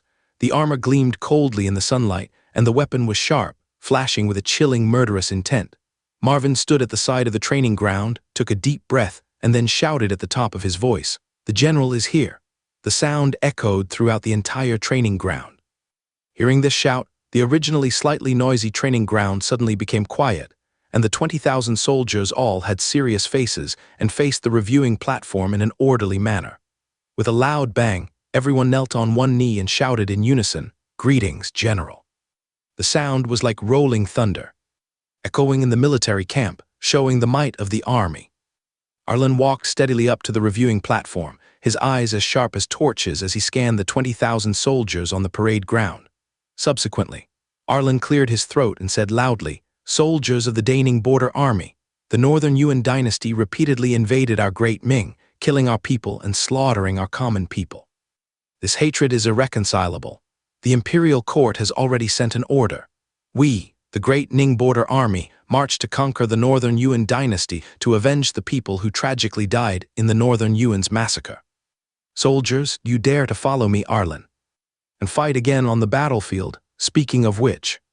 Arlen's voice was so passionate that it echoed in the military camp for a long time. "Follow the general to the death. Kill, kill, kill." The 20,000 soldiers were in high spirits, raising their weapons and shouting in unison. At this moment, every soldier's face was filled with passion and fighting spirit, and their voices gathered together, as if to break through the sky. This is the Angus Ning Border Army trained by Arlen, with high morale. It is good. Arlen nodded with satisfaction and said loudly, "Nonsense, I won't say any more. The whole army obeys the order. Go to Beiping Prefecture and join the Imperial Army heading out to fight against the Northern Yuan dynasty. Speed is of the essence in war. Move out immediately." Then, several generals standing behind Arlen took quick action. Otis looked determined and strode towards the army he led. Farley Woos was excited, rubbing his hands, and ran quickly to the front of the team. Percy and Dustin looked calm, commanding the soldiers in an orderly manner and shouting commands loudly. Under the leadership of the generals, the army set out from the camp in an orderly manner. For a moment, the sounds of footsteps, horses' hooves, and weapons clashing were intertwined together, and 20,000 troops left the barracks and marched towards Beiping Prefecture. At this moment, not only the Daning border army, but also the Huizhou Guard stationed in Huizhou, and the 50,000 reorganized troops under Damon Cornell's command also received the imperial court's order to march westward, preparing to gather in Beiping Prefecture. In this battle, the Ming dynasty was determined to use all its military strength to defeat the northern Yuan dynasty. The Daning border army, the Beiping border army, the Huizhou Guard, and 150,000 troops under the 5 military commandery of the imperial court all set out on the expedition. Together with no less than 100,000 logistics troops, a total of more than 400,000 troops will march towards the northern Yuan dynasty, inevitably launching a massive northern expedition. We will never return until the northern Yuan dynasty is defeated. The capital of the Ming dynasty, Yingshan, Hall of Chinese letter / heaven serving hall. The sunlight shining through the tall palace gate adds a sense of majesty. In the court, all officials were dressed in court robes and lined up in an orderly manner. Their expressions were either serious, expectant, or nervous. Vander was dressed in a gorgeous dragon robe with a majestic posture, sitting upright on the dragon throne. Crown Prince Zachary, as usual, wore the crown and robes of the crown prince and stood upright on the stairs under the dragon throne, with the same stern gaze, looking down at all the officials. Your Majesty, I pay my respects to you. Your Majesty live long. All the civil and military officials in the court bowed their heads and cheered in unison. The voice echoed in the hall, showing the solemnity and majesty of imperial power. Stand up. Evander raised his hand, and his voice was majestic and powerful. Thank you, Your Majesty. All the civil and military officials in the court said in unison, stood up and straightened their court robes. If you have the foundation to play, you will retreat from the court without the foundation. Gawain took a step forward and shouted loudly to the officials in the court. Let's start playing, Your Majesty. The Minister of Revenue, Ragnar, stood up, leaned forward slightly, held the tablet in both hands and spoke loudly. Now, Ragnar's expression was filled with a hint of nervousness and anticipation. After several months of preparation, today was the time to hand in the paper. Approved. Evander looked at Ragnar and said in a calm tone, it took months of planning and delivery. Today, the food and supplies needed for the northern expedition against the northern Yuan dynasty have been delivered in batches to Daning Prefecture and Beiping Prefecture. This batch of food and supplies will be enough for the northern expedition army to use for half a year. In Beiping Prefecture and Daning Prefecture, the prefects will be responsible for the allocation. Ragnar said in one breath, his voice loud and clear. Evander nodded with satisfaction and praised. Well done. Food and supplies are the foundation of an army. The Ministry of Revenue must continue to pay attention to them. Once the army has a greater need for food and supplies, the Ministry of Revenue must allocate them in a timely manner. Ragnar immediately bowed, leaned forward, and said respectfully, I obey your command. After saying this, he slowly stood up, his expression relaxed a little, and respectfully returned to the train. Let's start playing, Your Majesty. Lester stood up and said in a deep voice, the Northern Expedition Army needs artillery shells, iron bullets, arrows, weapons, and armor. They have all been transported to Beiping Prefecture. If the expedition begins, this batch of artillery will be enough for the army to attack the city 10 times. This time, the Ministry of War has allocated 10,000 muskets, which are enough for the iron bullets and gunpowder needed by the army. The Ministry of Revenue allocates the necessary food, fodder, and supplies, while the Ministry of War naturally allocates the necessary weapons and armor for the army. Not bad. Evander smiled with satisfaction, and the wrinkles on his face smoothed out. It's worth it that I gave you all enough time to prepare. Now you really haven't let me down. Evander laughed loudly, and his laughter echoed in the hall. It also reduced the sense of majesty in the hall. For the sake of the Ming dynasty's complete annihilation of the northern Yuan, I dare not delay. Lester said respectfully. He lowered his head slightly, his eyes full of awe. Mr. Donovan, Mr. Farnsworth, you have both made great contributions. I am very happy. When we conquer the northern Yuan dynasty, I will reward you two according to your merits. Vander said this with a big laugh, appearing very happy. The food and fodder must be sent before the troops move. The 2 departments of the court have also fully achieved this, which is enough to ensure that the army on the battlefield has no worries. I thank the Emperor for his great grace. Lester and Ragnar immediately expressed their gratitude. They bowed at the same time in unison. "Okay, go on." Evander smiled and waved his hand, signaling the ministers in the hall to continue. "Your Majesty," Zachary bowed and began in a steady voice, "military supplies and fodder have already been mobilized.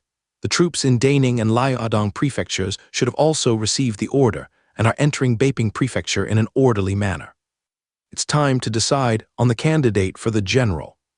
Hearing this, all the generals standing in the row raised their heads, their eyes flashing with anticipation, their faces showing nervousness and excitement. Naturally, most of the generals in the court were from Huexi. This may be the reason why Evander paid special attention to new generals. After all, among the military generals in the court who were able to lead troops to war, almost all were generals from Huexi. This was definitely not a good thing for an empire. "Prince, you have already chosen the candidate. Let's follow your decision." Evander smiled, his eyes showing trust in Zachary. "My son, I accept the decree." Zachary bowed, stood up straight, then turned around and looked at the many generals in the court with a sharp gaze. Facing Zachary's gaze, all the ministers dared not look directly at him and lowered their heads slightly. However, those who knew the inside story were already excited, their chests rising and falling slightly. "I have already discussed with my father the selection of personnel for this expedition," Zachary announced loudly, his voice echoing throughout the hall. "For this expedition, Samson will serve as the Grand General. Rufus will be the Commander-in-Chief, with Tristan, Duke of E, as his deputy. Daniel is the Commander-in-Chief of the Second Army, with Frederick as his deputy." Hear the sound. Samson, Rufus, Tristan, and Frederick immediately stood up. Although Samson is in his 50s, he still exudes the murderous spirit of a soldier and his eyes are firm. Evander and his son chose him, which naturally affirmed his ability. Rufus and Tristan knew the inside story and were not panicked at all. But Frederick, whose name was called, was a little nervous, even at a loss, as if he had not expected to be called. But at the moment, the list has been finalized. There is no way to change it. The four of them bowed simultaneously and said loudly, "Thank you, Your Majesty. Your Highness, the Crown Prince has placed his trust in us. In this northern expedition, we will do our utmost to crush the northern Yuan dynasty." The four of them said in unison, "The army has been mobilized. Generals, please do not delay. After the court meeting is over, we will immediately depart for Baping Prefecture to take over the army. Come here, give me the military token and the general's seal." Zachary took a look and said loudly. In response, 3 servants dressed in unit clothes with respectful expressions came slowly from the back hall, holding 3 boxes. At Zachary's signal, the first one walked up to Samson, bowed slightly, and handed the box in both hands to Samson. Immediately afterwards, the other 2 servants handed the box to Rufus and Frederick respectively. Obviously, the box contained the military seal and the general's seal. The Ming army only recognized military seals and general seals, not individuals. Once the war is over, all these will be taken back. The 3 generals solemnly took the box with both hands, raised it high, and shouted in a loud voice, "Thank you, Your Majesty, for your trust. Thank you, Your Highness, for your trust. We, your servants, swear to fight for the Ming dynasty until our death. I hope that you, my dear ministers, will return triumphantly as soon as possible and help the Ming dynasty resolve the threat from the northern Yuan dynasty. If this battle is successful, our achievements will last for thousands of years, and our name will be recorded in history. I hope you won't let me down." Evander spoke slowly with expectation in his voice, his eyes sweeping over the generals one by one. With an imperial majesty, time flies, and they are in the border area between Baping Prefecture and Daning Prefecture, inside the Baping army camp. Tents stood everywhere, and the flags of the Ming dynasty fluttered in the breeze. Blake hurried to the main camp tent. The tent was simply furnished with a large camp table, piled with maps and military newspapers. Blake walked to the main seat, bowed slightly, and respectfully reported to Daniel, who was sitting in the main seat, "Your Highness, I just received news that the Daning border troops will arrive at the border between the 2 prefectures tomorrow. In addition, the 50,000-strong Huizhou guards will arrive in 3 days. Daning Border Army, Arlen." Upon hearing this, Daniel smiled with anticipation. "I have long been fascinated by Arlen, and now I will finally get to meet him," Daniel said with a smile, the smile on his face becoming more and more obvious. "Your Highness will not be disappointed after meeting General Pericles," Blake replied with a smile, with a hint of expectation in his eyes. This time the imperial court has issued an order to form two armies, namely, the Baping Border Army, the Daning Border Army, and the Huizhou Guard under the command of this prince, to fight against the northern Yuan dynasty in the north. The other group is led by Rufus, a large army. The general is Samson.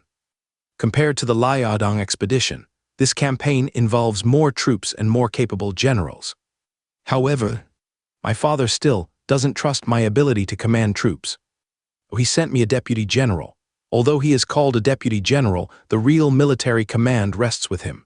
Facing his confidant, Daniel did not hide anything and spoke out his true feelings with some dissatisfaction. At this moment, Daniel frowned and a trace of unwillingness flashed in his eyes. Your Highness, since the Emperor has designated you as the commander-in-chief, it's obvious that he intends to train you. Your Highness's ability to command troops is well known to everyone in our Baping army. But this time it's a legion-level war, so the Emperor will naturally have to consider it more carefully. Blake said respectfully. He lowered his head slightly, his tone sincere, and could only speak out to comfort. Upon hearing this, Daniel sighed helplessly and nodded. That being said, I am unwilling to give up. If this 150,000-man army were handed over to me for command, I would definitely be able to defeat the enemy. One day, the Emperor will recognize Your Highness's ability to command troops. In the future, Your Highness will surely be able to expand the territory of the Ming dynasty. Blake said this with conviction, his eyes full of determination and loyalty. At this moment, a royal guard hurried outside the tent, knelt on one knee and announced loudly, "Report, Your Majesty, the Yingshan army is outside the camp, carrying military tokens." Here it comes. Daniel took a deep breath, calmed himself down, and all his previous resentment disappeared. Subsequently, Daniel stood up, straightened his royal robe, and said, "Go and greet him. After all, Frederick is my cousin, and we knew each other well before." Daniel smiled and walked quickly out of the tent. After a while in the military camp, Frederick, surrounded by a group of personal guards, came towards the main camp. Frederick was wearing bright armor and had a sword on his waist, but his expression was a little nervous and awkward. "Frederick, I haven't seen you for many years." Seeing Frederick walking in front, Daniel immediately shouted with a smile, his face full of enthusiasm. This general was none other than Frederick. Seeing Daniel, Frederick immediately went to meet him, bowed slightly and saluted. This humble general pays homage to His Royal Highness the Daniel. "Ha, there's no need to be so restrained between uncle and nephew." Daniel laughed loudly, walked forward, stretched out his hand and took Frederick's arm, then strode towards the main tent. After entering the tent, Daniel let go of Frederick's arm. "Frederick, since I was enfeoffed, except for the one time in the 17th year of Hongwu, when I went to the capital to pay homage to the Emperor and met you, I haven't seen you in the following years." Looking at Frederick in front of him, Daniel said with some emotion. He narrowed his eyes slightly as if recalling the past. "Yeah, it's been a full 5 years. After the Daniel was enfeoffed, it became difficult to see him." Frederick also followed suit with a look of regret on his face. "That's all right. This time my father has sent you to fight against the northern Yuan dynasty in the north, to join my army. When we were in Yingshan, everyone said that you inherited your cousin's talent in commanding troops. I must learn from him in this battle." Daniel said with a big laugh, with a hint of expectation on his face, as well as a test of Frederick. "Don't say that, my lord. On the battlefield, things change rapidly. I am only good at talking about war on paper. I cannot compare to the prince who has guarded the northern border for many years and knows the tactics of the northern Yuan dynasty." Frederick waved his hands repeatedly with a humble smile on his face. After saying this, Frederick said with a bitter look on his face, "Your Highness, to be honest, I didn't ask for permission to go to war this time. When I was in the court, I didn't even know that I was to lead the troops. The Emperor and His Royal Highness the Crown Prince were completely forcing me to do this. How dare I lead a war of this magnitude?" Speaking of this, Frederick frowned slightly, his face full of helplessness. Daniel looked at Frederick like this and smiled faintly, without pointing out anything, because in Daniel's opinion, Frederick was just deliberately covering up himself. Frederick's ability to command troops had long been known in Yingshan.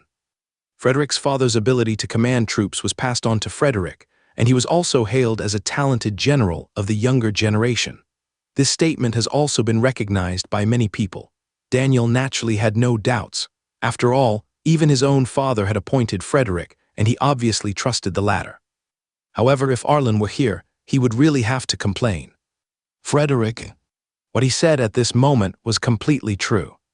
He is indeed good at talking big but not commanding troops. Even compared to Donovan Quo, he was even worse. In history, Roland was badly betrayed by Frederick. The Battle of Jingnan. If it weren't for Frederick's amazing assist, it would be difficult for Daniel to win so beautifully. He usurped Roland's throne in just a few years, and he would not become the first prince to successfully rebel as a prince. Frederick, don't be so modest in front of me. This time the Emperor has already issued an order. This time, our Baping Border Army, Daning Border Army, and Huiju Guard are all under your command. Although I am the Chief General, I am actually under your control. Daniel said this with a smile, without showing any dissatisfaction in his words. Your Majesty, please don't torture me. I'm really unsure about what to do this time. If I were to go to the battlefield, I'd feel a little timid. Your Highness must give me some good advice when the time comes. Frederick said with a smile, a hint of flattery on his face, and it really didn't look like he was pretending. Seeing this, Daniel smiled but said nothing. In his opinion, Frederick was still being humble. At this moment, another guard hurried in, knelt on one knee and announced loudly, "Report, Your Highness, the cavalry of the Daning Border Army has reached the border of the prefecture. General Arlen, the commander of Daning, is here personally with his troops." Hear the sound? Daniel and Frederick looked at each other. There was a look of curiosity in the eyes of both of them. Uncle Champion Arlen. I have heard of his name many times in the court before. Everyone said that he was the future top general of our Ming dynasty. Now I finally have the chance to meet him. Frederick said with a smile, his eyes full of anticipation. Don't say it's you. I have known Arlen for a long time. He is so young, yet he has such a formidable ability to command troops, and he is also extremely brave and invincible on the battlefield. I've wanted to meet him for a long time. Daniel said with a smile, also very much looking forward to it. Yes, my lord. I heard that Arlen was originally from Baping Prefecture and should have been in the Baping army. Why did he go to Daning? Frederick asked curiously. The news about Arlen should have been sealed in the Ministry of War. How come you knew about it? Daniel smiled and asked. Hey, Frederick laughed and said, I work in the 5 military commandery. These are not secrets. Come on. You can ask Arlen in person for the specific reason later. I will go to greet him in person. Daniel smiled and strode out of the tent. Seeing this, Frederick also followed with big strides. Arlen's name. After the Liaodong War was settled, the news quickly spread to almost 90% of the Ming dynasty's territory. Even Kilian, who was far away in Yunnan Prefecture on the southwestern border, heard about the military achievements of Arlen and the victory of Liaodong Ding. The reason why Arlen's name spread so quickly among the Ming dynasty's generals was all because of his military achievements. If it was just an ordinary little achievement, it would never have caused such a sensation. Even those arrogant generals from Huexi like Rufus, although they could comment on Arlen's age and behavior, chose to remain silent when it came to commanding troops and fighting. The 3 words Uncle Champion are what Arlen got for his battle, proved by the Emperor. Outside the military camp where the Peking army was stationed, everything was planned in an orderly manner, and the stationing place for the Daning Border Army was ready, under the clear sky. At this time, Daniel and Frederick walked towards the camp gate side by side. Daniel wore a black royal robe, showing his majesty as a royal prince. Frederick was wearing armor and following behind Daniel. Suddenly, there were faint footstep sounds coming from the distance. In a flash, the sound became clearer, as if thousands of troops were galloping towards us. Tread, tapping, dense and powerful sound of horse hooves swept over from afar. Looking up, I saw tens of thousands of cavalrymen coming like a torrent.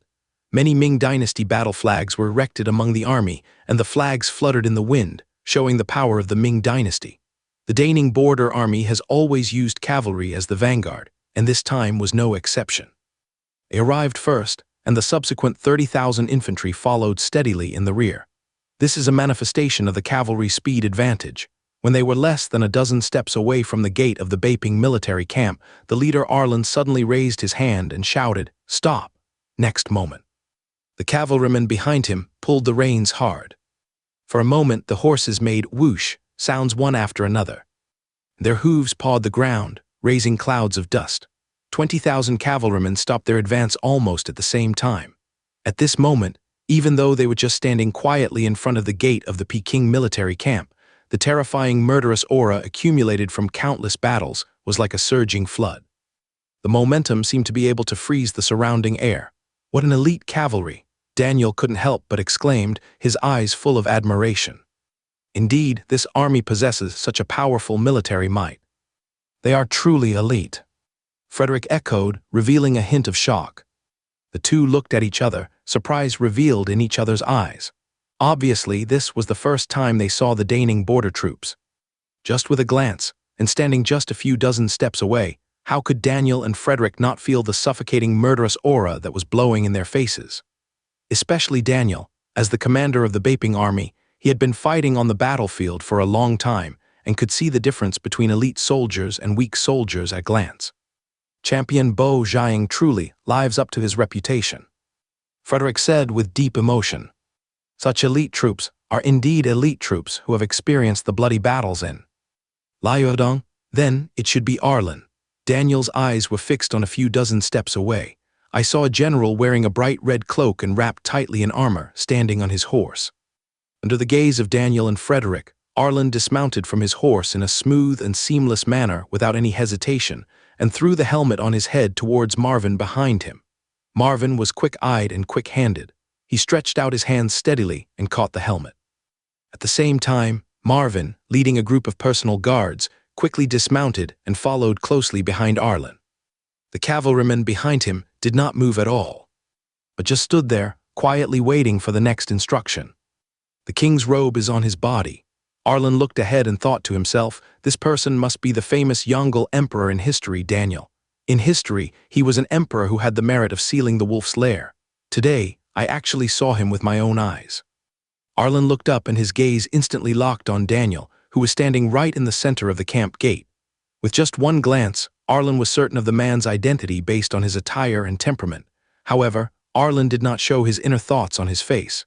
He looked calm and just strode towards Daniel. Daniel's eyes were always fixed on Arlen. As Arlen's figure got closer and closer, suddenly, Daniel's expression changed slightly, and a strange light flashed in his originally calm eyes. In his sight, Arlen's figure and appearance gradually became clearer from the haziness in the distance. When Daniel finally saw Arlen's face clearly, especially his eyes, his expression instantly became extremely complicated. There was even an indescribable surprise in his eyes, and his heart was beating wildly. Impossible. Daniel was shocked in his heart. Absolutely impossible. How can these two eyes be so similar? They are so similar.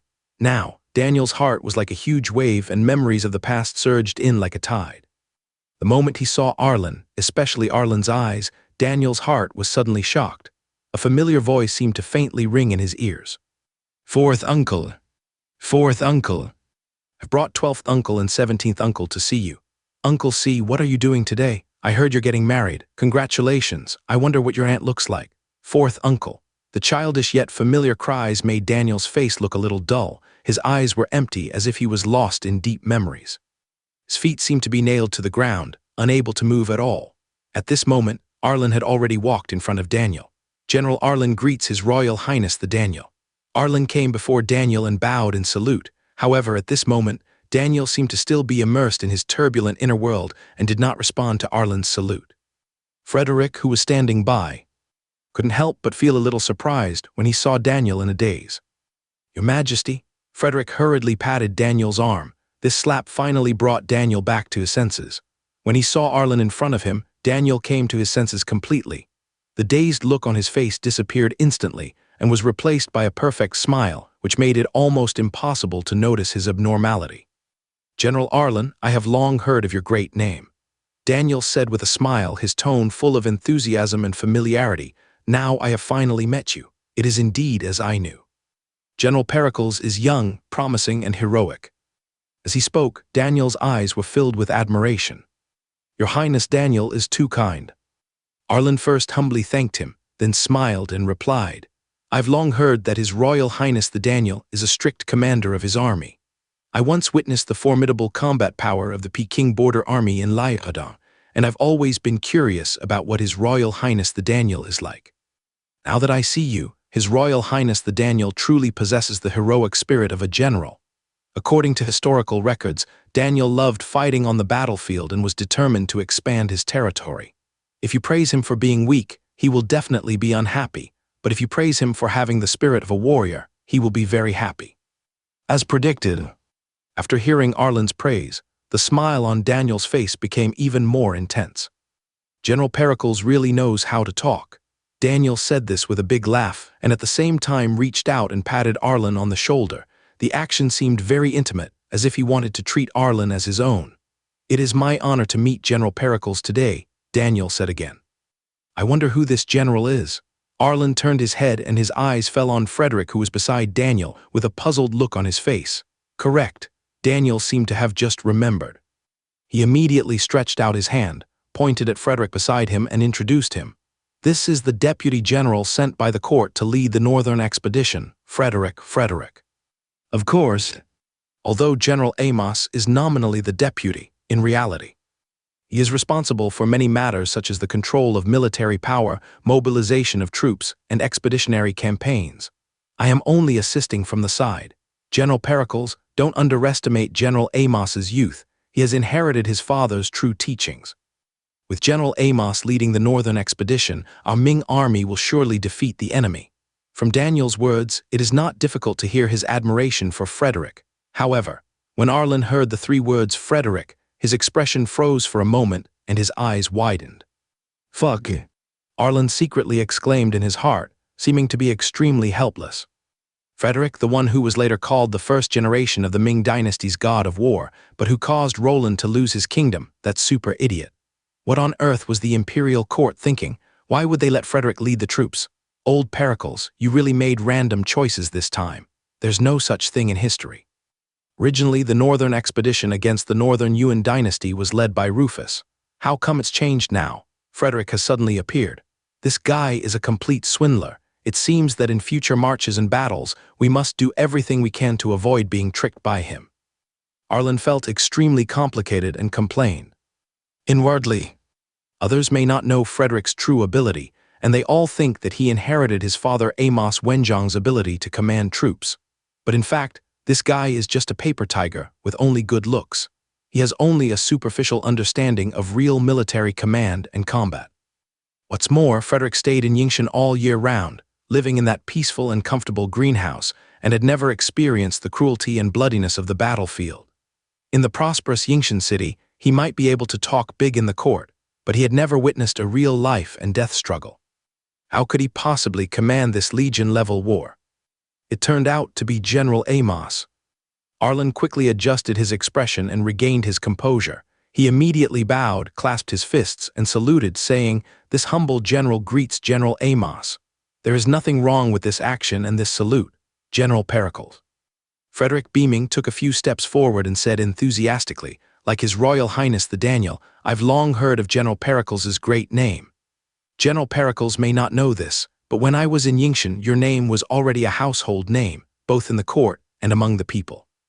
It is my great fortune to see you today. It's a pity that alcohol is prohibited in the army during the march. Otherwise, I would really get drunk with General Pericles." When Frederick spoke, there was a look of disappointment on his face, as if he really wanted to have a big drink with Arlen. "When we return victorious from the northern expedition, I'll have the opportunity to drink with General Amos." Arlen responded with a smile. Although Arlen deeply criticized Frederick's ability, Frederick was now a general after all. Arlen would naturally not be stupid enough to take the initiative to break up with him. After all, there was no point in doing so. Moreover, Arlen knew clearly that above Frederick, there should be a general who was responsible for coordinating and commanding the overall situation. If Frederick wanted to mobilize troops for an expedition, he also needed the consent of the general. Considering the overall situation, he should not be betrayed by Frederick. Fortunately, he was not appointed as a general. Well said. Daniel, standing by, also said with a smile, glancing between Arlen and Frederick, "When we return victorious from the northern expedition, let's get drunk together." Daniel's voice was cheerful, as if he had already seen the scene of a triumphant victory. "It is good," Frederick responded loudly. "His Royal Highness King Willowbrook." Arlen put away his smile, clasped his fists, and asked, "I wonder if the Daning border army camp has been properly arranged. This time I am leading the cavalry ahead and we still need to set up camp for the follow-up army." "General Farley," Daniel shouted loudly without hesitation. Echoed. Blake walked over quickly from the side. Upon seeing Arlen, Blake's face immediately lit up with joy, and he enthusiastically called out, "General Pericles, General Farley."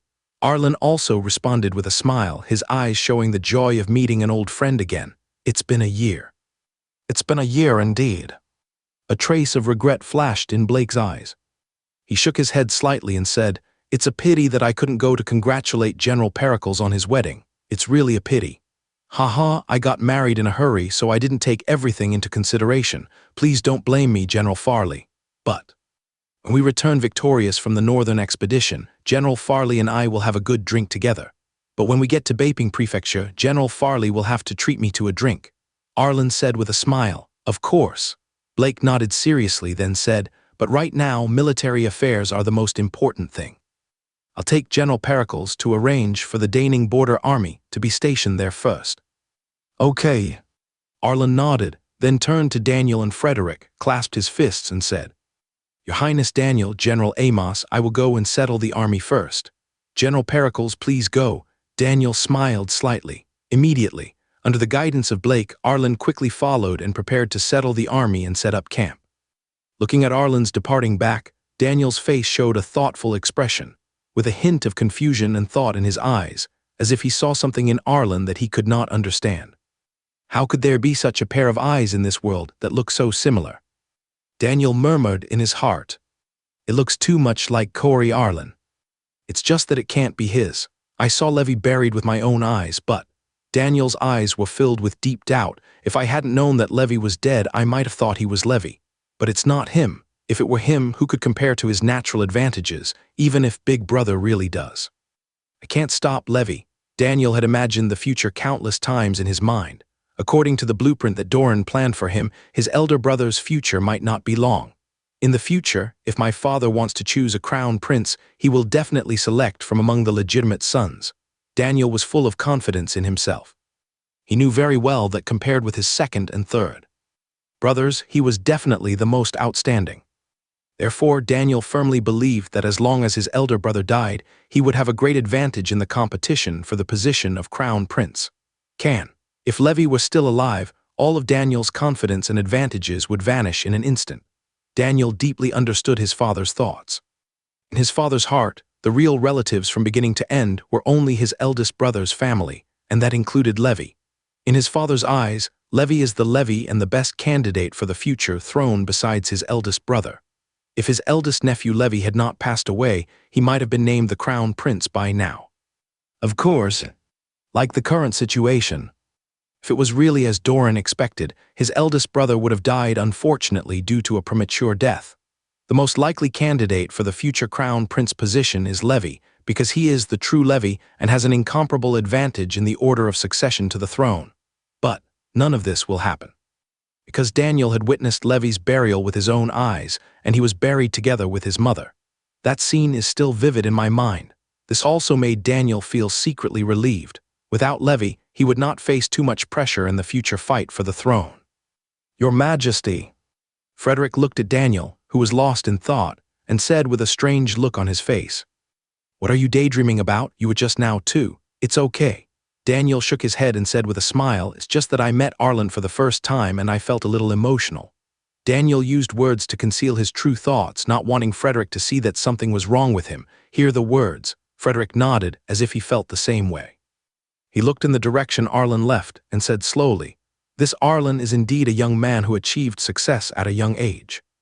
Unlike the likes of us who were born with noble titles. In status, he started as a soldier at the bottom and fought his way up step by step.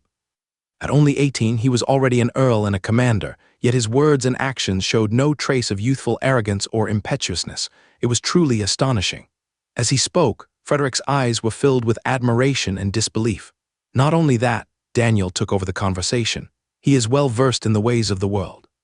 His words were appropriate in the conversation just now. He was neither humble nor arrogant, and he was very polite. There was no impoliteness at all. "I have fought in many battles and have seen countless people, but this is the first time I have met someone as mature and capable as Arlen at such a young age." Daniel showed a hint of admiration, but beneath this admiration, there was a hint of complex and indistinguishable emotions. Of course, deep down in Daniel's heart, Even though he knew very well that his eldest nephew Levi had passed away, just now, Arlen's eyes, which looked so similar to Levi, still startled Daniel. Daniel knew very well what it would mean to him if Levi were still alive. As the Levi was deeply loved by his father. If he was still alive, the inheritance of the throne would be as firm as iron, and no one else would have the right to interfere. His ambition to covet the throne will never be realized. Fortunately, it's not Levi. Thinking of this, Daniel sighed softly, raised his head slightly, and had a lot of thoughts in his mind. At this time, Daning Border Army Station. The 20,000 soldiers under Arlen's command were busy. The heavy tents were easily lifted in their hands and neatly arranged in the designated positions. There were also soldiers carrying all kinds of supplies, and the metal equipment collided, making crisp sounds. They were quick and agile, and were already familiar with tasks such as setting up camp. General Farley. Arlen turned to look at Blake, his expression showing some concern. The commander has been confirmed. I wonder who will be the general in charge. Listen to what the prince said, Blake said with a serious expression. This time, our Ming dynasty has dispatched 300,000 troops, divided into 2 groups. It's similar to the previous layout during the attack on Liaodong. One general will lead the entire army, and 2 commanders will each lead a major force. The Grand General was personally appointed by the current emperor, and he is Samson. The commander of the first route is Rufus, and his deputy commander is Tristan. The commander of the second route is His Royal Highness the Daniel, and his deputy commander is Frederick. I see. Arlen nodded slightly, with an expression of sudden enlightenment. Under such a layout, it is indeed the safest move. The existence of the general also controls the 2 main generals. In this northern expedition, the imperial court is determined to complete the victory in one battle and completely pacify the northern Yuan dynasty. The ultimate goal is to completely crush the northern Yuan dynasty, rendering it unable to invade the borders of the Ming dynasty. That's why we mobilize such a large force and summon so many skilled generals and elite soldiers. The crux of this battle far exceeds that of the Liaodong battle. Blake said seriously that he naturally understood the significance of this northern expedition. However, Arlen had a clear understanding of the court's desire to completely pacify the northern Yuan dynasty and prevent it from posing a threat to the Ming dynasty. You're overthinking it if you want to achieve complete peace of mind. Arlen smiled faintly in his heart. Even if this northern expedition could successfully defeat the northern Yuan dynasty, or even capture and kill the northern Yuan emperor, the northern Yuan regime might collapse, but the various tribal groups that made up the northern Yuan dynasty would still survive. Arlen was well aware of the direction of history. After the fall of the northern Yuan dynasty, 3 large tribal groups would be formed: Tatar, Warat, and Uriankai, and they would still frequently harass the northern border of the Ming dynasty. And Arlen also clearly remembered that after Daniel, his great-grandson Gavin Frostborn, the foolish emperor known as the God of War of the Ming dynasty, almost wiped out the elite troops accumulated by the Ming dynasty over the years in the Battle of Tumu.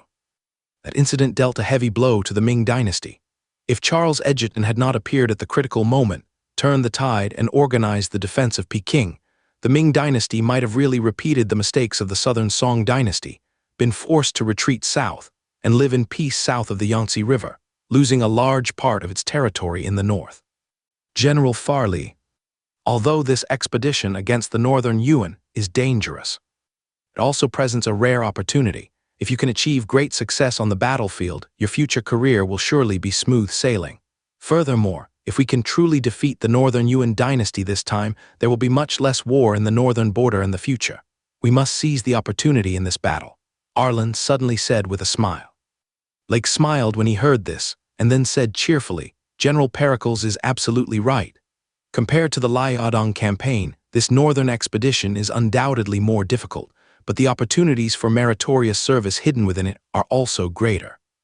As long as you hold on tight, promotion is inevitable. However, compared to General Pericles, I am definitely not as good as him in gaining merit in this battle. General Pericles, you must seize this opportunity. Not to mention a promotion, at least his title will definitely be elevated. Perhaps after the northern expedition, General Pericles will become a true champion marquis. Blake said with a smile, his eyes full of admiration for Arlen. After all, Although Blake also showed his anticipation for the northern expedition, he still felt that he was inferior to Arlen. Hear the words. Arlen smiled slightly, cupped his hands and replied, "Then I'll take advantage of General Farley's good words." Actually, in Arlen's heart, what he wanted to get in this northern expedition was beyond Blake's imagination. He not only thought about the official position and title to be awarded by the court, but also dreamed of the supreme honor that all military generals have been fascinated by and unable to resist throughout the ages, that is, to be granted the title of Wolf's Lair. Once he achieves this feat, Arlen will surely become famous, leave a significant mark in the long river of history, and become a famous general known to the world. Of course, among Arlen's many goals, there is one that is the most critical and secretive, and that is the Imperial Seal. In Arlen's view, this Imperial Seal is of extraordinary significance and is a treasure that he must obtain at all costs. May you be blessed by God and live forever. As long as you get these 8 words, your future will be limitless. The world moves fast. Night falls quietly and silently. The tents have been set up. Under the dim and hazy moonlight, one tent after another has risen from the ground, and even the stables have been completed. Into the night, no training. Except for the soldiers on patrol and guard duty, the 20,000 soldiers have settled down, and the military camp has become quiet. Arlen returned to his tent and sat on the couch, looking a little thoughtful. Daniel Frederick Sampson, the butterfly effect brought about by my time travel seems to have caused history to deviate. I wonder if the Jingnan campaign will happen again in the future. Arlen thought secretly. Thinking of this, a trace of melancholy flashed in Arlen's eyes in this era that is both strange and familiar. Arlen's every move could be like throwing a stone into a calm lake, triggering an unexpected chain reaction and changing the course of history. Now, there are already real changes happening right before our eyes. Arlen felt like he was in a fog, unable to see clearly what direction the future would take. This uncertainty also made Arlen feel a little weird in his heart. History is no longer history. After pondering for a moment, suddenly, Arlen seemed to have remembered something, and a glint of excitement flashed in his eyes. Oh right, there are still 3 treasure chests that have not been opened. It's time to see what treasures can be opened. Say it. Arlen calmed down and gave the order, "Open all the treasure chests." Next moment, I saw a flash of light before my eyes, and a panel appeared with prompt text in front of me. Open 2 ordinary treasure chests. Obtain 100 fine steel knives. Obtain the formula for throat-sealing poison. Open the first-level treasure chest. Obtain the formula for the low-grade yellow-level blood rage powder. In the blink of an eye, all 3 treasure chests were opened. Looking at the prompts on the panel, Arlen showed a hint of disappointment. Only this steel knife is practical. What use are throat-sealing poison and blood-burning powder? Arlen thought as he began to study the formula of throat-sealing poison. After understanding throat-blocking poison, it kills instantly upon contact with blood. This could be used to equip the Black Guards. If they're caught while on duty, they'll have a way to commit suicide and save their integrity. Then, Arlen turned his attention to the formula of Bayeksusan. Attribute presentation. Bayeksusan. After taking it, your strength and physical fitness can increase 5-fold within 1 stick of incense. The effect of the medicine will wear off and you will be weak for 10 days. See this. Arlen's eyes lit up instantly, and a look of surprise appeared on his face. This violent blood powder is simply a miracle drug that can turn the tide in desperate situations. If the army takes it at a critical moment, their combat power will explode instantly. Who can compete with it? The more Arlen thought about it, the more excited he became. He could even imagine what kind of combat power his army would have if it took this violent blood powder, if he established his own country in the future. Of course, that's too long-term. Now it is used by the Black Guards. This is also a miracle drug that can save you from desperate situations. Immediately, Arlen immediately stood up from the couch, walked quickly to the table, quickly picked up paper and pen, and soon he had copied the 2 recipes. After writing, Arlen shouted loudly outside the tent, "Marvin, General!" When Marvin heard the shout, he quickly entered the tent, bowed, and waited for Arlen's order. Arlen handed 2 formulas to Marvin with a serious expression. Here are 2 formulas. One is a highly toxic one, and the other is a powder that increases combat power.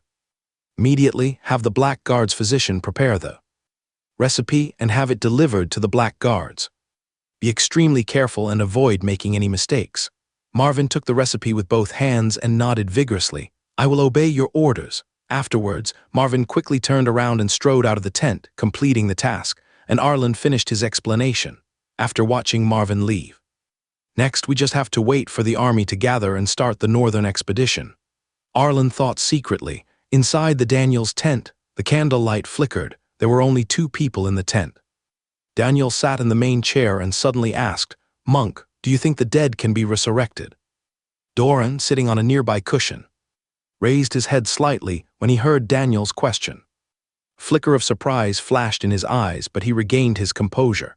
With a faint smile, he jokingly asked, "What's wrong with you today, Your Highness? Why are you suddenly talking nonsense like this? Are you dissatisfied with not being able to directly command the army?" As he spoke, he gently turned the Buddhist beads in his hand. Daniel shook his head slightly, with a hint of loneliness in his eyes, and said, "I have already seen through the matter of military power. Father's move is simply to train me so that I can guard the northern border for my elder brother in the future." Having said that, Daniel looked outside the tent, through the thick canvas, at Yingshan and his father's expression. Doran looked at Daniel, his smile gradually disappearing, replaced by a trace of concern. He said, "Since your majesty has seen through everything, why are you so depressed?" Daniel was silent for a moment, then slowly said, "The dead cannot be resurrected. This is the law of nature. But today I seem to see my former nephew come alive. Speaking of which." Daniel seemed to be suppressing some emotion deep in his heart, and his face was a complex mixture of nostalgia and doubt. The Emperor's Levy. When Doran heard the name, his body trembled slightly. His originally calm face instantly became serious, with a hint of shock in his eyes. "Impossible. The Emperor's Levy is doomed. I watched him die with my own eyes and even chanted sutras and prayed for him. And..." Doran paused for a moment, then said with emotion, "If the Emperor's Levy was still alive, I wouldn't dare to talk about giving His Majesty a white hat. After all, his status is too unique. No one can match him in terms of etiquette and power in the court. Perhaps this is also a kind of jealousy from heaven." Doran spoke with some emotion. Daniel nodded without refuting, because he knew that every word Doran said was true. If Levy were alive, in terms of etiquette and law, the well-deserved levy of the Emperor, on supporters. The entire Huaxi area is full of Levy's supporters. Moreover, all the people in the 6 ministries of the court in Zachary would be his natural supporters. Don't say that Daniel was a prince. Even if he holds military power, he cannot be his opponent. As a prince, he will never be able to compete with him. However, why does your highness feel this way? Doran asked curiously, with a hint of inquiry. Arlen, do you still remember? Daniel said. Of course, I remember. The prince thinks highly of him and has tried to win him over many times. He must have been among the Daning border troops who arrived this time. Doran nodded slightly as he spoke. Suddenly, Doran seemed to have thought of something. A hint of surprise flashed in his eyes, and he asked, "Could it be that your highness sees the shadow of the former Emperor's Levy in Arlen? Does he look like the Emperor's Levy?" There was a hint of curiosity in Doran's voice. It's just pure curiosity. After all, the dead cannot be resurrected. This is the foundation of heaven and earth. Daniel shook his head slightly, with emotion in his eyes, and said, "His appearance is not similar to Levy's childhood, but his eyes are very similar. If I hadn't witnessed Levy's burial with my own eyes, I would have thought he had returned." As Daniel spoke, he closed his eyes as if recalling Levy's face. The eyes of his eldest nephew and Arlen gradually overlapped in his mind. Doran smiled and consoled him. "Your Highness, you are overthinking it. The Emperor's Levy has passed away. The world is populated by so many people that it's not surprising that there are similar people. Not to mention similar eyes. Even if they are born exactly the same, it's not impossible. Your Majesty, don't worry too much about this matter." Doran spoke in a calm voice, trying to make Daniel put aside his doubts. Daniel nodded and smiled faintly. "Indeed, I am overthinking it. Meeting him today may be fate's arrangement, allowing me to recall the past." There was a hint of relief in Daniel's smile, but deep in his heart there was still a trace of worry. This worry was like a seed buried deep in his heart, which was difficult to completely eliminate. At this moment, Doran suddenly raised his head, his expression becoming serious, and asked, "If this Arlen is really the former Emperor's Levy, what is your plan?" The words fell. Doran stared at Daniel closely. His eyes seemed to be able to penetrate people's hearts, trying to peek into Daniel's truest thoughts. When Daniel heard this question, the smile on his face disappeared instantly, replaced by a cold expression, and a hint of murderous intent flashed in his eyes. After a moment, he turned his head, met Doran's gaze, and asked, "What do you think this king will do?" Daniel's voice was low and cold, with a chilling chill. Doran and Daniel looked at each other for a moment, and then suddenly laughed. I don't know what the prince will do, but I am certain that the Emperor's levy is no longer alive. I will definitely deliver the white hat I promised to your highness. There was a hint of confidence in Doran's smile. My king, wait for that day, Daniel said firmly, with ambition flashing in his eyes, which seemed to reveal his deep desire for power. However, I am also quite curious about Arlen. I would like to see his face and predict his fate. I wonder if your highness could introduce me to him, Doran asked with a smile, a hint of anticipation in his eyes. You want to see him? When Daniel heard this, his expression changed slightly, and a hint of hesitation flashed in his eyes. Doran has been staying secretly in the Daniels' mansion all along, and very few people know of his existence. Now that Doran asked to meet Arlen, Daniel couldn't help but feel a little worried. After all, Doran knew many of his secrets, and he was worried that once Doran came into contact with Arlen, some unpredictable things would happen, which might disrupt his original plan and even endanger his future. Seeing him alone is no big deal. Your Highness recommends me personally. Even if I meet him personally, who would believe what he says? I have been away from the secular world for a long time. In the eyes of outsiders, I am already dead. Doran seemed to see Daniel's worry and said with a smile. Daniel frowned and fell into deep thought. There was some struggle in his heart, and he kept weighing the pros and cons. After a long while, Daniel slowly asked, "Why do you want to see him?" As I said, look at his face and explore his destiny. Doran smiled slightly. Daniel thought for a moment, finally nodded and said, "Tomorrow I will ask Arlen to come to the camp." "In that case, thank you very much, Your Highness." Doran clasped his hands together and expressed his gratitude. The next morning, the sky was just getting light. Daning Border Army Station. Arlen stopped practicing, put on his clothes and armor, and walked out of his tent. "General." Marvin had been waiting outside the tent, holding a basin of water in his hand. Arlen nodded, took the towel, and washed up briefly. And Arlen shouted, "Let's go for drill." "Yes." Marvin immediately turned around and shouted, "Protective Guard Battalion, march out." The sound dispersed. Next moment, the 700 guards around Arlen's tent quickly gathered together, moved in unison, and quickly formed into 7 rows, standing in neat rows. Arlen strode to the front of the team. He raised his head slightly and glanced at each soldier. Then he turned around and said loudly, "Drill." Led by Arlen himself, the team ran towards the military camp training ground. The guards followed closely, and their footsteps were in unison. This is the tradition of the Daning Border Army. They do drills every morning, running 5 laps around the training ground before having breakfast. Moreover, every time they went out for drill, Arlen would lead the troops, and the commanding officers, assistant commanders of each camp, and even the Arlen commanders would follow behind him. This is not only a training method, but also the key to improving the cohesion of the army. This is also the uniqueness of Arlen's military training. He borrowed the training concepts of later generations, allowing soldiers to develop tacit understanding and unity during training, and enhance their trust and obedience to the general. Soon, on the training ground, rows of border army soldiers were all dressed in their armor. They did not carry any weapons, and they formed neat square formations based on their military camps and began to exercise. Daning Border Army. Arlen stood at the forefront and shouted loudly with all his strength. The sound was as loud as thunder, piercing the silence of the early morning and echoing throughout the camp, as if it was going to break the sky. "Kill, kill, kill."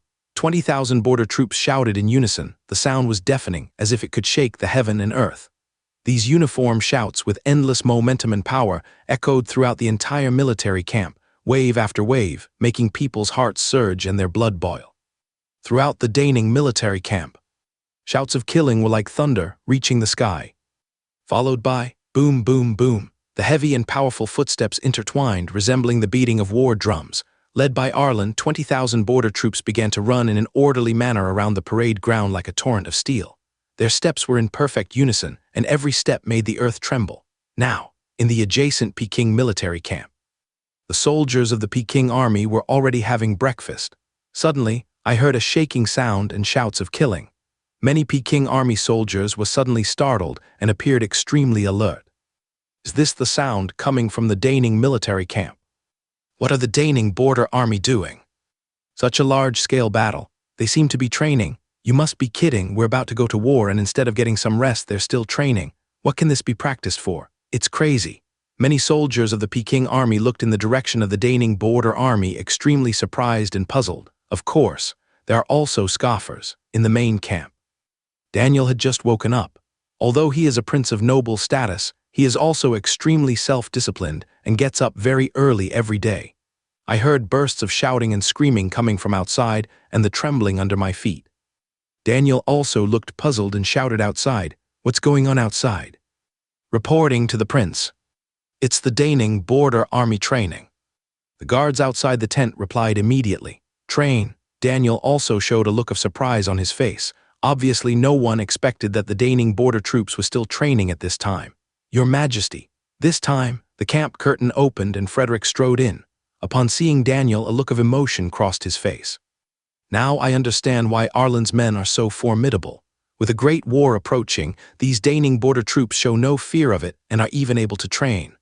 And Arlen, as the commander, is in training. Not just him. All the generals under Arlen are in training. I just asked. Angus Ning border troops must run 5 laps around the parade ground every day, regardless of weather. From the commander to the soldiers, everyone is like this." Once inside, Frederick said to Daniel, appearing very emotional, and hear this, Daniel was also completely surprised. "From the commander to the ordinary soldiers, everyone will participate in the training." When Daniel heard these words, a look of surprise instantly crossed his originally calm face. Just one sentence caused a stir in Daniel's heart, allowing him to keenly grasp the effectiveness of this training method. In the long-standing military tradition of the Ming Dynasty, officers were responsible for commanding troops. Although training soldiers was also within their purview, most officers only needed to sit in command and coordinate the overall situation. It is almost unheard of to personally participate in the training and fight with the soldiers. Even the Peking army, which Daniel personally supervised and was proud of, had always been committed to creating a harmonious atmosphere between generals and soldiers and had a fine tradition of eating and living together, but had never engaged in joint training. Arlen is really good at training soldiers. Daniel smiled appreciatively, full of emotion. "Yeah." Frederick agreed and nodded, showing his approval of Arlen's method of training troops. But this approach is difficult to implement. Many generals are used to a life of luxury, so why would they come down to the camp to train together? Frederick said solemnly. "In this regard." Daniel said nothing more, but "Come back to your senses. Come here."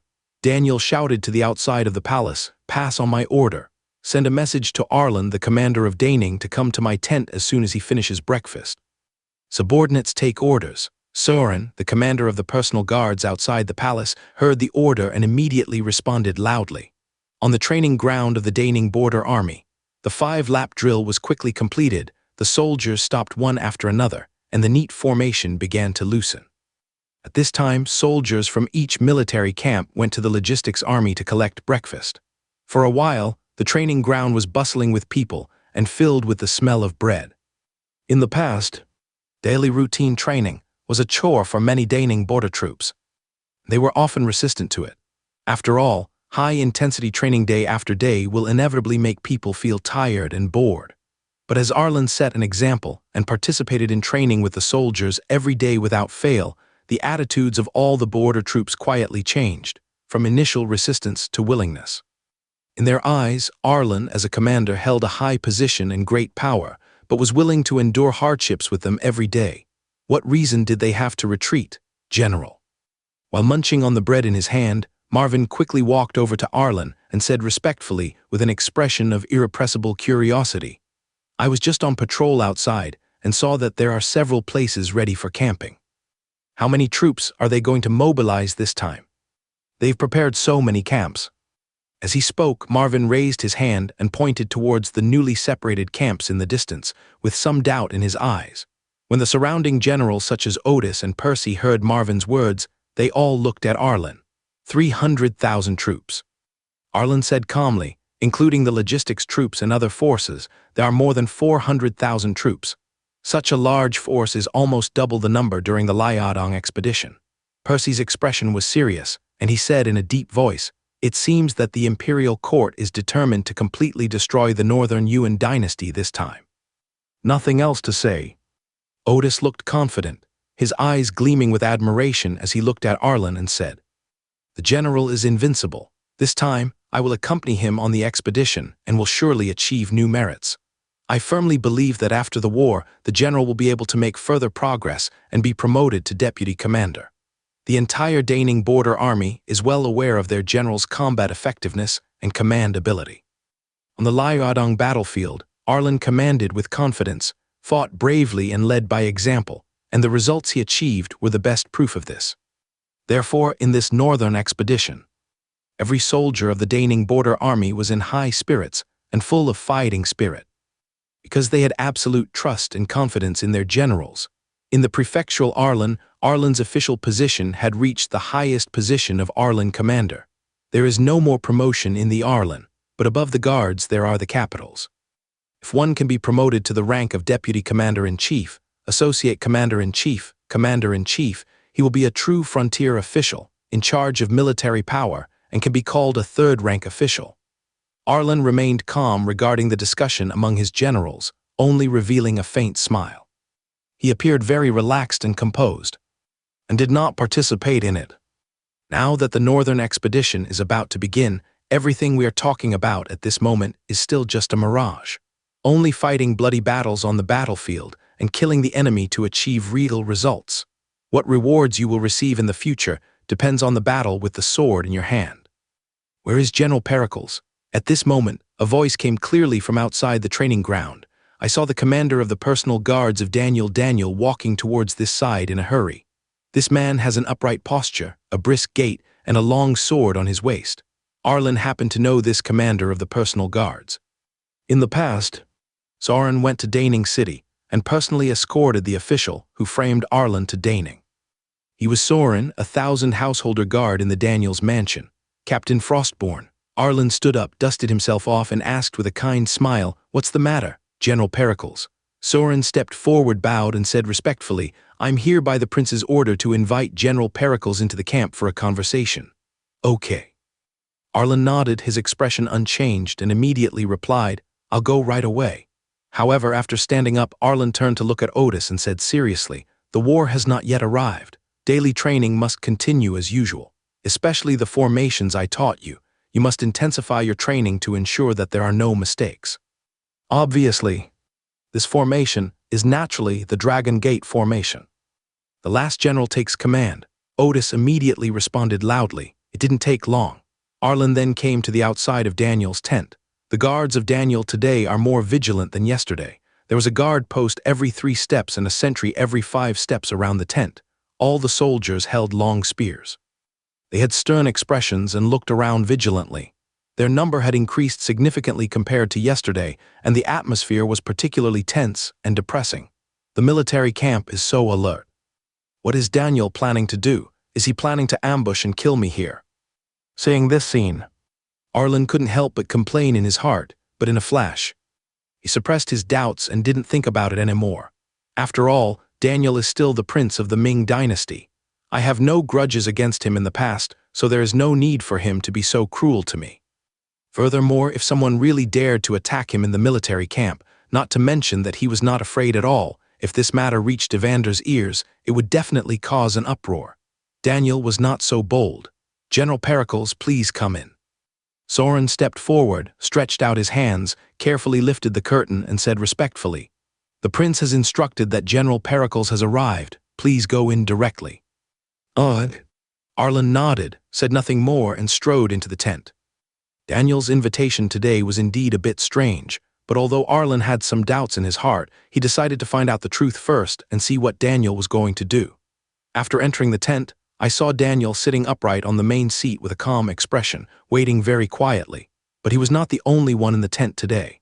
On the side of his main seat, there was another person wearing a black Doran's robe, holding a rosary in his hand. His head was bald, and he was obviously a Doran. It was Doran. The moment he saw Doran, Arlen's heart was slightly shocked, and the identity of this person instantly emerged in his mind. The demonic Doran in black, Doran. Arlen thought to himself, I thought he would come to Daniel only after Zachary's death. But I didn't expect him to show up so early. Historically, he threatened to give Daniel a white hat. Could it be that Daniel now has ambitions to covet the throne? Evander is still alive, and Zachary is firmly seated on the throne of Crown Prince. He's really brave. Sure enough, the temptation of the throne is enough to make people lose their minds. There really is no family affection among the royal family. No wonder Daniel was able to win in history. It's not just because Roland was too stupid, but also because Daniel had already started planning a rebellion and seizing the throne long ago. Arlen's thoughts were out of control at the first sight of Doran. Combining the historical records that Arlen knew and his understanding of Daniel and Doran, Arlen had already vaguely guessed Daniel's ambition. At this moment, Arlen finally figured out one thing. Why did Daniel, whom he had never met before, show kindness to him in deigning? Not only did he send the criminal official who had harmed him, but later when he got married and had children, Daniel also sent someone to deliver a gift to him. This wasn't just an appreciation of him as a military general. It was clearly an attempt to win him over. Daniel, Arlen secretly sighed in his heart. No wonder he often shows his affection to me, so this is his plan. If he really rebels in the future, and I am still stationed in Daining Prefecture, the first army ordered to suppress him will most likely be the Daining Border Army. Now that he's showing goodwill, I'm sure he's hoping I'll show mercy on the battlefield in the future. As expected, there is no kindness without reason in this world. At this moment, Arlen felt that he had seen through Daniel's thoughts. As Arlen walked into the tent, Doran's eyes immediately fell on Arlen's face. That gaze seemed to contain a myriad of things. With a look of scrutiny and inquiry, Doran narrowed his eyes slightly and looked Arlen up and down carefully, with an elusive look in his eyes, as if he was trying to dig out the secrets hidden deep in Arlen's face. This humble general pays homage to His Royal Highness the Daniel. Arlen walked into the tent, clasped his hands together, leaned forward slightly, and saluted. General Pericles, please excuse me. Daniel smiled slightly. The smile seemed gentle and kind, but in fact it was difficult to see his true thoughts. He raised his hand and made a gesture of no need to be polite. Thank you, King Willowbrook. Arlen thanked him, then with a calm expression, he asked directly, I wonder why King Willowbrook summoned me here. General Pericles was summoned here today not for military matters. It's the master beside me who is quite curious about General Pericles. Daniel said with a smile, turning his gaze to Doran. This master is a high-ranking Buddhist Doran, well-versed in Buddhism and especially skilled in physiognomy. He has long admired General Pericles' name, and today he specifically requested this king to introduce him to the general. Hear the words. Arlen turned his gaze towards Doran. His expression was calm as water, but a look of scrutiny welled up in the depths of his eyes. Arlen stared at Doran with inquiry. Doran stood up slowly, his movements neither hurried nor slow, appearing calm and composed. He smiled slightly, and his smile was a bit mysterious. When he reached Arlen, Doran clasped his hands together and said, Amitabha, I am Doran Dragonsbane the Doran, and I am honored to meet you, General Pericles.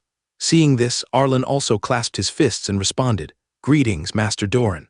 I have long heard of General Pericles' great name. We have been friends for a long time. It is truly an honor for me to meet you today. Doran wore a faint smile on his face and said, I have observed General Pericles' face, and it shows that he is rich and noble.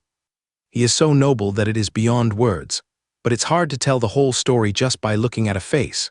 General Pericles, could you please tell me your birth date and time? I'd be happy to do a detailed divination for you. Hear this. Arlen thought about it for a moment. I have never believed in the study of fortune-telling, but since it is the Daniel who has invited me today, and since you, the master, think so highly of me, I shall obey your command. Arlen smiled faintly, with a touch of carefreeness in his smile, and immediately announced his birth date. I was born in December of the 8th year of the Hongwu reign, and I am 17 years old this year. Upon hearing this birthday, Doran clasped his hands together, slowly closed his eyes. His expression became extremely focused, his brows slightly wrinkled, and his lips moved slightly, as if he was silently calculating something in his mind. The Doran, although I don't believe you know the so-called witchcraft at all, I won't be so honest when we first meet. You and Daniel are both very deep-minded and have many schemes. I won't trust you. Arlen appeared pleasant on the surface, even with a polite smile on his face, but he was already secretly criticizing her in his heart. Of course, the birth date just reported was false. Arlen deliberately reported his age as 1 year older. His real birth date was the 7th year of Hongwu. One must always be on guard against others. Arlen's mind was as clear as a mirror, and he was extremely alert. After Arlen reported the 8 characters, Daniel secretly breathed a sigh of relief, and his originally slightly tense expression also eased a little. His gaze stayed on Arlen for a moment, then moved away without a trace. Obviously, he was also alert in his heart. He remembered his eldest nephew's birthday clearly. The age reported by Arlen did not match, so he naturally could not be the person he was worried about. Moreover, with the help of Doran's divination, it will surely be possible to further confirm it. After a while, Doran slowly opened his eyes, and a complex look of confusion and emotion flashed in his eyes. General Pericles' destiny was to go into business, not the military. Doran shook his head slightly, his tone firm. Fate is predetermined, destiny has its own trajectory. Of course. It is precisely because General Pericles resolutely joined the army and broke the original destiny that he has achieved his current success. As long as General Pericles continues to uphold this ambition, he will surely become a great general of the Ming dynasty in the future. Ha ha. Arlen responded with a hearty laugh. Then I'll take advantage of the master's good words. Hearing this, Daniel was completely relieved and thought to himself, it seems that I thought too much and mistook Arlen for Corey Arlen. The dead are gone, why are you so obsessed? I am just too obsessed. Maybe I'm worrying too much. Coming back to his senses, Daniel immediately said, Monk, your divination is really accurate. Arlen had previously ventured into the trade and even opened a winery. The fine wine he brewed was considered one of the best in Baping Prefecture. If he hadn't been framed by the Sydney family, he wouldn't have given up business to join the army, let alone come to Daning Prefecture.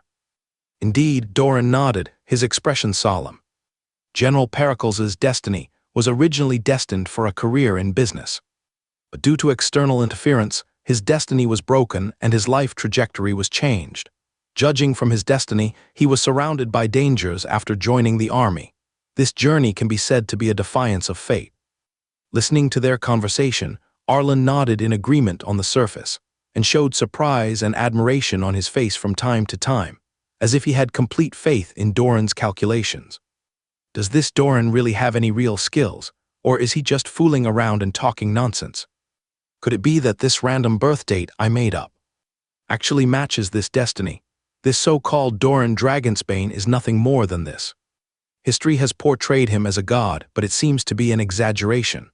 Arlen smiled secretly in his heart. If he hadn't considered the current occasion, he really wanted to laugh out loud. In his opinion, Doran's statement was really far-fetched. General Pericles. Daniel changed the subject, his eyes revealing a hint of eagerness.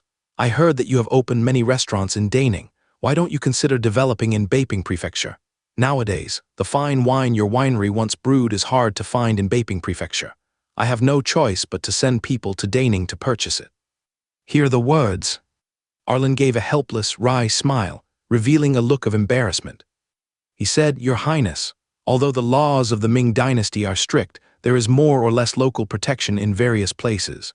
In Daning Prefecture, with the authority of this general, I can still protect the restaurant business. But when we arrived in Baping Prefecture, the Sydney family was so powerful that I really didn't dare to get involved rashly. Having said that, Arlen had other meanings in his mind.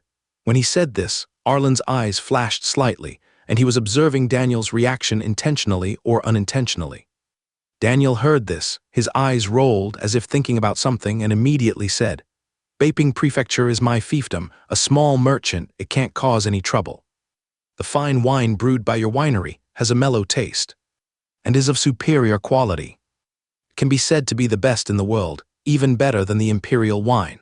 General Pericles, are you willing to partner with me and open a restaurant in Baping Prefecture? With the fine wines from your winery and my protection, you will surely be a great success in Baping Prefecture and make a fortune. Compared to Daning, Baping Prefecture has a larger population, a broader market, and greater profits. As Daniel spoke, the eagerness in his eyes became more and more obvious. Perhaps, this must be the second purpose for Daniel to ask Arlen to come. The profit margins on alcohol are too huge. Your Highness. Arlen's face showed worry, and he frowned slightly. He hesitated for a moment and said, I am really worried that Yingshan will blame me for doing business with the royal family. In fact, with Arlen's own strength, he was not afraid of the so-called imperial edict, nor was he afraid of the crime of genocide. With his abilities, he could easily take his family away from home, and it is not impossible for him to make a comeback one day. But at the moment, Arlen still wants to use the Ming dynasty as a big tree to develop his own power. The Ming dynasty still has value to him. If he were impeached for opening a restaurant in partnership with Daniel, he would most likely be considered as forming a clique for personal gain. After all, Daniel had a special status, and a big tree would attract wind. Of course, although they were partners, Daniel would not be so stupid as to show up himself, but Arlen didn't want Daniel to have any leverage over him, so he absolutely couldn't directly open a restaurant with the other party. This is stupid, but Beiping Prefecture has a large population, and under Daniel's management, its business is prosperous. It is undoubtedly a great place to make money, and it is also an ideal place to train black guards. It would be such a pity to give up like this.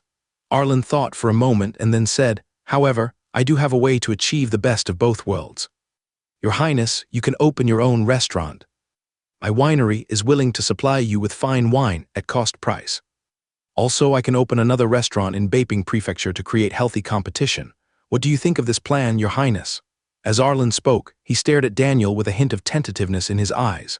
Upon hearing this, Daniel, who was originally a little disappointed, his eyes lit up and a smile appeared on his face instantly. Subsequently, Daniel immediately slammed his hand on the table and said, "This is a brilliant plan.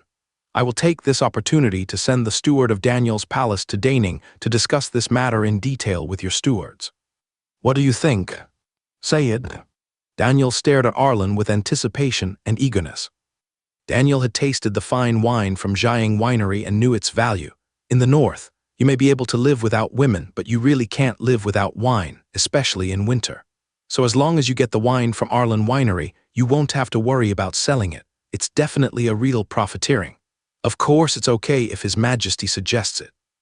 As long as I write a letter to the steward, he will take care of everything, Arlen said calmly with a smile on his face. Subsequently, then he thought of something and added, "It's just a matter of negotiation. Even if war breaks out immediately, it will definitely not affect the opening of the restaurant. The steward of my house is my elder and can decide all the rules." Actually, Arlen had long expected that Daniel would agree to this matter and was not at all surprised. After all, Daniel already had the intention to rebel, so he must accumulate strength and develop himself. The source of money, that's the problem, of course. Daniel naturally had his own considerations when he proposed to cooperate in opening a restaurant. This was absolutely not acceptable. After all, in Arlen's layout, those restaurants, in addition to selling wine, are also the open bases of the Black Guards. Their importance is self-evident, and naturally they cannot be too involved with outsiders. Okay. Daniel nodded vigorously, his smile growing even wider. I admire General Pericles's decisive and thoughtful approach to handling matters. Now that the cooperation was about to be achieved, Daniel also praised Arlen, but Arlen frowned slightly, a trace of worry on his face. With some concern, he took a small step forward, approached Daniel, and gently reminded him, "Your Highness, you need to be more careful when opening a restaurant. It's better to be as secretive as possible." As he spoke, Arlen revealed a hint of caution, and his eyes subconsciously swept around the tent, as if he was afraid that there were eavesdroppers on the other side of the wall. Thinking of the many guards guarding it before. Perhaps this is one of the reasons why Daniel was cautious. Daniel laughed, waved his hands, and said confidently, "Of course, my father the Emperor has issued a clear order prohibiting the royal family from engaging in business. How could I not know the pros and cons of this? This time, when we open a restaurant, we will naturally advertise it to the outside world in the name of a private merchant under my command. We will definitely not leave any evidence behind." After saying this, Daniel smiled confidently, very satisfied with his plan. Upon hearing this, Arlen secretly breathed a sigh of relief. A look of relief appeared on his face, and he nodded gently, saying, "That's good." His reminder just now was also deliberate. After all, Arlen knew in his heart that with Daniel's shrewdness and prudence, he would definitely not violate taboos on such matters. However, Daniel was a thoughtful person, and Arlen also understood that in future interactions, the less overt involvement he had with him, the better. After all, no one can predict how the situation will develop in the future.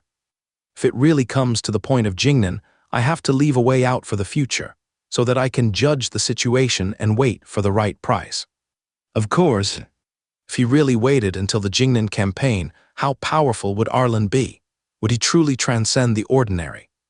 How powerful has the power under his command become? All this is unpredictable. When Arlen left the tent, he had a smile on his face. It was obvious that after a conversation with Daniel, they reached a cooperation intention, and the two had a very pleasant conversation. The successful opening of Arlen's restaurant in Baping Prefecture will undoubtedly bring Arlen considerable profits again. For him, this is a business that is sure to make money. Your Highness, Doran said softly, looking at Daniel with a certain insight into worldly affairs. He said slowly, perhaps this is another reason why Your Highness agreed to introduce Arlen. Arlen Winery's liquor is considered the best in the world. In the past, the Sidney family obtained its liquor supply and made countless fortunes from it. Being able to cooperate with him this time will undoubtedly open up a business route that is sure to make a profit. Daniel's eyes revealed his optimism about the prospects of this cooperation. Now that you've pushed me down this path, it's difficult to turn back. I must seize every opportunity. Follow closely. Daniel continued speaking slowly, his voice low but firm, his ambition undisguised. Done. He raised his head slightly and looked outside the tent, towards the direction of Yingshan, which seemed to be his final destination. This Arlen is a smart man. Doran frowned slightly, as if pondering Arlen's thoughts. He said in a deep voice, he knows how to avoid suspicion, and he also knows not to get too involved with the prince. And it's all the better because he's a smart man. That's why I offered to supply wine, instead of cooperating to open a restaurant. If he wasn't a smart man, this king wouldn't cooperate with him. Daniel put his hands behind his back to express his understanding of Arlen's approach. At the same time, the smile on his face showed both recognition of Arlen and confidence in his own vision. Arlen's fate is unique. It defies common sense. Doran said solemnly, a look of emotion on his face. He's only 17, yet he's already achieved such great things. This is rare in the world. He seemed amazed at the huge contrast between Arlen's age and achievements. My king does not believe in fate. Daniel raised his head and said in a deep voice, the determination to fight to the end in his eyes as if challenging fate, or maybe it's a reference to the throne. Turn your eyes, inside Arlen's tent. Send this letter to Uncle Mossgrove as soon as possible and let him make his own decision. Arlen sat in front of the desk, holding a pen in his hand, writing the letter quickly, and said to Marvin as he wrote. After finishing the letter, Arlen picked it up and read it carefully. After confirming that it was correct, he carefully put it into the envelope and handed it to Marvin. After the negotiation is completed, the trade route to Baping Prefecture can be opened. I didn't expect that the Daniel asked the general to go for a business partnership. Marvin respectfully stretched out his hands, took the letter, and put it in his arms.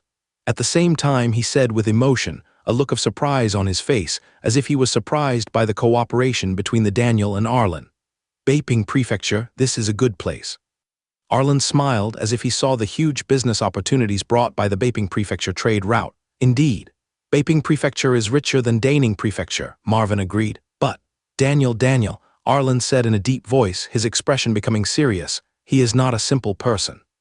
Although cooperation. But Arlen showed his vigilance towards Daniel. Although it seemed that the two could still cooperate to make money at present, if something happened in the future, everything could change rapidly. General, Marvin thought of something, leaned closer to Arlen and said in a low voice, there is one more thing. Then Marvin carefully took out a secret letter from his sleeve. Blackguard message. Marvin held up the secret letter and respectfully reported, the first batch of over 300 blackguards have entered Baping Prefecture and have found the Sidney family's trade route. They intercepted a shipment of goods worth several thousand taels and executed all the Sidney family members who were escorting the goods. Marvin's voice was cold, as if he was stating something very ordinary. Hear this? A sneer appeared on Arlen's face, filled with murderous intent. He had long regarded the Sidney family as his mortal enemy. In his heart, there was no need to show any mercy to anything related to the Sidney family. Send a message to the blackguards. Arlen said coldly, continue. I will make sure the Sidney family's business in Baping Prefecture is no longer viable. There was a gleam of hatred in Arlen's eyes. If possible, Arlen would like to wipe out the Sidney family from this world immediately. After Baping Prefecture, if the Sidney family wants to continue doing business in other prefectures, the blackguards will continue to follow and kill them. Arlen added word by word, in short, I want the Sidney family's goods. I want the lives of the Sidney family too. I don't care how to do it, I just want the result. There was a fierce look in Arlen's eyes. Marvin immediately bowed and said respectfully, "I understand." In a blink, 5 days have passed. In Daning Prefecture and Liaodong Prefecture, all the troops summoned by the court to participate in the northern expedition have gathered.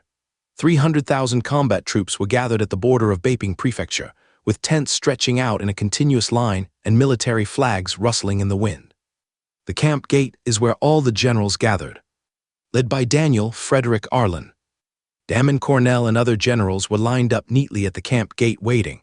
They were dressed in armor with long swords at their waists and looked solemn. Now, seems to be waiting, after continuing for a while. In front of the generals, many guards were surrounding several generals for protection. Samson took the lead, while Rufus and Tristan followed behind. "Welcome, General." Seeing Samson coming, all the generals, led by Daniel, bowed to Samson in unison. Seeing Daniel, Samson did not dare to be polite. He immediately dismounted and walked forward with a gentle smile on his face. He said, "Your Highness Daniel, there is no need to be polite. According to etiquette, I should be the one to pay my respects to His Highness." As Samson spoke, he stretched out his hands and helped Daniel up. "General," Daniel replied sternly, "properties must not be abandoned. I am now a general in the northern expedition, not the Daniel in Peking." Daniel's eyes showed respect for military rules. Seeing this, Samson said no more and glanced at the generals behind Daniel. Of course, he knew Frederick. "When I saw Arlen and Damon Cornell," Samson immediately said with a smile, "This must be Arlen, the commander of the Daning border army. I am Arlen Frostborn, the humble general, and I am honored to meet you, the great general." Arlen immediately saluted with his fists clasped. "Excellent." Samson immediately smiled and praised, "I have long heard of General Pericles' name in Yingshan. Now that I have seen him, I can see that he is indeed a young and outstanding talent." As he spoke, he looked Arlen up and down, and the admiration in his eyes became more and more obvious. "Thank you for your compliment, General." Arlen replied with a polite and humble smile. Arlen has become accustomed to these flattering words. Almost everyone who is not familiar with the person will say this when they see him if he is in a higher position. If someone's position was lower than Arlen's, they would say things like, "I've long heard of your great name," and "I want to learn from you." It was just polite talk. Although he is a military general, in Arlen's opinion, anyone who can survive in the current Hongwu court is very cunning. They have worked hard in a complex political environment and have developed the ability to read people's expressions and adapt to the situation. Damon Cornell. Samson's eyes fell on Damon Cornell again, and he asked with a smile, "I haven't seen your father for a long time." "How is he?" Replying to the general, Damon Cornell replied with a serious face, "My father was well when I came to Northern Frontier. This time, I was able to come to Northern Frontier to participate in the Northern Expedition because of my father's efforts. He allowed me to come to Northern Frontier to conquer and learn so that I can better serve the Ming Dynasty in the future. Killian was right to send you to Northern Xinjiang." Samson smiled and nodded slightly, approving of Killian's approach. Although those scoundrels and foreign tribes around Yunnan Prefecture have been constantly harassing the border, they are only small-scale wars. This northern expedition of our Ming Dynasty is the real war.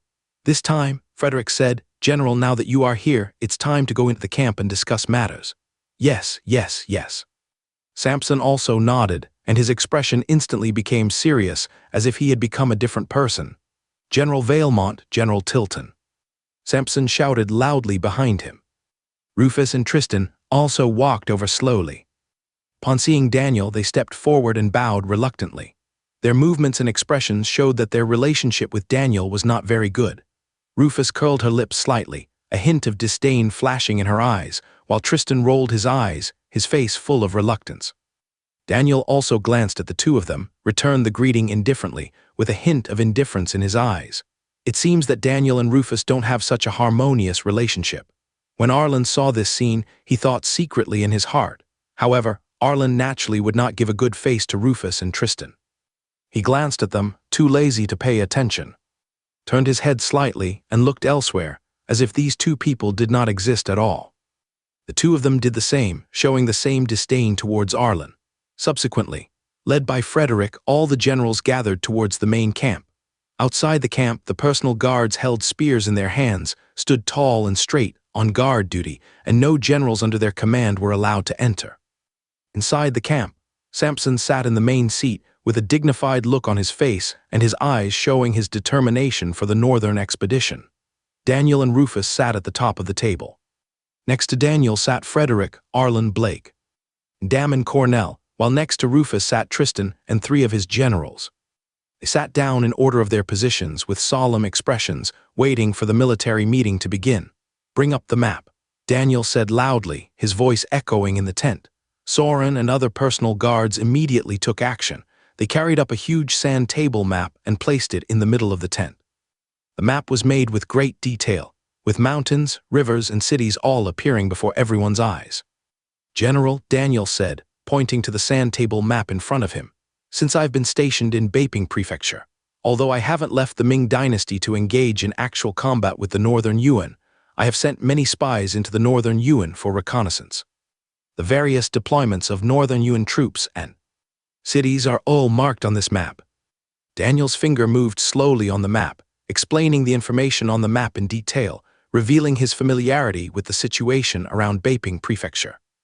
Among all the generals in the camp, none is more knowledgeable about the Northern Yuan dynasty than His Royal Highness the Daniel. Samson said with a smile, nodding slightly, expressing his approval of Daniel's ability.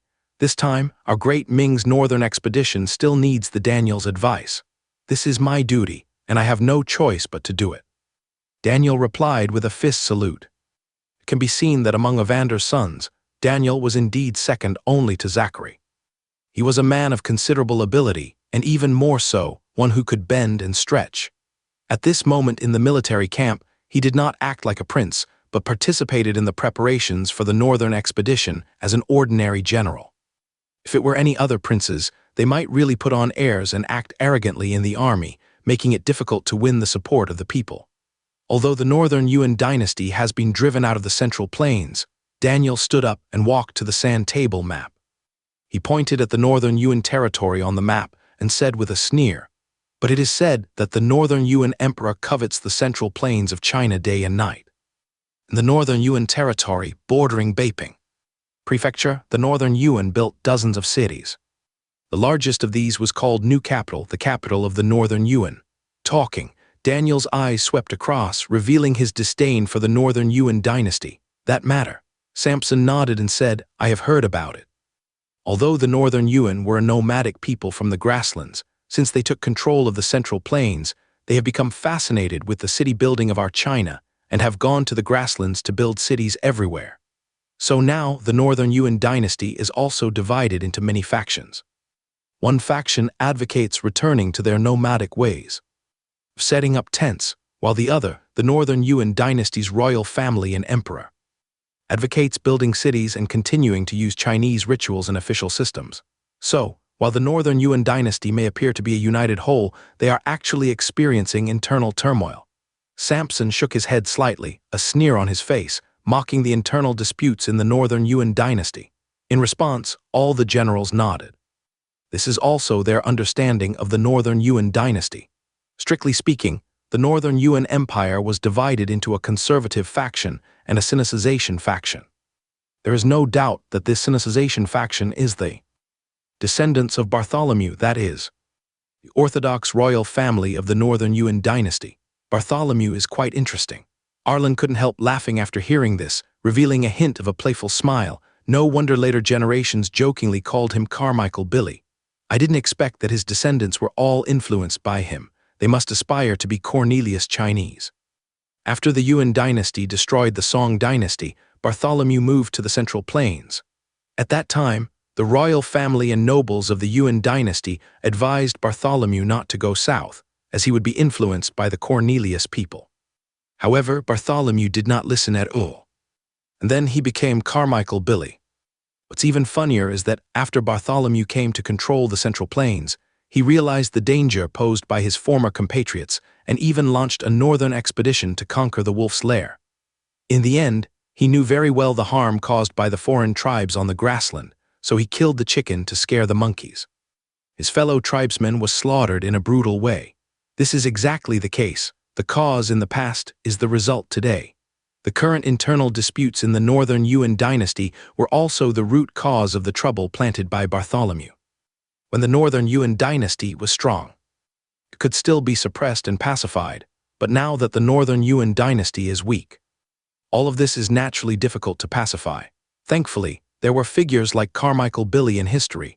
Leaving the hidden dangers within the Northern Yuan dynasty behind is a blessing for China. Arlen thought secretly in his heart, feeling sentimental about history and thinking about the current situation. At this time, Samson turned his gaze and scanned the generals in the tent. "Generals," Samson said loudly, his voice filled with majesty and power. "The Emperor has entrusted us with the task of mobilizing 300,000 troops for the northern expedition.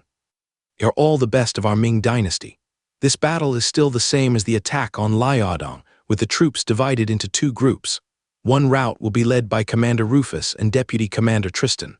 The second route will be led by Commander Daniel and Deputy Commander Hawthorne Frederick. When this great war begins, where shall we begin our march, and where shall we join our forces? Generals, please feel free to speak your mind." Talking, Samson expressed his expectations for the generals, hoping that they could come up with ideas for the northern expedition. Rufus immediately stepped forward and declared with a heroic spirit, "Since the Ming army is the main force this time, we must be highly motivated and attack the Northern Yuan army head-on, leaving no one alive. My great Ming is mobilizing troops, and the Northern Yuan spies must have received the news. I believe their important border towns must be well defended. They are either hiding in the cities, or they intend to engage my great Ming army with cavalry. There are only two possible paths." Hear this? The generals in the tent nodded one after another. Although Rufus was arrogant, he was an impeccable leader of troops and conquests. His bravery and wisdom on the battlefield were witnessed by all, and everyone agreed with his analysis. General Daniel also stood up and said immediately, "The Northern Yuan has been abducting Cornelius Chinese people and building cities on the border with the Ming dynasty, intending to use the power of the cities to stop the Ming army. As far as I know, the Northern Yuan dynasty built 10 border towns along the border. The towns have high walls and thick defenses, all designed to guard against the Ming army. In this battle, if we want to invade Northern Yuan, we must first conquer several of its border towns. I am also willing to be the vanguard and attack the border towns on the left, taking them out one by one. In this way, we will surely be able to break through the Northern Yuan border defenses." Daniel's eyes also revealed firm determination, as if he was ready to charge into battle. "Rufus is absolutely right. Your Highness Daniel is also right." As soon as Daniel finished speaking, a general echoed him. "If we want to invade the Northern Yuan dynasty and penetrate its stronghold, we must first eliminate all of its border towns. This time, I am willing to lead the troops in this attack. I am also willing to be the vanguard and attack the Northern Yuan dynasty. I am also willing." Other generals also nodded to express their wishes. Seeing Rufus, Daniel, and all the generals in the camp asking for orders, Samson nodded with a relieved smile on his face. He slowly walked to the sand table map and carefully examined the 10 border towns of the Northern Yuan dynasty on the map. Those 10 border towns were like 10 nails, nailed on the border between the Ming dynasty and the Northern Yuan dynasty, blocking the advance of the Ming army. The names of these cities in the Northern Yuan dynasty are targeting China. Samson glanced at the cities on the sand table and a sneer appeared on his face. These cities, Garrison Cornelius City, Garrison Wildmoor City, Nuhan City. It can be said that these 10 cities were all targeted at the Ming dynasty, and all of them were intended to enslave China in various ways. Looking at these names, Samson's eyes revealed anger and disdain. "Rufus." After Samson took a glance, his face became fierce and he shouted loudly, "I am here." Rufus responded immediately, his voice loud and powerful, as if swearing his loyalty and determination to Samson. "I order you to lead your 150,000 troops to attack this so-called Garrison Cornelius City from the left and capture all 5 surrounding border cities." Samson's eyes were as sharp as torches. Without any hesitation, he looked at Rufus and said loudly. Upon hearing this, Rufus stood up without hesitation, bowed, clenched his right fist and pounded it heavily on his left chest, shouting, "I obey your command." And the next moment, Samson's gaze slowly fell on Daniel. Now, Samson narrowed his eyes slightly, revealing a complicated expression, "Your Highness the Daniel." Although his tone was gentle, it also revealed helplessness. "You are of noble status. Although you are the nominal commander this time, the Emperor originally intended to let the Daniel join the army for training and learning, so this battle will be led by General Amos. Daniel must not go into danger. Please follow my camp this time." Hear the words. Daniel's eyes, which were originally full of expectation, dimmed in an instant, and there was an unconcealable disappointment on his face.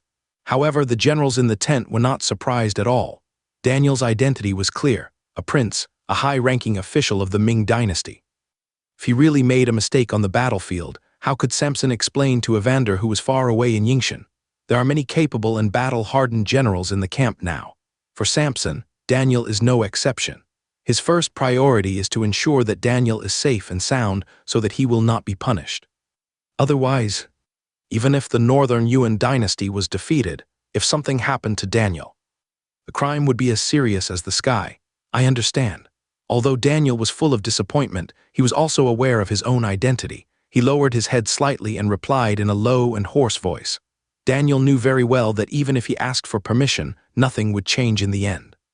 Being the son of Evander gave him many unique advantages, but if he had no ambition, this position would have reached its limit, and there would be no room for further development. Seeing that Daniel did not refute, Samson nodded slightly, and his originally slightly worried expression eased. Followed by, Samson turned his gaze to Frederick again and said in a deep voice, "General Amos." Upon hearing the call, Frederick immediately stood up straight, bowed, and responded loudly, "I am here. I will leave the task of capturing the 5 northern Yuan border towns to the west to General Rufus. Then the 5 Baiyuan border towns in the east will be handed over to you. I order you to lead an army of 150,000 to capture the 5 border towns, with the so-called garrison Wildmoor City as the main one. After the 2 generals complete their mission, we will charge into northern Yuan territory, capture any city we encounter, and defeat the northern Yuan." Samson looked serious and spoke every word, not daring to make any mistakes. "I obey your command," Frederick replied loudly without hesitation.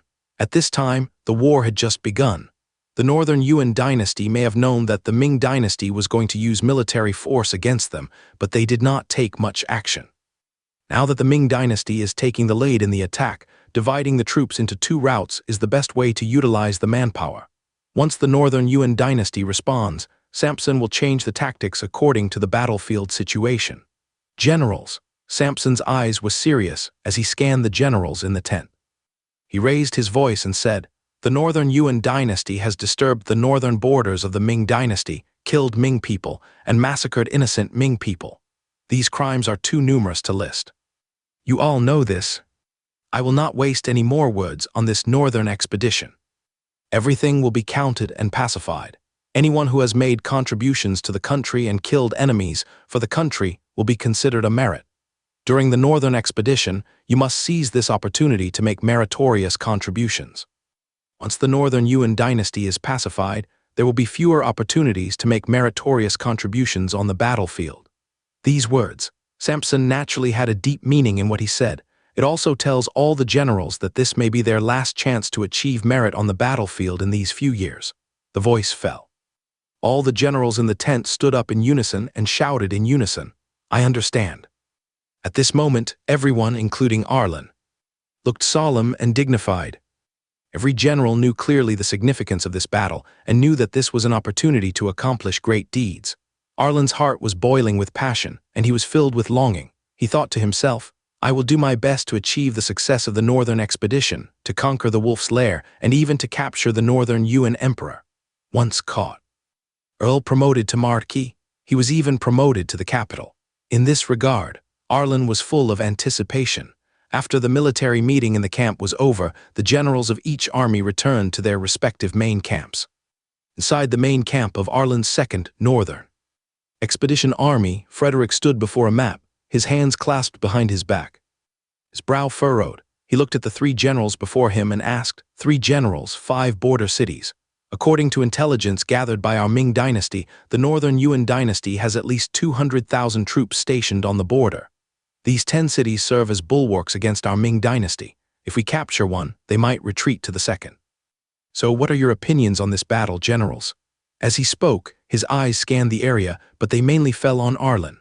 Arlen was extremely outstanding in the Lai Adong battlefield. The 2 most difficult cities to capture in the Ming dynasty were both conquered by Arlen. Therefore, Frederick placed the highest expectations on Arlen. After all, he knew very well how much ability he had to command troops, and he knew exactly what he was worth. The 5 cities protect each other. But in this battle, our army has a clear advantage in manpower. Even though the Northern Yuan dynasty is still strong, they are in constant internal disputes, and they don't know the strength of the Ming dynasty's military.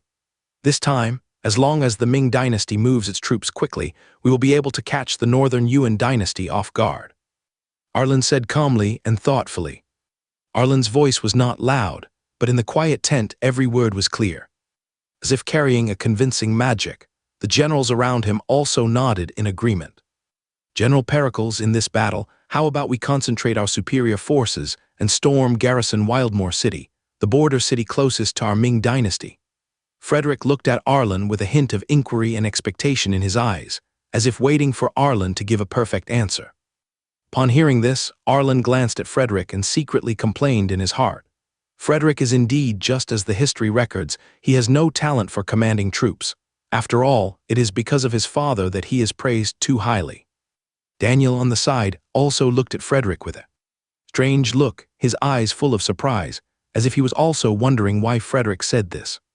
After all, Arlen had already said that military superiority and surprise were the keys to defeating the enemy. Simply storming a city would suit the Northern Yuan's wishes. The Northern Yuan dynasty could also focus on defending one city. So what is the military advantage of the Ming dynasty? Is it a forceful attack, to engage in a war of attrition? For this battle, we should divide our forces. While attacking garrison Wildmoor City, we must also attack the cities connected to it. This will disperse the Baiyuan Arlen. In this way, breaking through the Baiyuan defense line will become much easier. Arlen spoke in a serious and clear manner. As he spoke, Arlen gestured on the map with his fingers, fully displaying the attack route. Upon hearing this, Frederick nodded vigorously without any objection. Just do as General Pericles says. Arlen also smiled in response to this. Garrison Wildmoor City is the city that the Northern Yuan dynasty faces directly against the Ming dynasty, so its military defense must be even more stringent. In that case, I am willing to lead the Daning border troops to attack garrison Wildmoor City. Arlen immediately stepped forward and asked for orders. With a fist salute. Although Frederick is useless and has no ability to command troops, he is still the commander-in-chief of the Second Army. If you want to mobilize troops, you have to go through him. Of course, although Arlen was constantly criticizing Frederick for doing this, he was still relatively satisfied. After all, in this way, Frederick would not interfere too much with his military action. Compared to a general who has no ability to command troops but likes to give orders randomly, Arlen prefers Frederick, who is not ashamed to ask questions and does not care about his own face. I am willing to assist in the attack on Garrison Cornelius City and attract the Northern Yuan guards. Blake also stepped forward, clasped his fists and asked for orders with a firm look on his face. Then I will follow General Pericles to attack Garrison Wildmoor City. Damon Cornell was not willing to be left behind, so he stepped forward to ask for orders, his eyes showing an eagerness to try. After all, this was Damon Cornell's first time experiencing such a major war, different from the minor fights in Yunnan Prefecture. Seeing this, Frederick smiled and nodded repeatedly, very excited. Since the three generals have requested orders, I will agree. Let's follow the offensive strategy suggested by the three generals. Obviously, Frederick should be secretly delighted at this moment. He didn't need to give orders, just make a decision, and Arlen had already made a plan for his advance. Knowing Arlen's ability to command troops, Frederick naturally trusted him very much. Daniel, what do you think? Frederick asked Daniel, who was standing beside him with a smile that was both flattering and expectant. I have no objection. Daniel also smiled and nodded. But his eyes then fell on Arlen, with a hint of curiosity and anticipation in his eyes. I have long heard that General Pericles is not only good at facing the enemy head-on, but also good at attacking and breaking cities. Fortified cities like Jincheng were easily conquered by General Pericles. In this battle, I must witness General Pericles' actions of breaking the city with my own eyes. In this regard, Daniel, you are too kind. Everything will be revealed on the battlefield.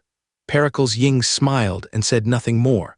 However, looking at the confidence in Arlen's smile, it was obvious that he had no fear at all about this battle.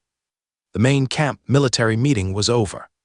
The troops originally stationed at the border between Peking and the northern border of Daning Prefecture broke camp one after another.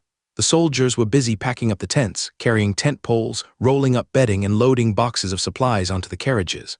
The war horses neighed, the hooves clattered, and the soldiers' shouts rose one after another. The flags fluttered and danced in the wind. The Ming Dynasty's battle flag represents military might.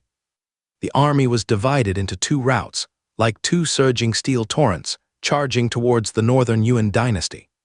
On the other side, the capital of the northern Yuan dynasty. New capital. When the northern Yuan dynasty ruled the Central Plains, it established three capitals in the Central Plains, namely Shangdu, Grand Capital, and Central Capital. As the Yuan dynasty was defeated in the Central Plains and driven out of the Chinese territory, the northern Yuan emperor did not withdraw to Karakoram, the real capital of his Mongol empire, but built a new capital near the Ming dynasty. Besides the northern Yuan imperial family, who enjoyed the extravagance of the Central Plains, many nobles were reluctant to leave its prosperity. Another reason was that the northern Yuan wanted to use the new capital to declare to the Ming dynasty and all Cornelius people that their capital was located near Shenzhou and that their cavalry could march south at any time to retake the Central Plains and ultimately conquer the world. The new capital was even larger than Liaoyang City in Liaodong. The city wall is tall and thick, like a winding giant beast lying on the ground. The battlements on the wall are arranged neatly, and at the city gate, the huge iron gate is closed. Outside the capital city is a wide moat with a suspension bridge pulled high over the river, like an insurmountable chasm. The entire capital city adopts the construction regulations of a capital city, which is grand and majestic, easy to defend and difficult to attack. Inside the Great Hall of the Northern Yuan dynasty, various pearls and gems were inlaid on the pillars and the ceiling. These jewels reflected colorful light under the sunlight shining through the windows, making the entire palace look glittering and magnificent. Perhaps, seeing that the Northern Yuan dynasty went to the Central Plains and became so extravagant and ostentatious, their ancestors would be so angry that they would jump out of their graves. Of course, although this hall is luxurious, it is not in the Cornelius style, but in the Mongolian style. The high and mighty Northern Yuan emperor wore his Mongolian-style dragon robe. He sat on a tiger skin chair, overlooking the court. The ministers below were also wearing official robes, similar to fur and furry official hats, which were also inlaid with various gems. The entire court had a strong Northern Yuan dynasty style, an exotic style for the Ming dynasty. Your Majesty, Northern Yuan Prime Minister Perseus Moonveil stood up, his brows tightly furrowed, his face full of anxiety. Subsequently, he said anxiously, the barbarians of the Ming Kingdom are about to launch an attack on our Yuan dynasty. They have already stationed their troops in Beiping Prefecture of the Ming dynasty and are ready to attack at any time. If the Ming Kingdom mobilizes its troops, they will certainly have a lot of them. The 200,000 troops stationed in the 10 border cities will definitely not be enough. Your Majesty, please quickly summon the leaders of all tribes and have them send more troops to Arlan the border to resist the Ming army. As he finished speaking, many officials in the court also looked worried. Some ministers lowered their heads slightly, frowned, and talked in low voices with the people next to them, their faces full of anxiety. Some looked up at the emperor, their eyes full of anxiety. Of course, there were also those who remained calm and watched the show. The Northern Yuan emperor, who was sitting on a tiger skin chair, also had a worried look on his face. He leaned back slightly, feeling helpless. Although he has always wanted to counterattack the Ming dynasty and go south to the Central Plains again, the Northern Yuan dynasty is no longer the former Yuan dynasty. Many tribes within his territory no longer obeyed his orders as emperor, and he finally managed to cultivate an Nahatchu. However, when the Ming dynasty attacked Liaodong, the Northern Yuan emperor wanted to send reinforcements to protect Nahatchu. However, there were many disputes in the court, and they were always wavering between sending troops and not sending troops. In the end, Nahatchu was destroyed by the Ming dynasty, and they could not come to a conclusion. The most crucial thing is that after losing Nahatchu and Liaodong, the sword that he had finally set up hanging over the Ming dynasty was removed. The Northern Yuan emperor wanted to mobilize troops and station them at the border, but many of his ministers and tribal leaders were unwilling to do so. Arlan of 200,000 troops was already the limit for the Northern Yuan emperor. Furthermore, he had to dispatch troops to other locations to intimidate the various tribes. Have you found out how many troops the Ming dynasty mobilized to invade? The Northern Yuan emperor asked in a deep voice with a serious expression, his eyes sweeping over everyone in the court. Your Majesty, when the Ming attacked Liaodong, they had no fewer than 300,000 troops. This time, they mobilized such a large army, without even a cover, to attack our Yuan dynasty. It is conceivable that the Ming army will definitely not be less than 300,000, or even 400,000 or 500,000. The barbarians today are no longer the barbarians of the past. They have a larger population than our Yuan dynasty and more resources. It is easy for them to raise an army.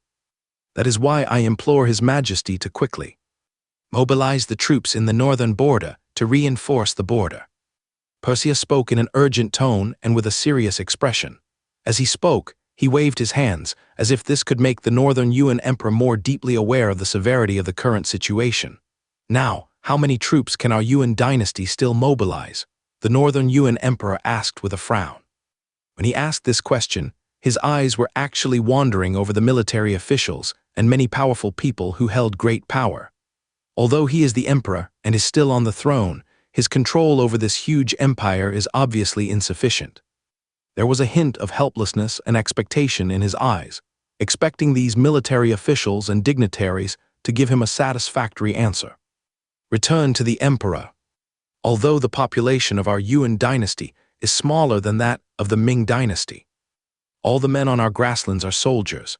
As long as the emperor gives the order, our Yuan dynasty can easily mobilize more than 600,000 troops to fight against the Ming dynasty.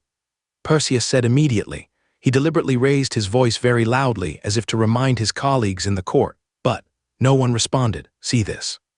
The Northern Yuan emperor couldn't help it. Generals, don't you have anything to say?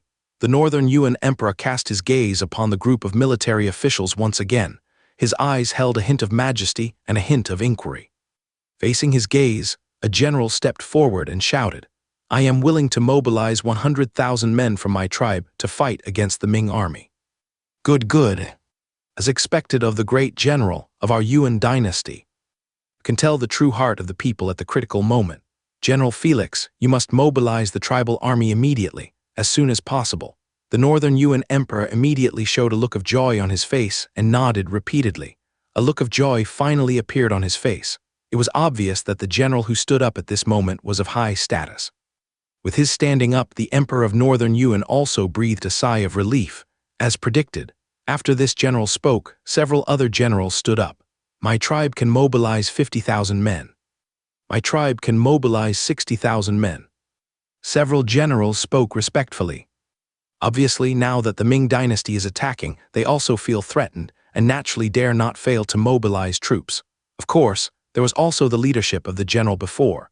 My dear ministers, very good. As long as the people of the great Yuan dynasty are united, we will be able to stop the invasion of the Ming barbarians. No, as long as we stop them, we can counterattack the Ming dynasty, march south to devour the Central Plains, and re-establish the prestige of the great Yuan dynasty. Those barbarians are only worthy of submitting to the feet of my great Yuan. The Northern Yuan emperor spoke excitedly.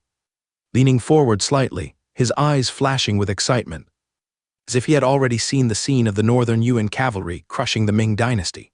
Originally, the Northern Yuan dynasty Prime Minister Perseus had a solemn expression on his face, but when he saw that the generals who had always been shirking their responsibilities in mobilizing troops were now willing to do so, he also smiled with relief. This time the crisis of my Yuan dynasty can be resolved, Perseus thought secretly in his heart. Emperor, with the generals mobilizing a large army, there are more than 200,000 soldiers. Together with the 200,000 troops stationed on the border, we will definitely be able to resist the Ming army. The subordinate troops stationed in the northern border do not need to be mobilized for the time being. Coming back to his senses, Perseus said respectfully again. Fletcher Litchi, who spoke first, had a change of expression in his eyes, a flash of urgency, and he immediately stepped forward and said, The Ming kingdom is advancing with overwhelming force, and our great Yuan must use its absolute strength to crush the Ming kingdom. Your Majesty, I believe that the 200,000 troops stationed in the heart of the northern border must also be mobilized immediately. Only in this way can we completely eliminate this major threat from the Ming army and let the Ming kingdom know the power of our great Yuan. Hearing this, the Northern Yuan Emperor looked hesitant and struggled with unwillingness. No, the presence of these 200,000 troops stationed in the heart of the northern border is of extraordinary significance. The fundamental purpose is to intimidate the various tribes that are dependent on the Northern Yuan dynasty. If there were no 200,000 troops guarding here, it would be a shock. The Northern Yuan dynasty had been in chaos for a long time, and there was no telling how many people in the court had already declared themselves kings. The Northern Yuan Emperor was well aware of this, and this moment. Because of Fletcher Lichai's voice, the atmosphere in the court became extremely solemn. Everyone looked up at the Northern Yuan Emperor, not daring to breathe. Obviously, now, all decisions rest with him. 200,000 troops. If they are transferred, how can I still govern the northern border? Will those tribes still be honest? At this moment, the Northern Yuan Emperor was extremely conflicted. After all, the foundations of the Northern Yuan Empire and the Ming Empire are completely different. The Ming dynasty was an empire with a strict official system and strict control of military power, and all powers were clearly controlled. Military power is supervised by the imperial court, and military tokens are required to mobilize troops. All government orders are based on the will of the Ming imperial court. In contrast, the Northern Yuan Empire was different. They were just like the former vassal states. Its territory is indeed vast and boundless, and even today its territory is larger than that of the Ming dynasty. However, their country was composed of many tribes, each of which was subservient to the Northern Yuan dynasty, paid tribute regularly, and depended on the Northern Yuan dynasty for survival. It can be said that each tribe has its own leader, who possesses extremely high power and prestige within his respective tribe. If they do not respect the Northern Yuan Emperor, the leaders of those tribes will be the emperors of the tribe. Once the 200,000 troops are withdrawn, the northern frontier will lose the deterrent effect of this powerful force. The various tribes will inevitably become restless. Conflicts may break out between tribes over resources and territory, and the already unstable situation will become even more chaotic. The Northern Yuan Emperor was very clear about this.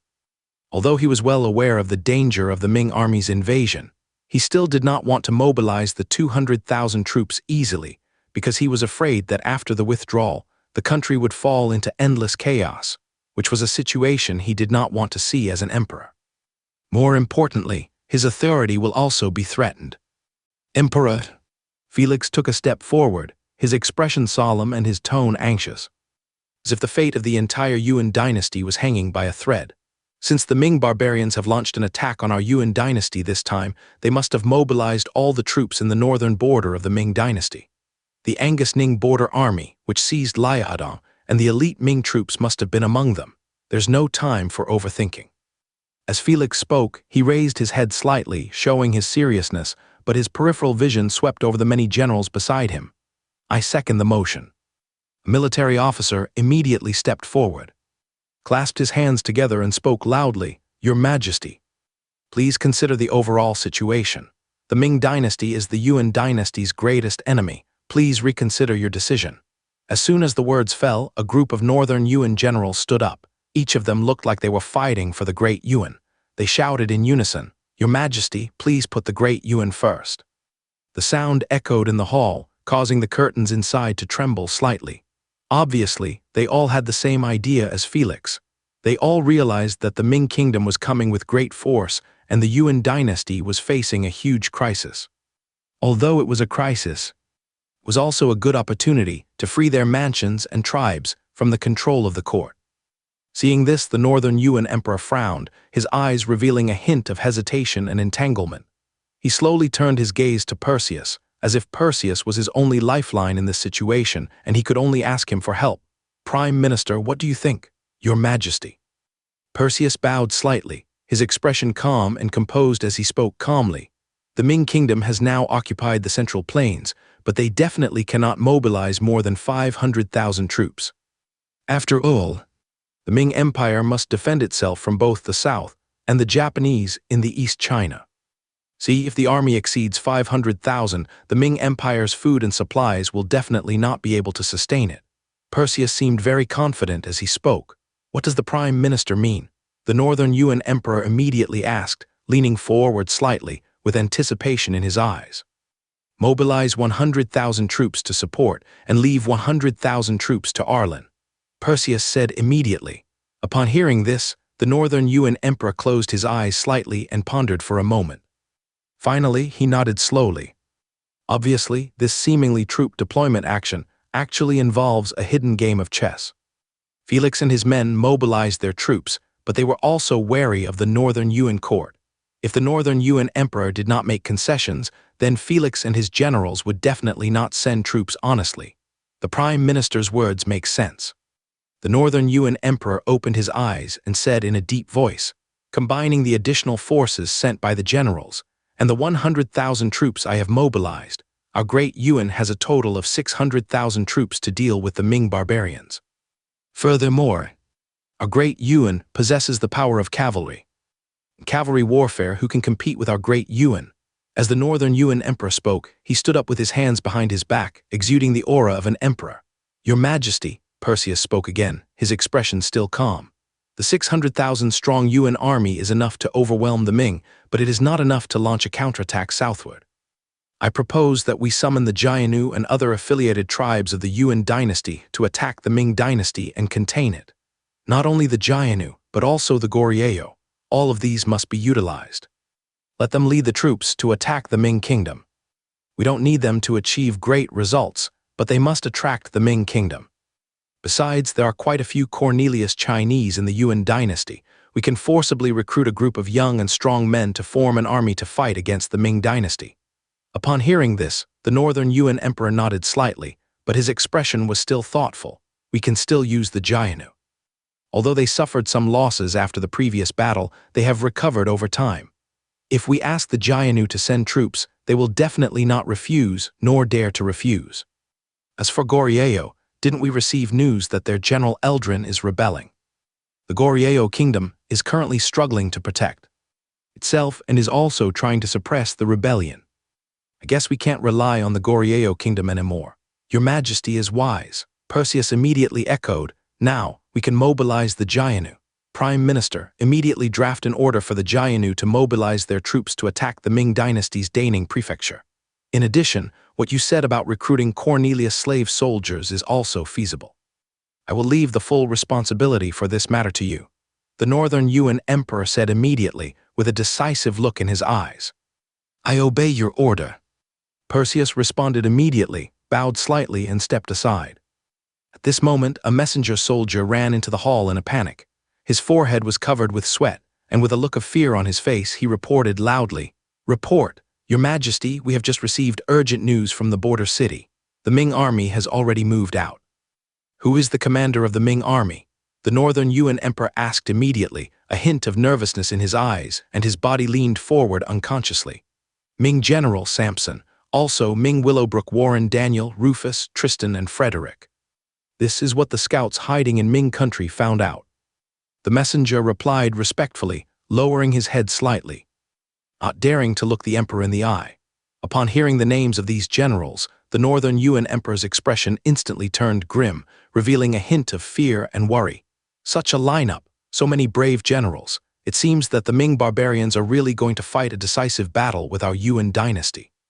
"Your Majesty," Perseus said hurriedly, anxiously, "given the current situation, we must quickly gather troops. Relying on the second and third princes guarding the border is far from enough." "Yes." The Northern Yuan Emperor nodded, then turned his gaze to Felix and other generals. His expression was serious and his tone was full of authority. "My dear ministers, quickly dispatch reinforcements. There must be no delay. If anyone delays, I will definitely not tolerate it." In front of Garrison Wildmoor City, there was a solemn and murderous atmosphere. The sky was covered with dark clouds, as if they were also feeling depressed by the upcoming war. The 100,000 black-armored Ming troops stood in neat rows like a black steel great wall. Their armor gleamed with a cold light under the dim sky, and the weapons in their hands were tightly gripped, revealing a resolute aura. 500 cannons stood in front of the formation, with their muzzles pointing blackly towards Garrison Wildmoor City, like giant beasts ready to devour lives at any time. The archers were in the rear, their quivers full and their bowstrings taut, waiting for the order. In the center of the army, on a tall chariot, Daniel and Frederick stood side by side. Daniel wore a red cape that fluttered gently in the breeze, his eyes fixed on the battlefield ahead. Frederick stood aside, also quietly waiting for the battle to begin. The beating of war drums shook the heavens. Bang, bang, bang. The sound was like a roar from hell, sweeping across the entire sky and making people's eardrums hurt. Every drumbeat seemed to inject a powerful force into the Ming army soldiers. Arlen stood at the forefront of the army, even in front of the artillery array. Today, Arlen has regained his former battlefield prowess, riding the Fergana horse Todd Raphael. Arlen was wearing armor, the scales on the armor flashing with cold light, and he was holding a tiger head sword with a broad and sharp blade, exuding a silent pressure. Now, Arlen's eyes were as sharp as an eagle, staring at Garrison Wildmoor City with murderous intent. Where are the Ming soldiers? Arlen raised his sword, which flashed a cold light under the dim sky, and shouted in a powerful voice. Arlen's voice was as loud as a bell, penetrating the noise of the battlefield and reaching the ears of countless Ming army soldiers. Kill, kill, kill. 100,000 Ming soldiers shouted deafeningly, their voices resounding through the sky.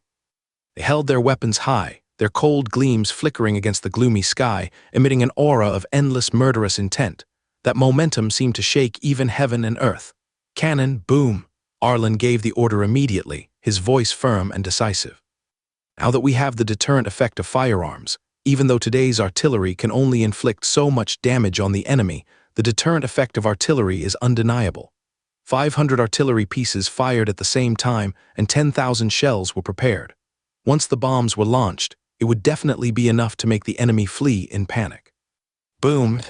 Following Arlen's order, the artillerymen who had been prepared immediately took torches and lit the artillery.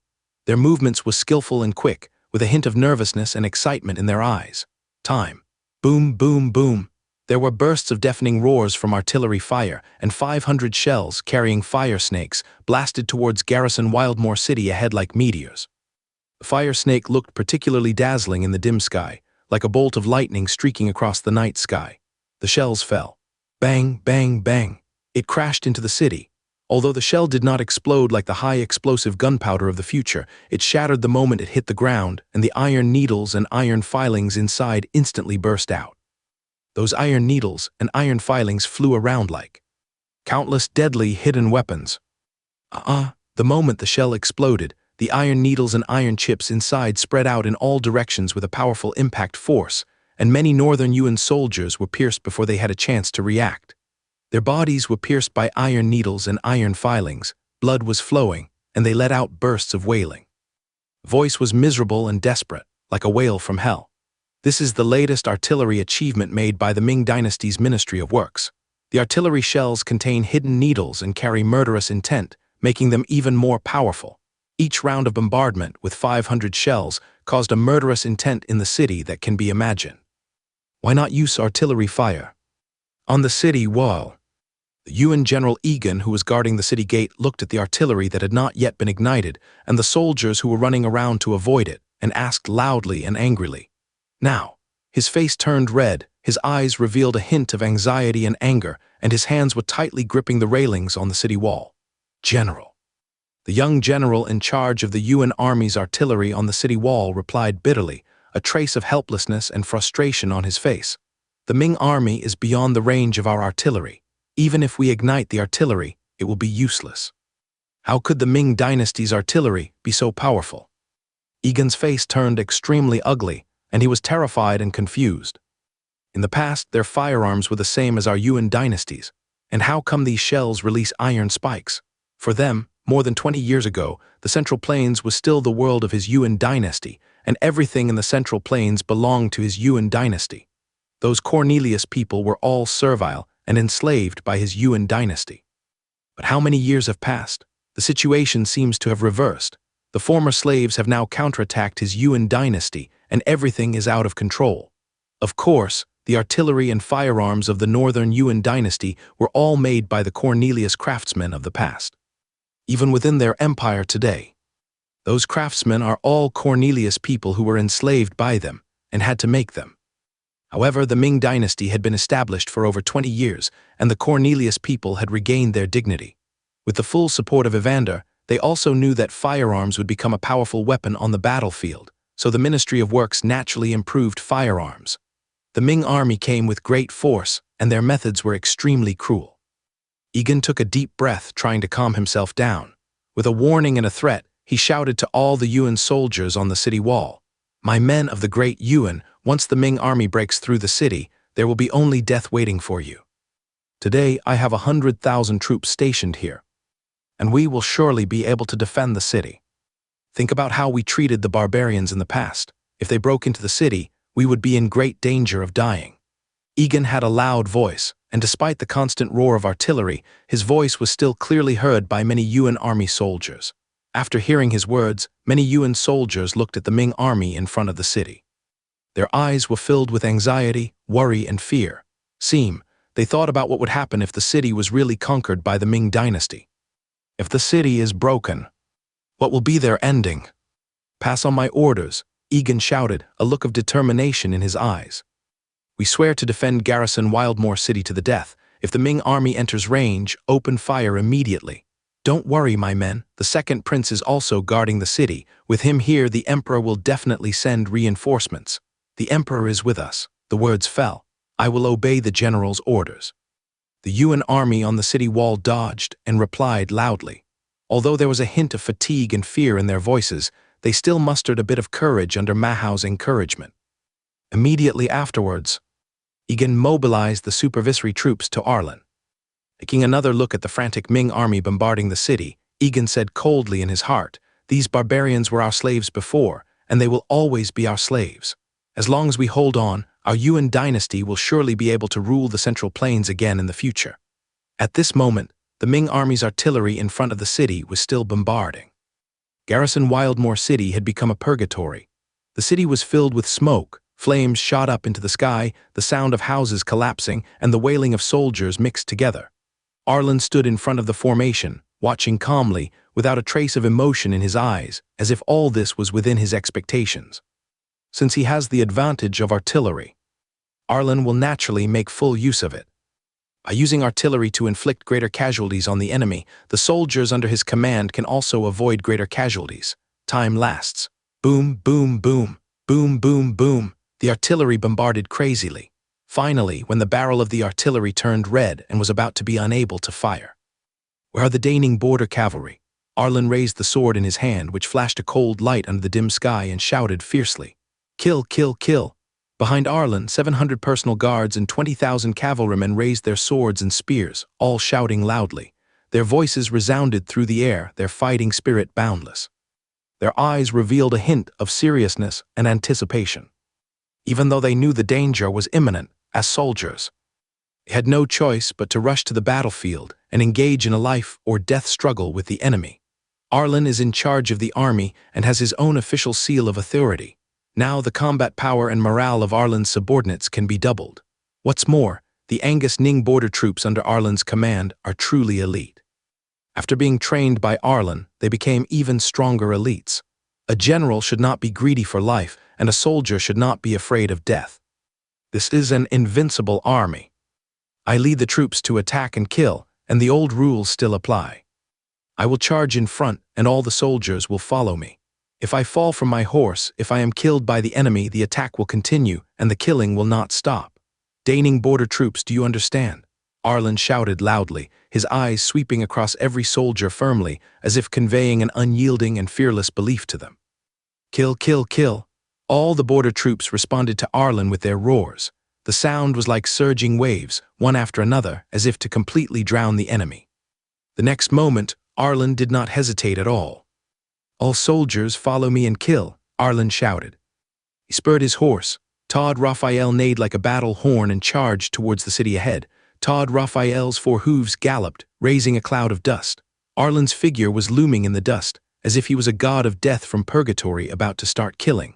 "I will follow the general until death." "Kill!" Marvin raised his sword and roared, his eyes brimming with fanaticism as he led his 700 personal guards closely behind him. Their figures were like a long black dragon, following Arlen closely and rushing towards Garrison Wildmoor City. And after the guards, follow the general to the death. "Brothers, kill!" Otis shouted and rushed forward on his horse. Behind him, Percy, Dustin, and 20,000 Daning cavalry followed closely. they will first disperse, and after the city is broken, this cavalry will rush directly into the city like a long dragon. The Daning border troops are very strong, but even stronger are their generals, who are unstoppable. As the Daning cavalry charged out, the 30,000 Daning border infantry remained motionless. Todd stood on his horse, waiting quietly, as if waiting for the best opportunity. In the central army, Daniel and Frederick stood side by side. Surrounded by soldiers holding shields and personal guards, this shows how high the defense is. The shield bearers gathered around them tightly, forming a solid line of defense. The guards held weapons in their hands, watching their surroundings vigilantly, ready to respond to any emergency at any time. Arlen, lead the army to attack and kill him. Daniel stared at the Angus Ning border troops charging out and spoke slowly, his eyes full of curiosity and anticipation. This cavalry attacking a city is something I've never seen before. If Arlen's cavalry really breaks into the city today, it would be an eye-opener for us, said Daniel. During the previous attack on Liaodong, weren't the two cities of Jincheng breached by Arlen's cavalry? Frederick said slowly. Both city gates were blocked by the Yuan army. I really can't imagine how Arlen managed it. But he's still attacking with cavalry this time. From common sense, this is courting death, but he's so confident that we can only watch. Let's wait and see, Daniel said in a deep voice, his eyes fixed on the attacking army in front. Deep down in his heart, perhaps the bigger thing is doubt. How can cavalry break into a city? Having not been on the battlefield for a long time, Todd Raphael seemed a little excited. He rushed forward at full speed, leaving the cavalry guards behind him dozens of steps behind. The Yuan army on the city wall saw the Ming cavalry attacking. If it was before Liaodong was recovered by the Ming, they might have mocked them. But after Liaodong was taken by the Ming, Arlen's name and the advantages of cavalry in attacking cities had spread throughout the northern Yuan dynasty. Although it is not known how Arlen broke into the city, he did have his own cavalry tactics to break into the city. Daning cavalry, Arlen. The Yuan general guarding the tower roared loudly, his voice filled with fear. Arlen of the Ming dynasty, that Ming dynasty's killer god. Cannons fire, bows and arrows fire, kill, this sound fell. Boom, boom, boom. There was also a roar from the tower. Hundreds of cannons on the tower fired simultaneously, bombarding the Angus Ning border troops charging towards the city. Those shells came whistling in the wind and hit the Ming army like raindrops. At the same time, thousands of archers on the city walls took turns shooting arrows. Arrows rained down continuously, madly shooting towards the Ming army rushing towards the city. Those arrows flashed coldly under the dim sky, like countless deadly cold stars. Under the hail of arrows, Ming army soldiers fell off their horses from time to time. Some were shot like hedgehogs along with their horses and died on the spot. Battlefield fighting was brutal. No matter how much Arlen trained, how much he motivated, or how well he commanded his army, he could only try to avoid casualties among his soldiers. Disperse and march, Arlen roared simultaneously. Cut, Arlen raised his sword and mobilized his internal energy. Slash in mid-air. Pieces of arrows were chopped down. Even the solid shells that were fired down were directly cut open by Arlen, with Arlen's current full attributes. If he really launched it recklessly, it would definitely be extraordinary, but every time on the battlefield, Arlen was still somewhat restrained. Block on one side, while charging and killing. In the blink of an eye, Arlen had already rushed to the gate of Garrison Wildmoor City. Charge your strength and slash with one blow. The sky was filled with yellow sand, and the setting sun was blood red, dyeing the entire battlefield a murderous crimson. Arlen stood in front of the city gate. Arlen took a deep breath and his aura suddenly changed. The tiger-head sword in his hand was raised high, and the blade flashed with a cold light, like a ferocious beast about to devour its prey. Charge your strength and slash, Arlen shouted loudly, his voice as loud as thunder, echoing across the battlefield. The muscles in his right arm tensed instantly, and powerful strength continuously gathered there, accompanied by the rapid shift of internal energy in his body. There was even a faint halo of sword energy appearing above the blade, revealing its sharpness. The next moment, Arlen moved. The tiger-head sword in his hand had an extremely sharp blade and slashed down with a bang. Boom, a deafening roar, like a bolt from the blue, exploded in front of the city. This seemingly extremely solid city gate was instantly split in half like fragile tofu under Arlen's powerful blow. The knife fell. The powerful internal energy, with a force that seemed to be able to destroy everything, created a violent wave of air in the air. Although this attack was not Arlen's true full strength, it already demonstrated astonishing destructive power. With another roar, the huge city gate exploded instantly, turning into dozens of huge iron blocks, which were scattered all over the place by Arlen's powerful internal energy. Iron blocks from the heavy city gate flew everywhere. Sparks flew. There was a dull, crashing sound. After the city gate was cut open, Arlen did not see the unobstructed scene inside the city as he had imagined. What came into view was a solid wall made of huge stones, which looked extremely strong. It turned out that the city gate had been completely sealed. From this meticulous arrangement, it was not difficult to see that after the Northern Yuan dynasty received the news of the Ming dynasty's attack, it quickly took countermeasures. They knew very well how powerful Arlen was, so they sealed the city gates in an attempt to stop the Ming army and the powerful General Arlen. Seal the city gate. Arlen looked at the wall inside the city gate with a sneer on his face. There was a look of disdain for Yuan Ting and confidence in himself in his eyes. The battering ram is indeed difficult to shake, but what good is that when you meet me? Immediately, Arlen raised his sword again, mobilized his strength, and added the internal energy in his body to the blade. At this moment, all the muscles in his body were tensed, like a strong bow ready to be fired. The force weighing more than 5,000 pounds seemed to be pulled by an invisible force and gathered in the right arm. Wild sword dance. Arlen let out a low roar. His voice was deep but full of murderous intent, like the sound of killing coming from the underworld. Now, a faint halo appeared above the blade, and that halo seemed to be substantial. It was the blessing of the sword's energy. The next moment, Arlen's figure was as fast as lightning, and the sword in his hand slashed towards the blue brick wall in front of him at an extremely fast speed.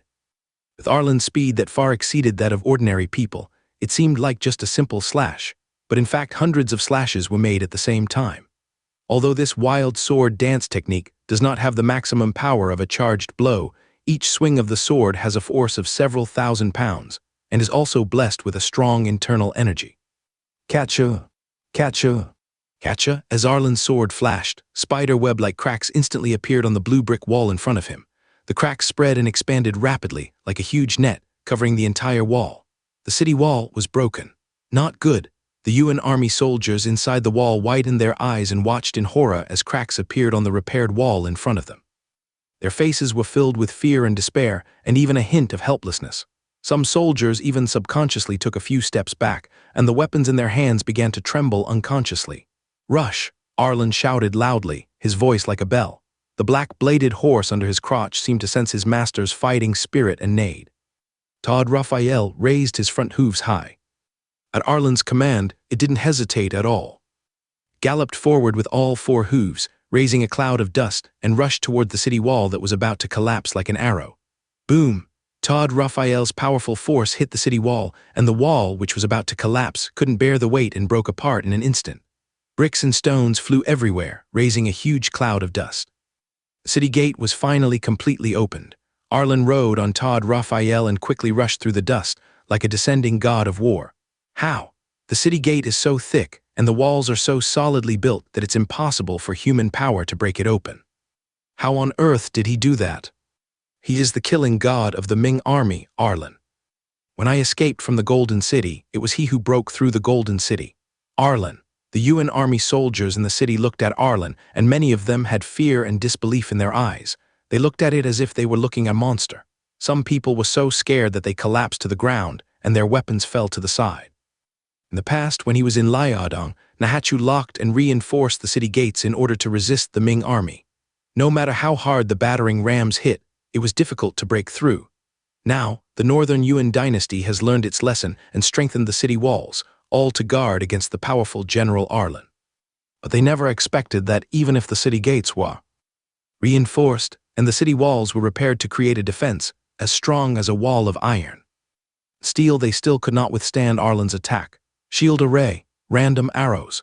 When the Yuan general guarding the city gate saw that the city gate was broken, his face turned pale instantly, beads of sweat covered his forehead, and panic appeared in his eyes. He shouted hurriedly, his voice trembling as if he was trying hard to hide his inner fear. The Yuan army soldiers came to their senses after hearing this shout. The shield soldiers immediately rushed forward in panic. Thousands of Yuan soldiers quickly formed a shield formation for defense, completely surrounding the area where the city gate was located. The shields in their hands were tightly connected, forming a solid line of defense.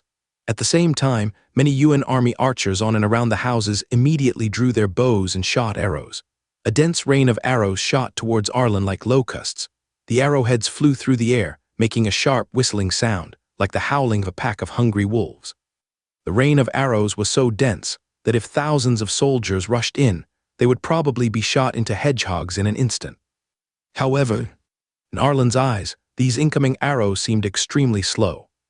Arlen looked calm, there was no fear in his eyes, only endless fighting spirit. "Break it for me." Immediately, Arlen swung his sword, and the sword in his hand drew arcs in the air, and each arc accurately met the flying arrow. With crisp clash sounds, he easily cut down all the oncoming arrows. Driven by Arlen, Todd Raphael rushed forward without any fear of the rain of arrows. Todd Raphael has become completely accustomed to fighting side by side with Arlen. Looking at the shield formation in front of him, Arlen's eyes flashed with a cold light. "Break." He swung his sword directly, slashing towards the shield formation with a tremendous force. Boom, the blade fell, and the shield formation formed by dozens of Yuan soldiers in front of him was instantly shattered. The shield that was hit by Arlen's sword was chopped into pieces like a fragile piece of paper. Iron chips flew everywhere, accompanied by the screams of the Yuan army soldiers, and the entire shield formation fell into chaos. The powerful force was like a surging wave, directly blowing away the linked Yuan army. Dozens of Yuan army soldiers flew backwards in an instant like kites with broken strings. Their bodies twisted in the air, their faces filled with pain and fear. A dozen or so Yuan soldiers who were connected to them were instantly killed by this powerful force.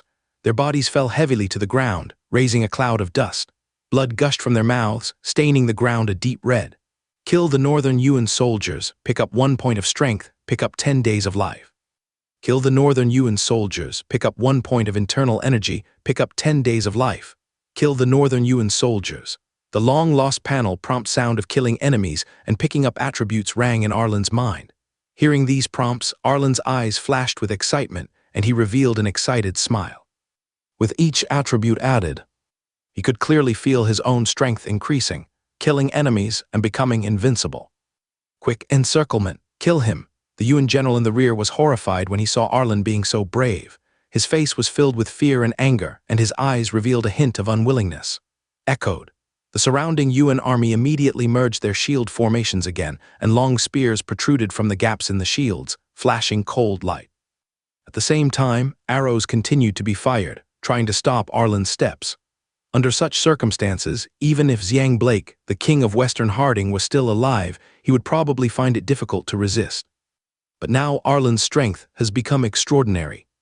He remained calm and swung the sword in his hand madly forward. His eyes were full of murderous intent, and he wanted to kill all the Yuan soldiers in front of him without leaving a single survivor. Every blow he made was carried with the power of burning his boats and crossing the river. Boom! There was another loud bang, and the oncoming shield formation and the charging spearmen were once again instantly blasted away by Arlen.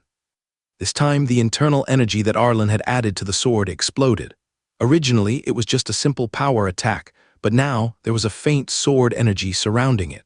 The sword energy was so powerful that it seemed to tear everything around it apart. Arlen knew clearly in his heart that if one day his internal energy could be transformed into internal strength, or even true energy, would possess the power to kill with overwhelming force. Because the internal energy cannot be released externally, even if it can be added to the sword, there will only be a faint sword energy. But once you have internal strength and true energy, you can release it externally, and that will be a truly extraordinary combat power. By then, with internal strength and true energy, it will be an overwhelming slaughter for ordinary soldiers, and one blow of the sword will inevitably result in large numbers of casualties. This is truly extraordinary. Kill the northern Yuan soldiers, pick up 1 point of strength. Pick up 15 days of life. Kill the northern Yuan soldiers. The panel prompt sound continued to ring in Arlen's mind. Arlen continued to kill, his eyes were firm, and he did not look at the panel prompts. He threw himself into the battle with all his heart. The sword in his hand was like a part of his body, and every swing was deadly. This time, he didn't give the Bayeuan shield army in front of him a chance to encircle him. Kill! Arlen rode his horse into the scattered shield army in front of him and slashed wildly at the surrounding Yuan army with his sword. His swordsmanship was as sharp as a violent storm, dazzling the eyes. Wherever the blade passes, it slashes horizontally. The blade flashed, blood splattered. 6 or 7 Yuan soldiers died under his blade with flesh and blood flying everywhere. But Pericles Yingjin kept swinging his sword, and every time the sword fell, several Yuan soldiers died tragically.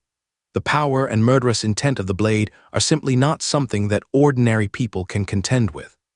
Even if the Yuan army used shields to block, the final result was that the shields were broken and the soldiers died. The blades directly cut off their waists, and the scene was extremely bloody. The blood on the ground gathered into streams, flowing slowly, as if telling the cruelty of the battle. It also shows Arlen's killing power. Arlen was killing madly. Although the Yuan army was large in number in front of him, he was like a tiger among a flock of sheep. Soon, the corpses of the Yuan soldiers around him had piled up like a mountain. The corpses were piled up on top of each other, emitting a pungent smell of blood. At the city gate, Marvin had already led 700 personal guards directly into the city. Marvin raised the fine steel sword in his hand, his eyes determined, and shouted loudly, "Brothers, follow the general and kill all these Tartars, kill them." Then, Marvin swung the long steel sword in his hand fiercely and slashed towards the many Yuan army shield soldiers on the side. Boom! There was a loud bang and sparks flew. It was not that the sword was blocked, but that several Yuan soldiers were directly blown away by Marvin's powerful attack. The powerful force caused the Yuan soldier who suffered the blow to spit out blood, and he died instantly with blood coming out of all 7 orifices. Their bodies drew an arc in the air and fell heavily to the ground, raising a cloud of dust. Marvin's swordsmanship was swift. He continued to swing his sword without any pause. Although the fine steel sword in his hand was not as good as Arlen's tiger head sword, it was also a fine weapon of this era and was extremely sharp. After a few slashes, several Yuan soldiers were killed on the spot, and some were shocked to death by the powerful force. Marvin has been practicing Chuanheng Kung Elijah for more than a year now, and he also gets the bone refining powder to strengthen his body once a month. Although his strength could not match Arlen's, it was still nearly 400 or 500 pounds. For ordinary people, this is already a natural supernatural power. With one slash of the sword, the force was so great that even the surrounding air shook. His face was filled with excitement, as if he was enjoying the thrill of the battle. This was the first time that he had displayed this powerful strength without reservation. Not only Marvin, but also 700 guards rode their horses and charged forward, their eyes full of determination and fearlessness. Everyone swung their swords with all their might, frantically attacking and killing the Yuan army gathered at the city gate. As they drew their swords to kill the enemy, sparks flew and powerful force burst out with every strike. Even though the Yuan soldiers were holding shields, they were unable to withstand the powerful force of Arlen's personal guards. They were shocked to death or blown away. Their bodies were scattered all over the battlefield, blood was spilled. It was extremely cruel. Arlen's personal guards were all Arlen's confidants. Everyone has the opportunity to practice horizontal training, and everyone can use bone refining powder to temper the body. Now each of them is a strongman, and each of them has a strength of almost 400 kilograms, and those with special talents can even reach 500 kilograms. This is the result of body quenching. It is conceivable how much power they can exert with the doubled combat power and morale blessed by the official seal. They are like Shuras, invincible on the battlefield. All 700 personal guards were dispatched. Although they were light cavalry, at this moment they looked like unstoppable heavy armored cavalry. Their figures shuttled across the battlefield, and wherever they passed, the Yuan army was defeated. Soon, a bloody path was carved out of the chaotic city gate, and the corpses of the Yuan army were scattered everywhere. The corpses lay in all directions on the ground. Some were struggling in pain, groaning faintly, while others lay motionless in a pool of blood. The blood dyed the ground red, like a sea of blood. After the personal guards rushed in, the Angus Ning cavalry in the rear also rushed forward. However, when Otis and Percy led their troops to charge at the city gate, they saw with their own eyes that every one of Arlen's personal guards was like a god of war. Their swords slashed down, the Yuan army flew backwards. Their shields were shattered, and there were Yuan soldiers everywhere who were flying backwards and killed. The scene shocked them deeply. Otis's eyes widened, and he said in shock, "How come all the general's personal guards are so powerful?" His eyes were full of confusion and surprise, as if he had seen something incredible. Percy also looked incredulous and echoed, "How come they all seem like strong men? They weren't so brave before on the Liaodong battlefield."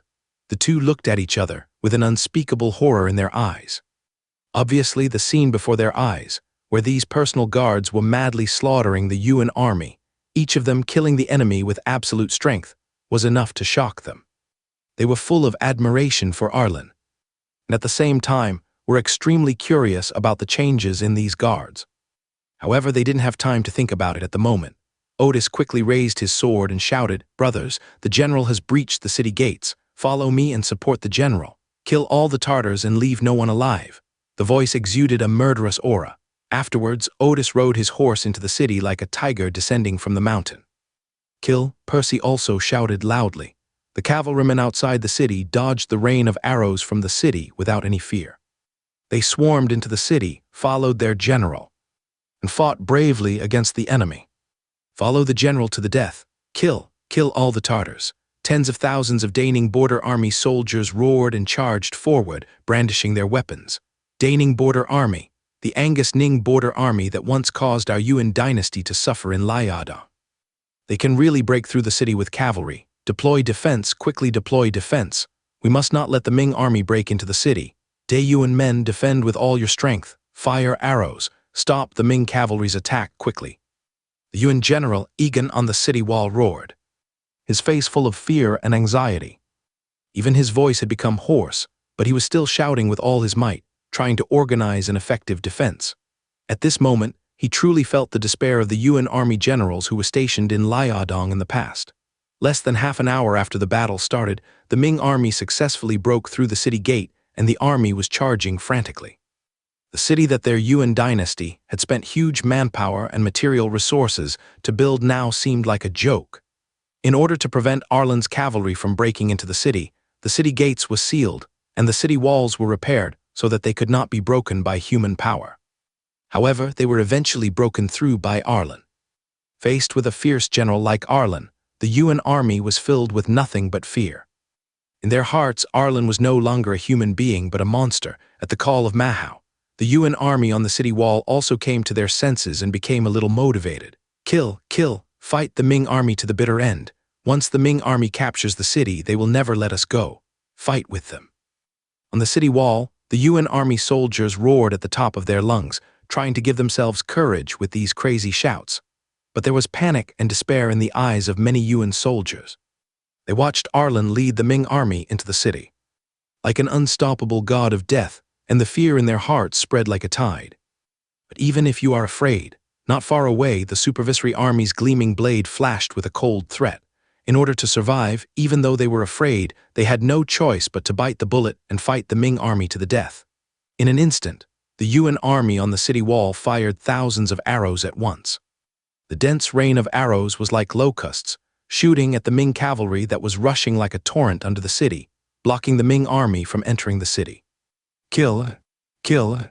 Under the cover of dense rain of arrows, cavalrymen were constantly shot, screaming in pain and falling off their horses. The war horses were frightened, raised their front hooves, and their neighing was intertwined in the chaos. But all this failed to stop the Ming cavalry's advance. They were like a surging torrent, moving forward courageously. Under the baptism of the rain of arrows, they became more and more brave and fearless. Their figures shuttled through the gaps between the arrows and rushed madly into the city. Now, crying to kill, wails, the sound of weapons clashing, completely intertwined, revealing a cruel and bloody atmosphere. This is the battlefield, and where the Ming dynasty's central army was located, military flags were flying on the vast battlefield, and the rear army soldiers were ready for battle.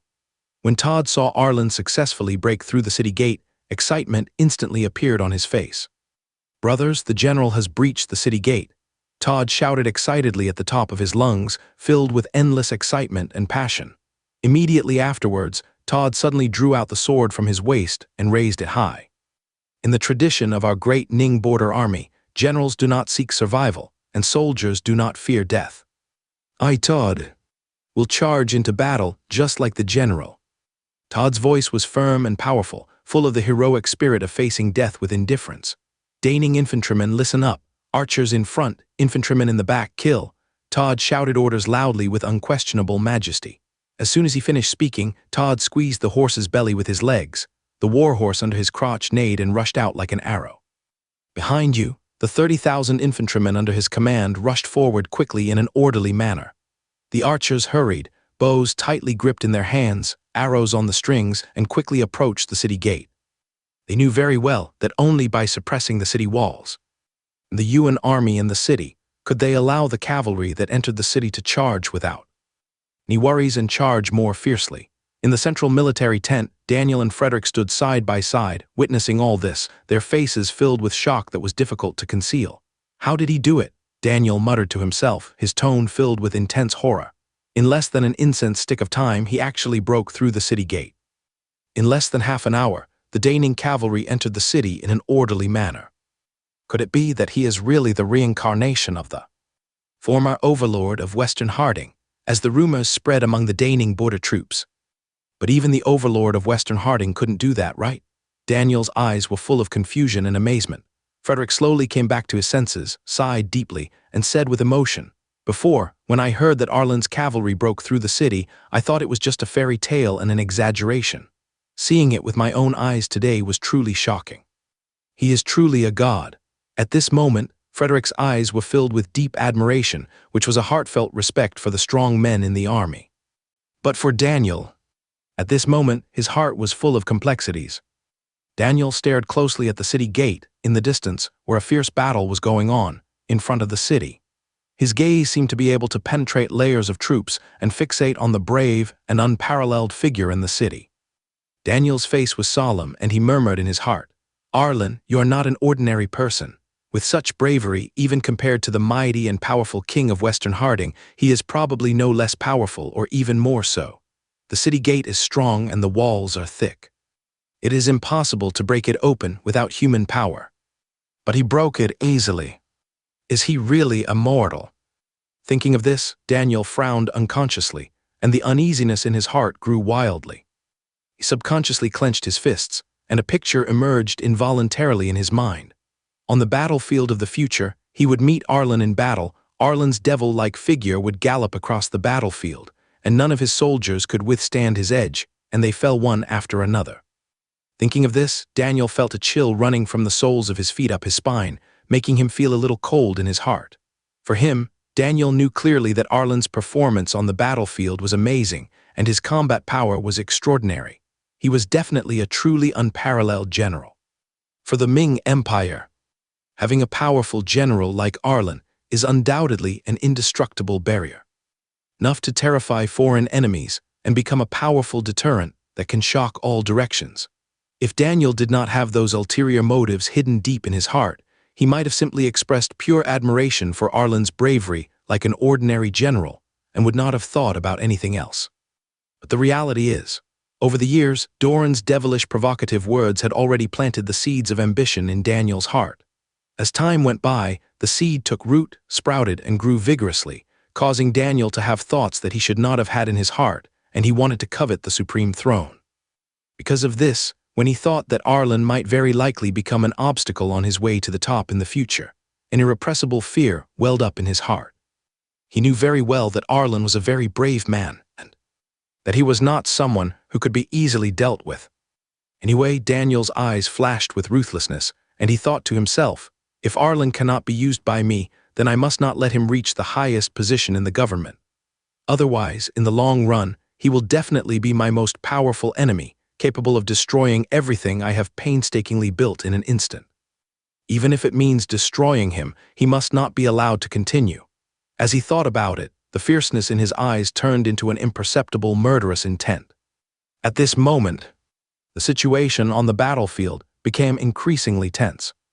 The biting cold wind mixed with endless shouts and cries raged between heaven and earth, blowing up sand and dust on the ground, adding a bit of murderous atmosphere to this cruel war. The offensive of the Daning border army is continuing in an orderly manner. Under the leadership of Todd, the 30,000 Daning infantry troops advanced towards garrison Wildmoor City like a black torrent, They were dressed in heavy armor and advanced step by step. Soon, tens of thousands of archers approached the city gate like a tide. On the city wall. Inside the city, has already entered the range of the Daning archers. Rose Vincent, the deputy commander of the archery corps, shouted with all his might, "Shoot! Shoot these damned Tartars to death! Kill, kill, kill!" Thousands of archers roared in unison, and the sounds gathered together to form a powerful wave of sound that soared into the sky. They all drew their bows and arrows with skillful and swift movements. The bowstrings were pulled to the full moon, and the arrows flashed coldly in the sunlight. Then they all let go, and the sharp arrows shot out indiscriminately towards the city walls and the city like a flock of birds out of a cage, covering the sky and blocking the sun.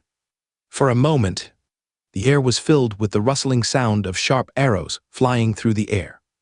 As if there was a continuous rain of arrows. Of course, under a volley of arrows, the archers naturally and cleverly avoided the city gate. After all, at this moment, cavalrymen have already rushed into the city and are engaged in a fierce battle with the UN army. They know very well that they must not accidentally hurt their comrades due to momentary negligence. The attack has just begun. Even if some cavalry successfully rush into the city, they are still fighting with all their might and cannot penetrate deep into the enemy's hinterland. These archers had followed Arlen for a long time. Through countless battles, they had become familiar with Arlen's tactics and knew exactly when to shoot and when not to shoot. Thousands of arrows were fired outside the city. Under the dense barrage of arrows, the breath of death spread and murderous intent was evident. Many UN soldiers on the city walls were ruthlessly pierced by sharp arrows before they could react. The Ming army archers are coming. Quickly release the arrow. Countless UN soldiers screamed in agony, and some fell directly from the towering city walls like kites with broken strings. Many UN soldiers in the city were also caught off guard and were pierced through the bodies by the arrows that rained down from the sky. Many UN soldiers opened their eyes wide, their eyes full of fear and unwillingness. Before they could put up any resistance, they fell in a pool of cold blood. The blood quickly spread on the ground, dyeing the ground a shocking red. With the addition of the Daning archers and the cooperation of the Daning cavalry who had already attacked the city, the Ming army's offensive became even more powerful and unstoppable, and they fell into a frenzy of killing. Kill all the Tartars. Recover the country. Kill. The Daning cavalrymen rode their war horses and charged through the city, waving their long swords with flashing cold light. Wherever they went, the UN army fell down and screamed. The shouts of the Daning soldiers and the sound of weapons, clashing intertwined and resounded throughout the battlefield, like a passionate and tragic war song. The appearance of the Daning archers and their mad shooting of arrows successfully suppressed the UN army archers who had originally had the advantage on the city wall. The two sides continued to shoot at each other. Although the Daning archers outside the city did not have the natural advantage of being high above the city, and faced with the increasing casualties from the rain of arrows fired by the UN army on the city wall, they did not show any fear. They pulled their bows and shot arrows frantically, using all their strength every time, as if they wanted to pour all their hatred for the UN army into those sharp arrows, vowing to shoot all the UN army to death. The 20,000 infantry vanguards carried heavy ladders and attacked the city wall like a torrent. Since ancient times, siege battles have mostly been fought with infantry leading the way and cavalry following behind. However, here in the Angus Ning border army led by Arlen, all the rules seemed to be broken and the tactics were completely reversed. Climb the city, kill. As the ladders were placed steadily on the city wall, many Ming soldiers, swords tightly in their mouths and determination and fearlessness on their faces, climbed up the city wall with difficulty but determination under the full cover of the archers. They used their hands and feet to climb at an extremely fast speed, determined to fight the UN army to the death. Inside the city, the most brutal hand-to-hand combat is still going on cruelly. As Arlen's personal guards charged bravely, the place where the city gate was located instantly turned into a hell on earth. The corpses of the UN army fell one after another, piling up like mountains, and blood flowed, gathering into rivers of blood, emitting a disgusting fishy smell. Arlen, who was charging in the front, looked like a killing god from hell, emitting a terrifying aura. Arlen swung the sword in his hand wildly. Every swing carried 1,000 pounds of force. In the flash of cold light, it would take away the lives of several UN soldiers. In this chaotic army, ordinary fighting methods had long lost their meaning. Arlen relied solely on his astonishingly powerful strength to slash madly. Wherever he went, no one could withstand the power of his extremely sharp blade. Kill the northern Yuan soldiers, pick up 1 point of strength, pick up 10 days of life. Kill the northern Yuan soldiers. Pick up 1 point of internal energy, pick up 10 days of life. Kill the northern Yuan soldiers and gain 1 point of speed. Congratulations to the host for killing 6,000 enemies. You will be rewarded with a first-level treasure chest. Prompts kept appearing on the panel in Arlen's mind. The total number of enemies killed actually exceeded 6,000. Arlen thought to himself with a sneer on his face, "Very good. In this battle today, I must break through at least 7,000 people. The Yuan army in the city today, I, Arlen, will slaughter them endlessly." Thinking of this, Arlen shook the sword stained with endless blood violently, and blood rain fell. He swung it again. "Bros!" Arlen roared, his inner energy strengthened, his voice like thunder, shaking the air around him and revealing endless murderous intent. "Kill all the Tartars, leave no one alive, kill them." The sword swept and chopped wildly, and every movement was full of power and murderous intent. Ad Raphael seemed to be in tune with Arlen's thoughts, and he advanced forward on his own without Arlen's control.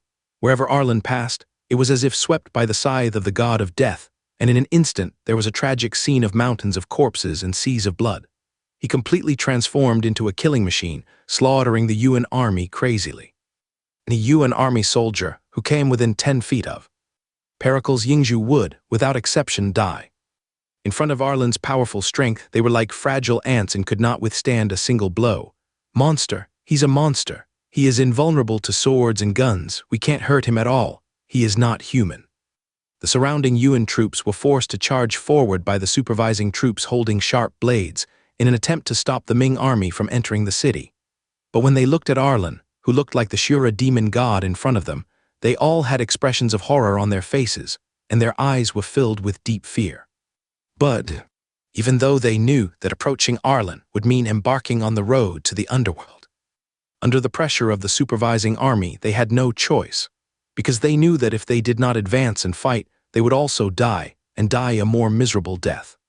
The whole army rushes to kill. The Yuan general on duty at the foot of the city had a ferocious look on his face and roared loudly, his voice almost hoarse, "We must not let the Ming army break through the defense line. If 1 man dies, it will cost 10 men. 10 men killed in battle are worth 100. Once the city is breached, everyone will die. Charge on." The Yuan general roared and waved the blood-stained long sword in his hand, frantically supervising the battle at the rear of the team.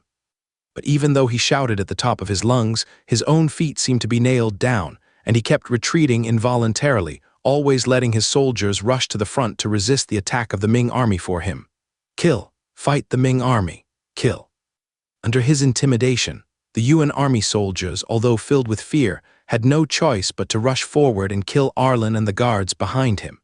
They let out desperate and shrill cries, waving their weapons wildly, trying to find a glimmer of hope in this doomed situation. The bloody battle continued and became more intense. Arlen seemed tireless, slashing wildly and chopping the enemies madly without any regard, maintaining an extremely terrifying killing speed. Compared with the killing power of his personal guards, Arlen's killing power is not inferior at all, and is even stronger. Every time he slashed, blood was drawn, and every time he slashed, he was deadly and extremely precise. Arlen, relying solely on his own strength, drove the seemingly endless Yuan army in front of him into retreat. His guards, well trained, followed their general closely, expanding their killing spree around Arlen. They cooperated with each other tacitly, like a closely connected fighting entity. Every movement and every attack was just right, showing their well-trained state. Where the city gate is located, the first street and the second street are being gradually cleared by the Ming army. The corpses of Yuan soldiers were scattered all over the ground, and pools of blood spread on the ground like a red ocean. Whether it was the living Yuan army or the corpses of the Yuan army on the ground, none of this could stop the momentum of the Ming army's attack. At the city gate, more and more Daning cavalry poured in like a tide. Their war horses neighed, and their hooves raised clouds of dust, injecting new vitality into the battle. They were the fresh force on the battlefield, on the city floor. At the same time, more Daning infantrymen successfully climbed onto the city wall and engaged in a close-range life-and-death battle with the Yuan army on the wall. They wrestled with each other, slashing with knives, punching with fists, biting with teeth, desperate to kill the enemy. The scene was so tragic that it was unbearable to watch. Can't retreat. Looking at the army in front of him, which was almost killed to pieces and about to collapse, the UN general was extremely anxious. He roared at the top of his lungs again, trying his best to maintain order in the army. Fight to the death. No retreat possible. Supervisory troops advance. Anyone who retreats will be killed immediately. General Yuan's voice had become extremely hoarse and almost inaudible, but he was still shouting desperately, full of anxiety and despair, as if this could save the situation. You're the one who screams the loudest. Arlen's eyes focused and instantly locked onto the UN general who was roaring madly. He sat on his warhorse looking far away. Without any hesitation, Arlen suddenly raised his left hand, and a spear instantly appeared in his hand, which was obviously summoned from his storage space. Arlen's storage space was filled with a variety of supplies. Not only was there a large amount of food and wine, enough to sustain his army for a while, but he even had a large stockpile of weapons. Even if his army was unfortunately trapped, Arlen was confident that he could keep them alive for half a month, buying time for reinforcements to arrive. Die! Arlen exerted force with his left hand, strengthened his internal energy, and threw the spear fiercely towards the UN general. A powerful force was wielded. Whoosh! The spear cut through the air, making a sharp sound, like a bolt of thunder, bursting out in an instant, carrying the power to destroy everything. Ugh! Puff, puff.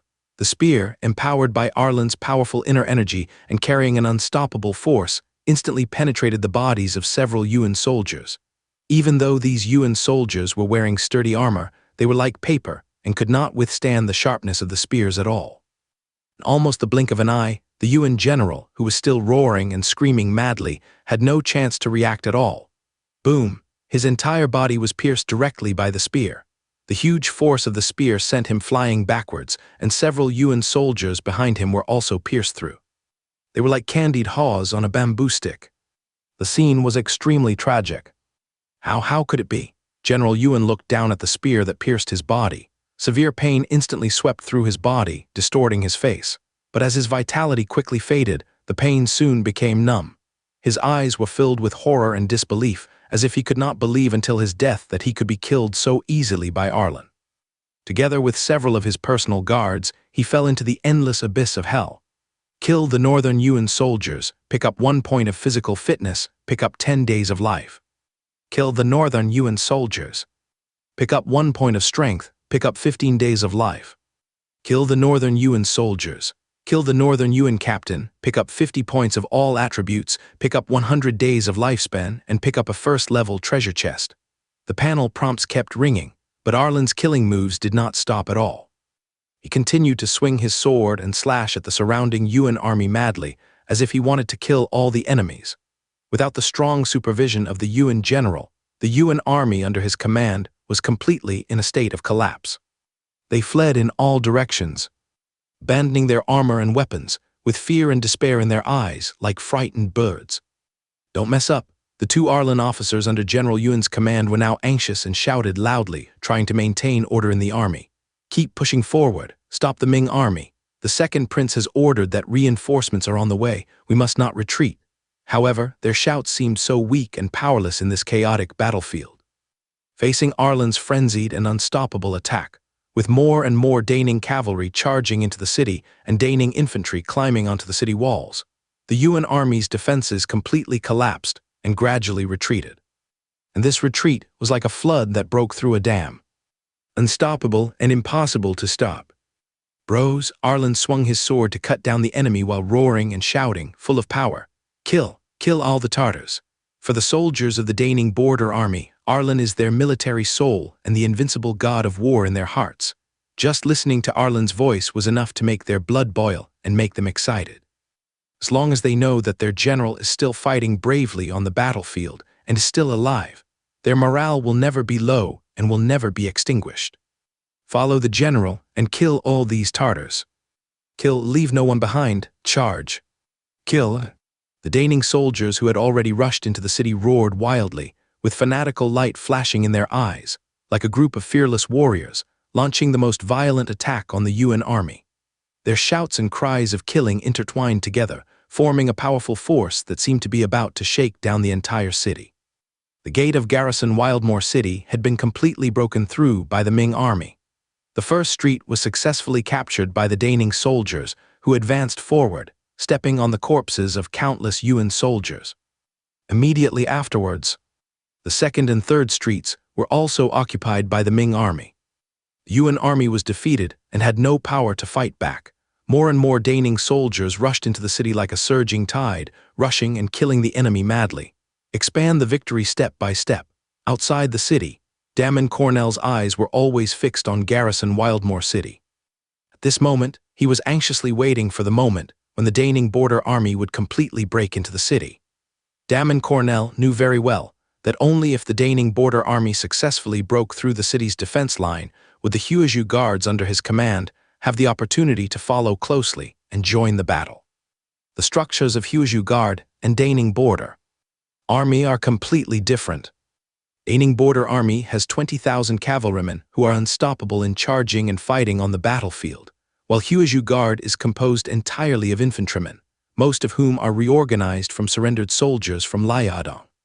Due to their status as surrendered soldiers, they cannot have the right to form cavalry like Daning Border Army.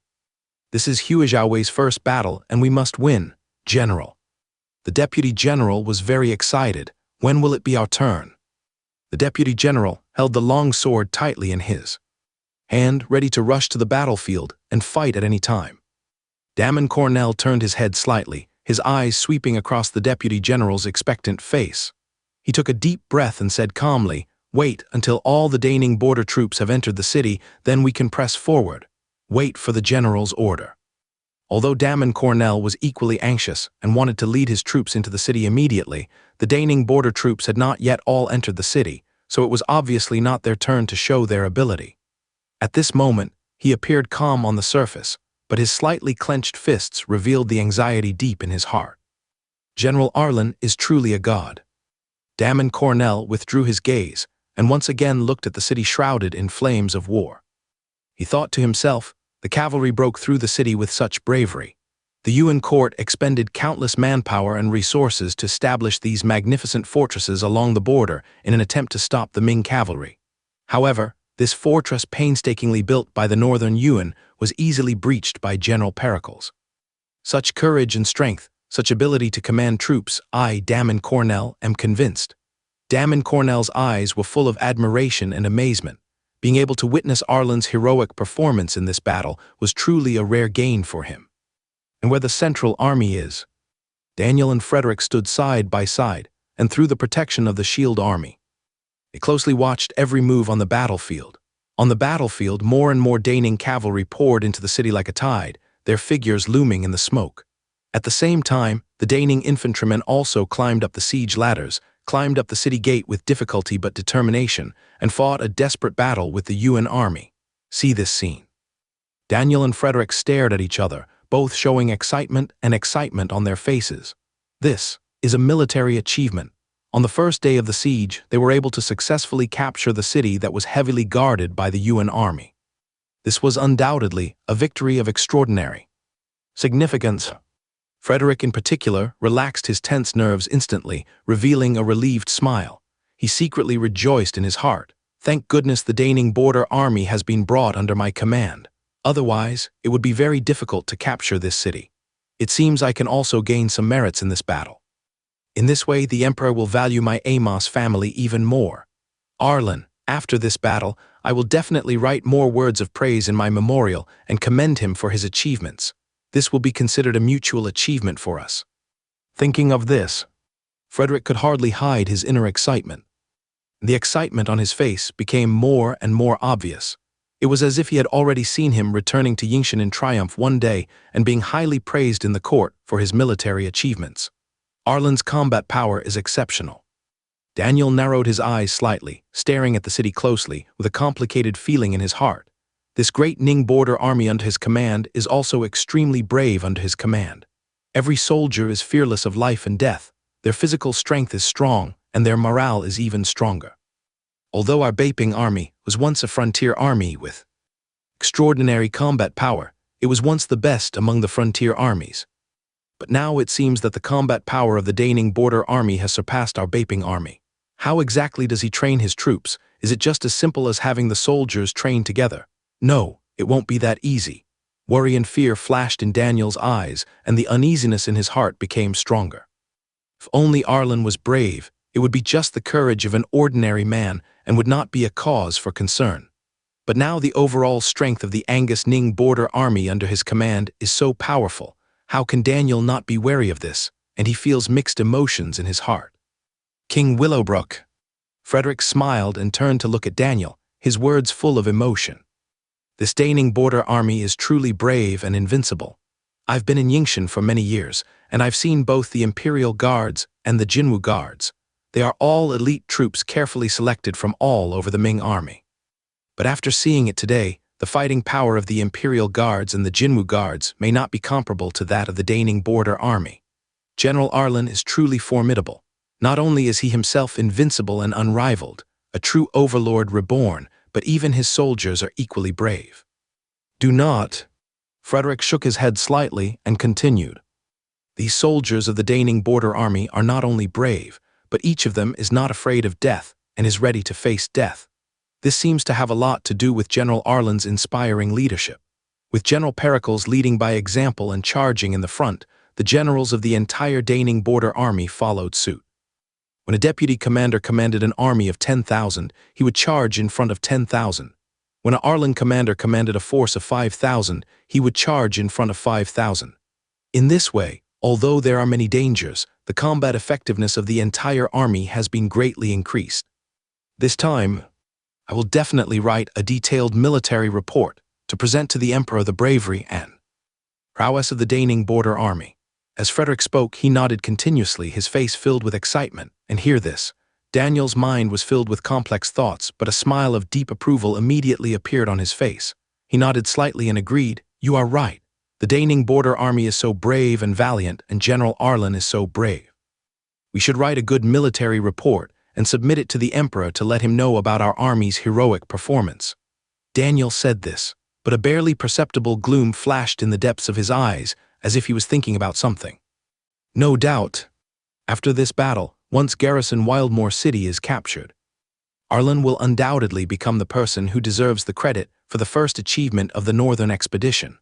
Winning this outstanding military achievement laid a solid foundation for Arlen to receive rewards from the court after the future victory of the Northern Expedition.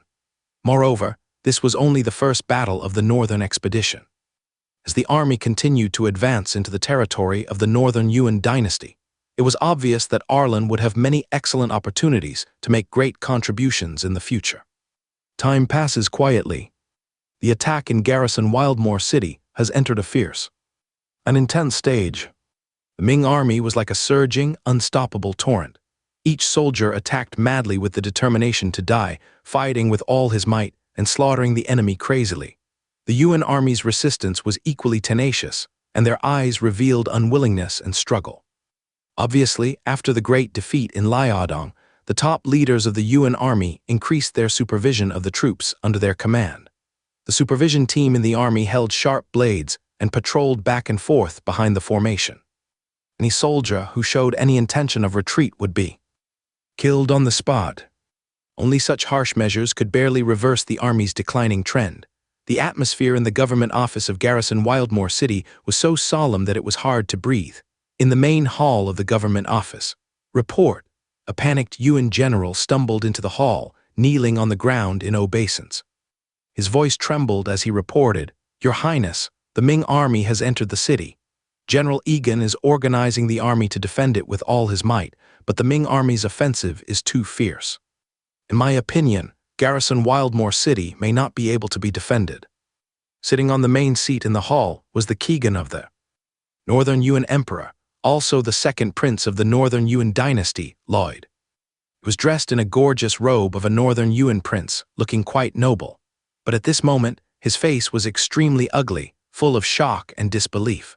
On the border with the Ming dynasty, there were more than 200,000 troops stationed by the Northern Yuan dynasty. These troops were all the trusted and direct descendants of the Northern Yuan Emperor, and the military power was firmly controlled by the royal family. After all, Since the Northern Yuan dynasty lost the Central Plains, its control over the tribes has declined rapidly like a collapsed platform. Therefore, the Northern Yuan emperor arranged for his two sons to each command an army of 100,000 in Arlan key locations on the border. One was Dibayanu and the other was Aldous, the third prince of the Northern Yuan dynasty. As for the eldest son of the Northern Yuan emperor, the crown prince, he was stationed in the new capital, guarding the core center of the Northern Yuan. How come it's so fast? Lloyd's voice suddenly rose sharply. He stood up abruptly, his hands tightly gripping the armrests of his chair, staring at his men in front of him. Wasn't the city gate sealed? How could it be lost so quickly? How on earth did the Ming army do it? The repair and reinforcement of garrison Wildmoor City. Even the order to seal the city gates, after learning that the Ming army had the intention to attack, were all supervised by Lloyd himself. Under his close supervision, the city gate was tightly sealed with thick bricks and stones, and an extremely thick city wall was built in front of the city gate. In his opinion, such a strong city defense would be difficult to break through even if hundreds of cannons roared at the same time. But now this seemingly indestructible city defense has been breached. Moreover, the city was not held out for 10 days or half a month, but was already in danger in less than half a day. Second prince, it was Arlan, the commander of the Ming dynasty's Daning border army, who led his troops to break through. General Yuan's voice trembled, cold sweat rolled down his forehead as he continued. He is simply a monster. He single-handedly breached the city gate and the blocked wall. Now, a large number of Ming troops are rushing into the city under his leadership, and it is impossible to stop them. General Egan ordered the second prince to withdraw his troops immediately. He will lead the men in the outer city to stop the Ming army at all costs. In addition, General Egan specifically instructed that when dealing with Arlan, we must not use common sense to judge him. In other cities, in addition to strengthening the city defenses, we must also set up killing weapons against Arlan.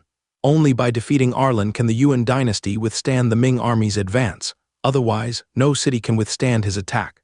Egan. Lloyd had an extremely conflicted expression on his face. He slowly sat back in his chair with a serious expression. He knew very well that being able to force Mahao into such a desperate situation was unprecedented. In the city of Zhengxia, Dibayanu's most trusted and capable general is Mahao. The current situation makes him feel helpless and sad. Second prince, there's no time for overthinking.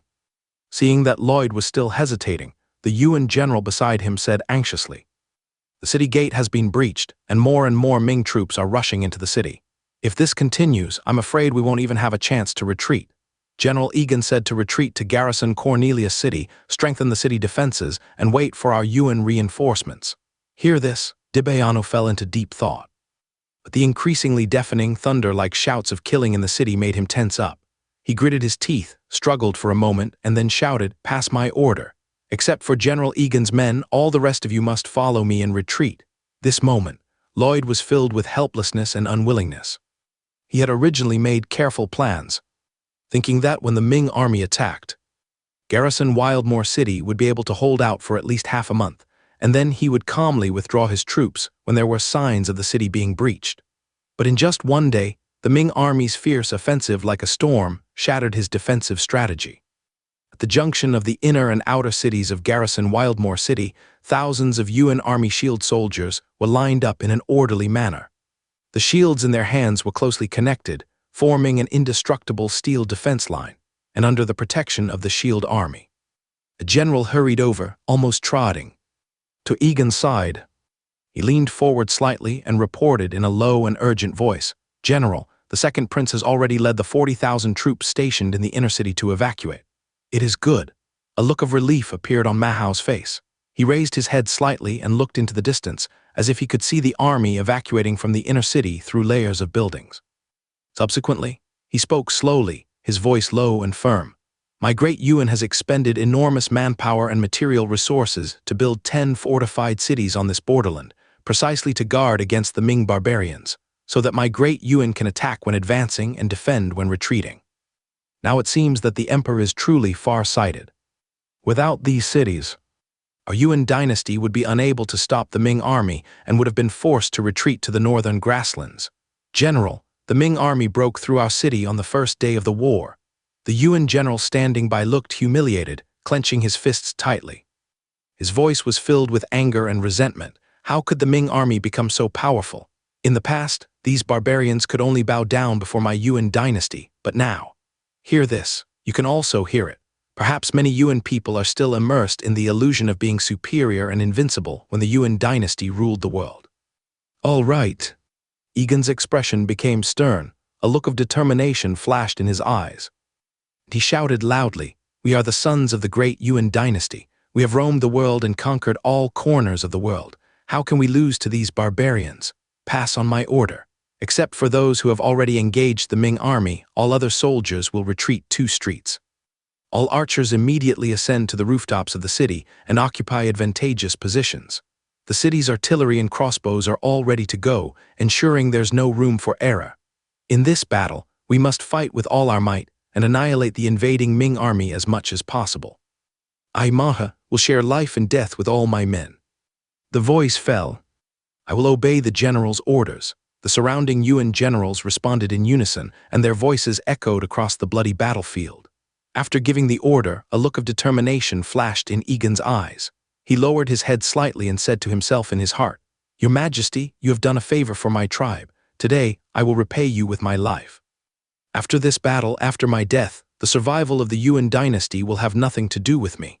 Now, Egan is worried about his son who is far away in the tribe, but now he can only bury this longing deep in his heart. For the Yuan dynasty and the tribe, he has no choice. In garrison Wildmoor City, the flames of war were raging, and the air was filled with smoke, making it seem like a hell on earth. The air was filled with a strong and pungent smell of blood, mixed with the smell of burning wood and gunpowder, which was nauseating. Arlen rode on Wufeng, led the troops in person, transformed into an unstoppable god of death, and led his army in a frenzy of killing.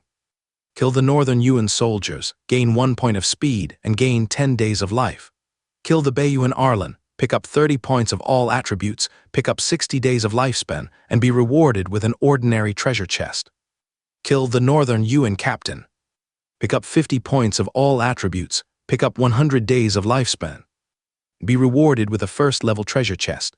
Kill the northern Yuan soldiers. As Arlen charged forward, the panel prompts kept echoing in his mind.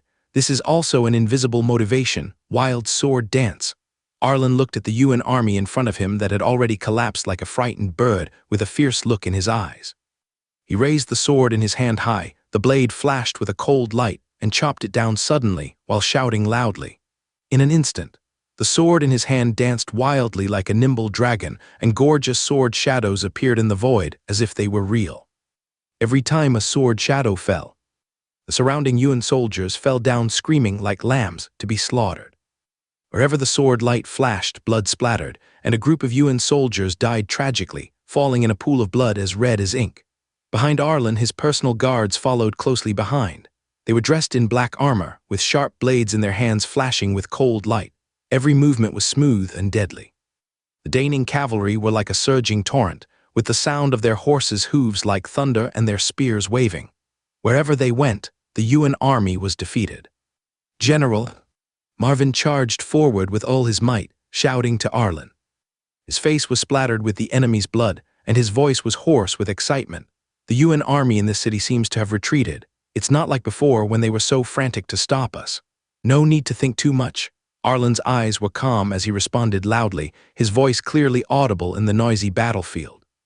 "Keep charging. The army should not gather in one place. Focus on the Arlen camp and charge in a dispersed manner. Take down the outer city first.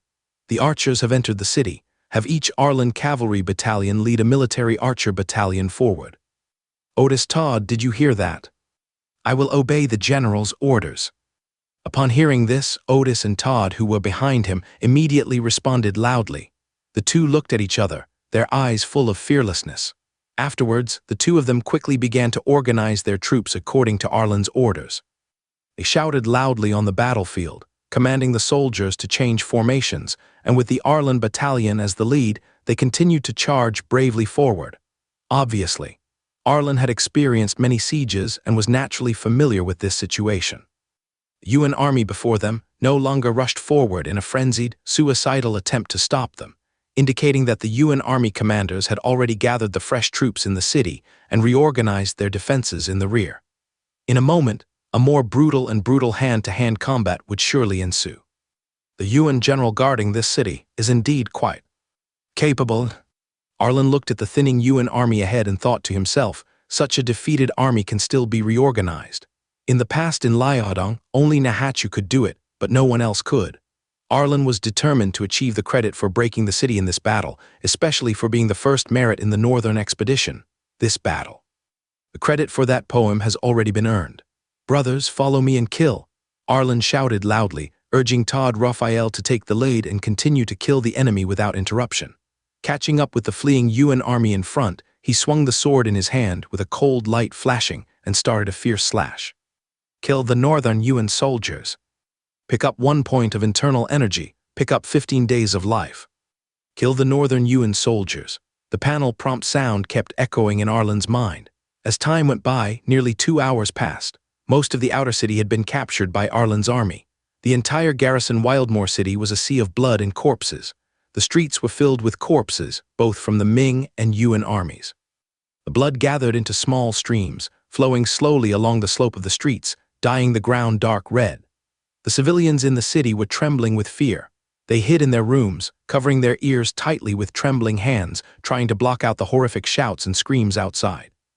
Their eyes were filled with fear and despair. They dared not make a sound for fear of attracting the army's indiscriminate killing.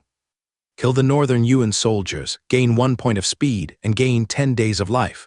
Kill 7,000 enemies in total and receive a first-level treasure chest as a reward. When Arlen killed the Yuan soldiers in front of him again, the panel prompt sounded again. 7,000 people. Arlen was very excited, and an excited smile appeared on his face. Great, I have accumulated a lot of treasure chests by killing enemies this time. At this time, most of the Yuan army in the outer city had been wiped out and their corpses were everywhere. Their bodies were twisted, and their faces still showed the fear and unwillingness before death. Blood flowed like a river. The strong smell of blood filled the air, almost suffocating people.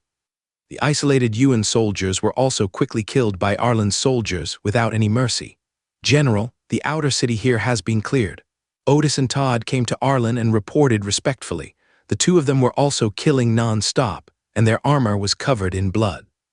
Some of the blood had dried up and turned dark red, while some was still dripping slowly, gathering into a small pool of blood at their feet. From now on, the infantry will go first, and the cavalry will follow. Arlen looked serious as he glanced at the generals around him, including Otis. The Yuan army in the city must be deployed in the front. There must be Yuan army archers on the houses. Brothers, please be careful. The words fell. Several generals immediately responded, "We will obey your orders." Immediately, Arlen jumped off the horse with quick movements. He hung the bloodstained tiger head sword on Todd Raphael's back, then drew the 7-star sword from his waist, held the precious carved bow in his hand, and carried a quiver on his back. Seeing this, the guards dismounted without hesitation, drew their swords from their waists, and followed their general. Commanders and soldiers, infantry go first, cavalry follow behind, follow me and continue to kill. Arlen shouted loudly, his voice like a huge bell, echoing all around. As usual, take the lead. He took the lead and rushed towards the unknown danger ahead. We will follow the general until death. Tens of thousands of soldiers roared in unison, shaking the heavens and earth as if rolling thunder exploded in the city. They followed Arlen one after another, with the Arlen battalion as the main force and the archers in the front. They drew their bows and arrows, their eyes focused, ready to shoot a fatal arrow at any time. The shield soldiers and spearmen were behind, their shields closely connected and their spears like a forest, rushing forward in an orderly manner. Arlen was not at all panicked. With his current attributes, even without armor, these ordinary weapons can only hurt his skin. He looked up and saw that the street ahead was very empty and dead silent, with an eerie atmosphere. The doors and windows of the houses on both sides of the street were tightly closed, without a breath of air coming out, as if they were dead, silent tombs.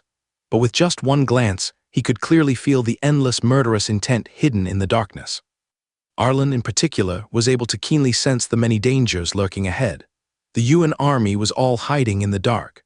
They held their breath, gripped their weapons tightly, and waited for the Ming army to fall into the trap. After Arlen walked forward 40 steps, he suddenly stopped. Then he suddenly raised the sword in his hand, his expression stern, and shouted loudly, "Bow and arrow! Behind him, nearly 20,000 Daning archers were scattered everywhere, ready for battle. Following Arlen's command, a uniform response rang out. Kill, kill, kill. Every archer drew his bow and arrow, tensing his arm muscles, pulling the bowstring to its limit and raising the angle.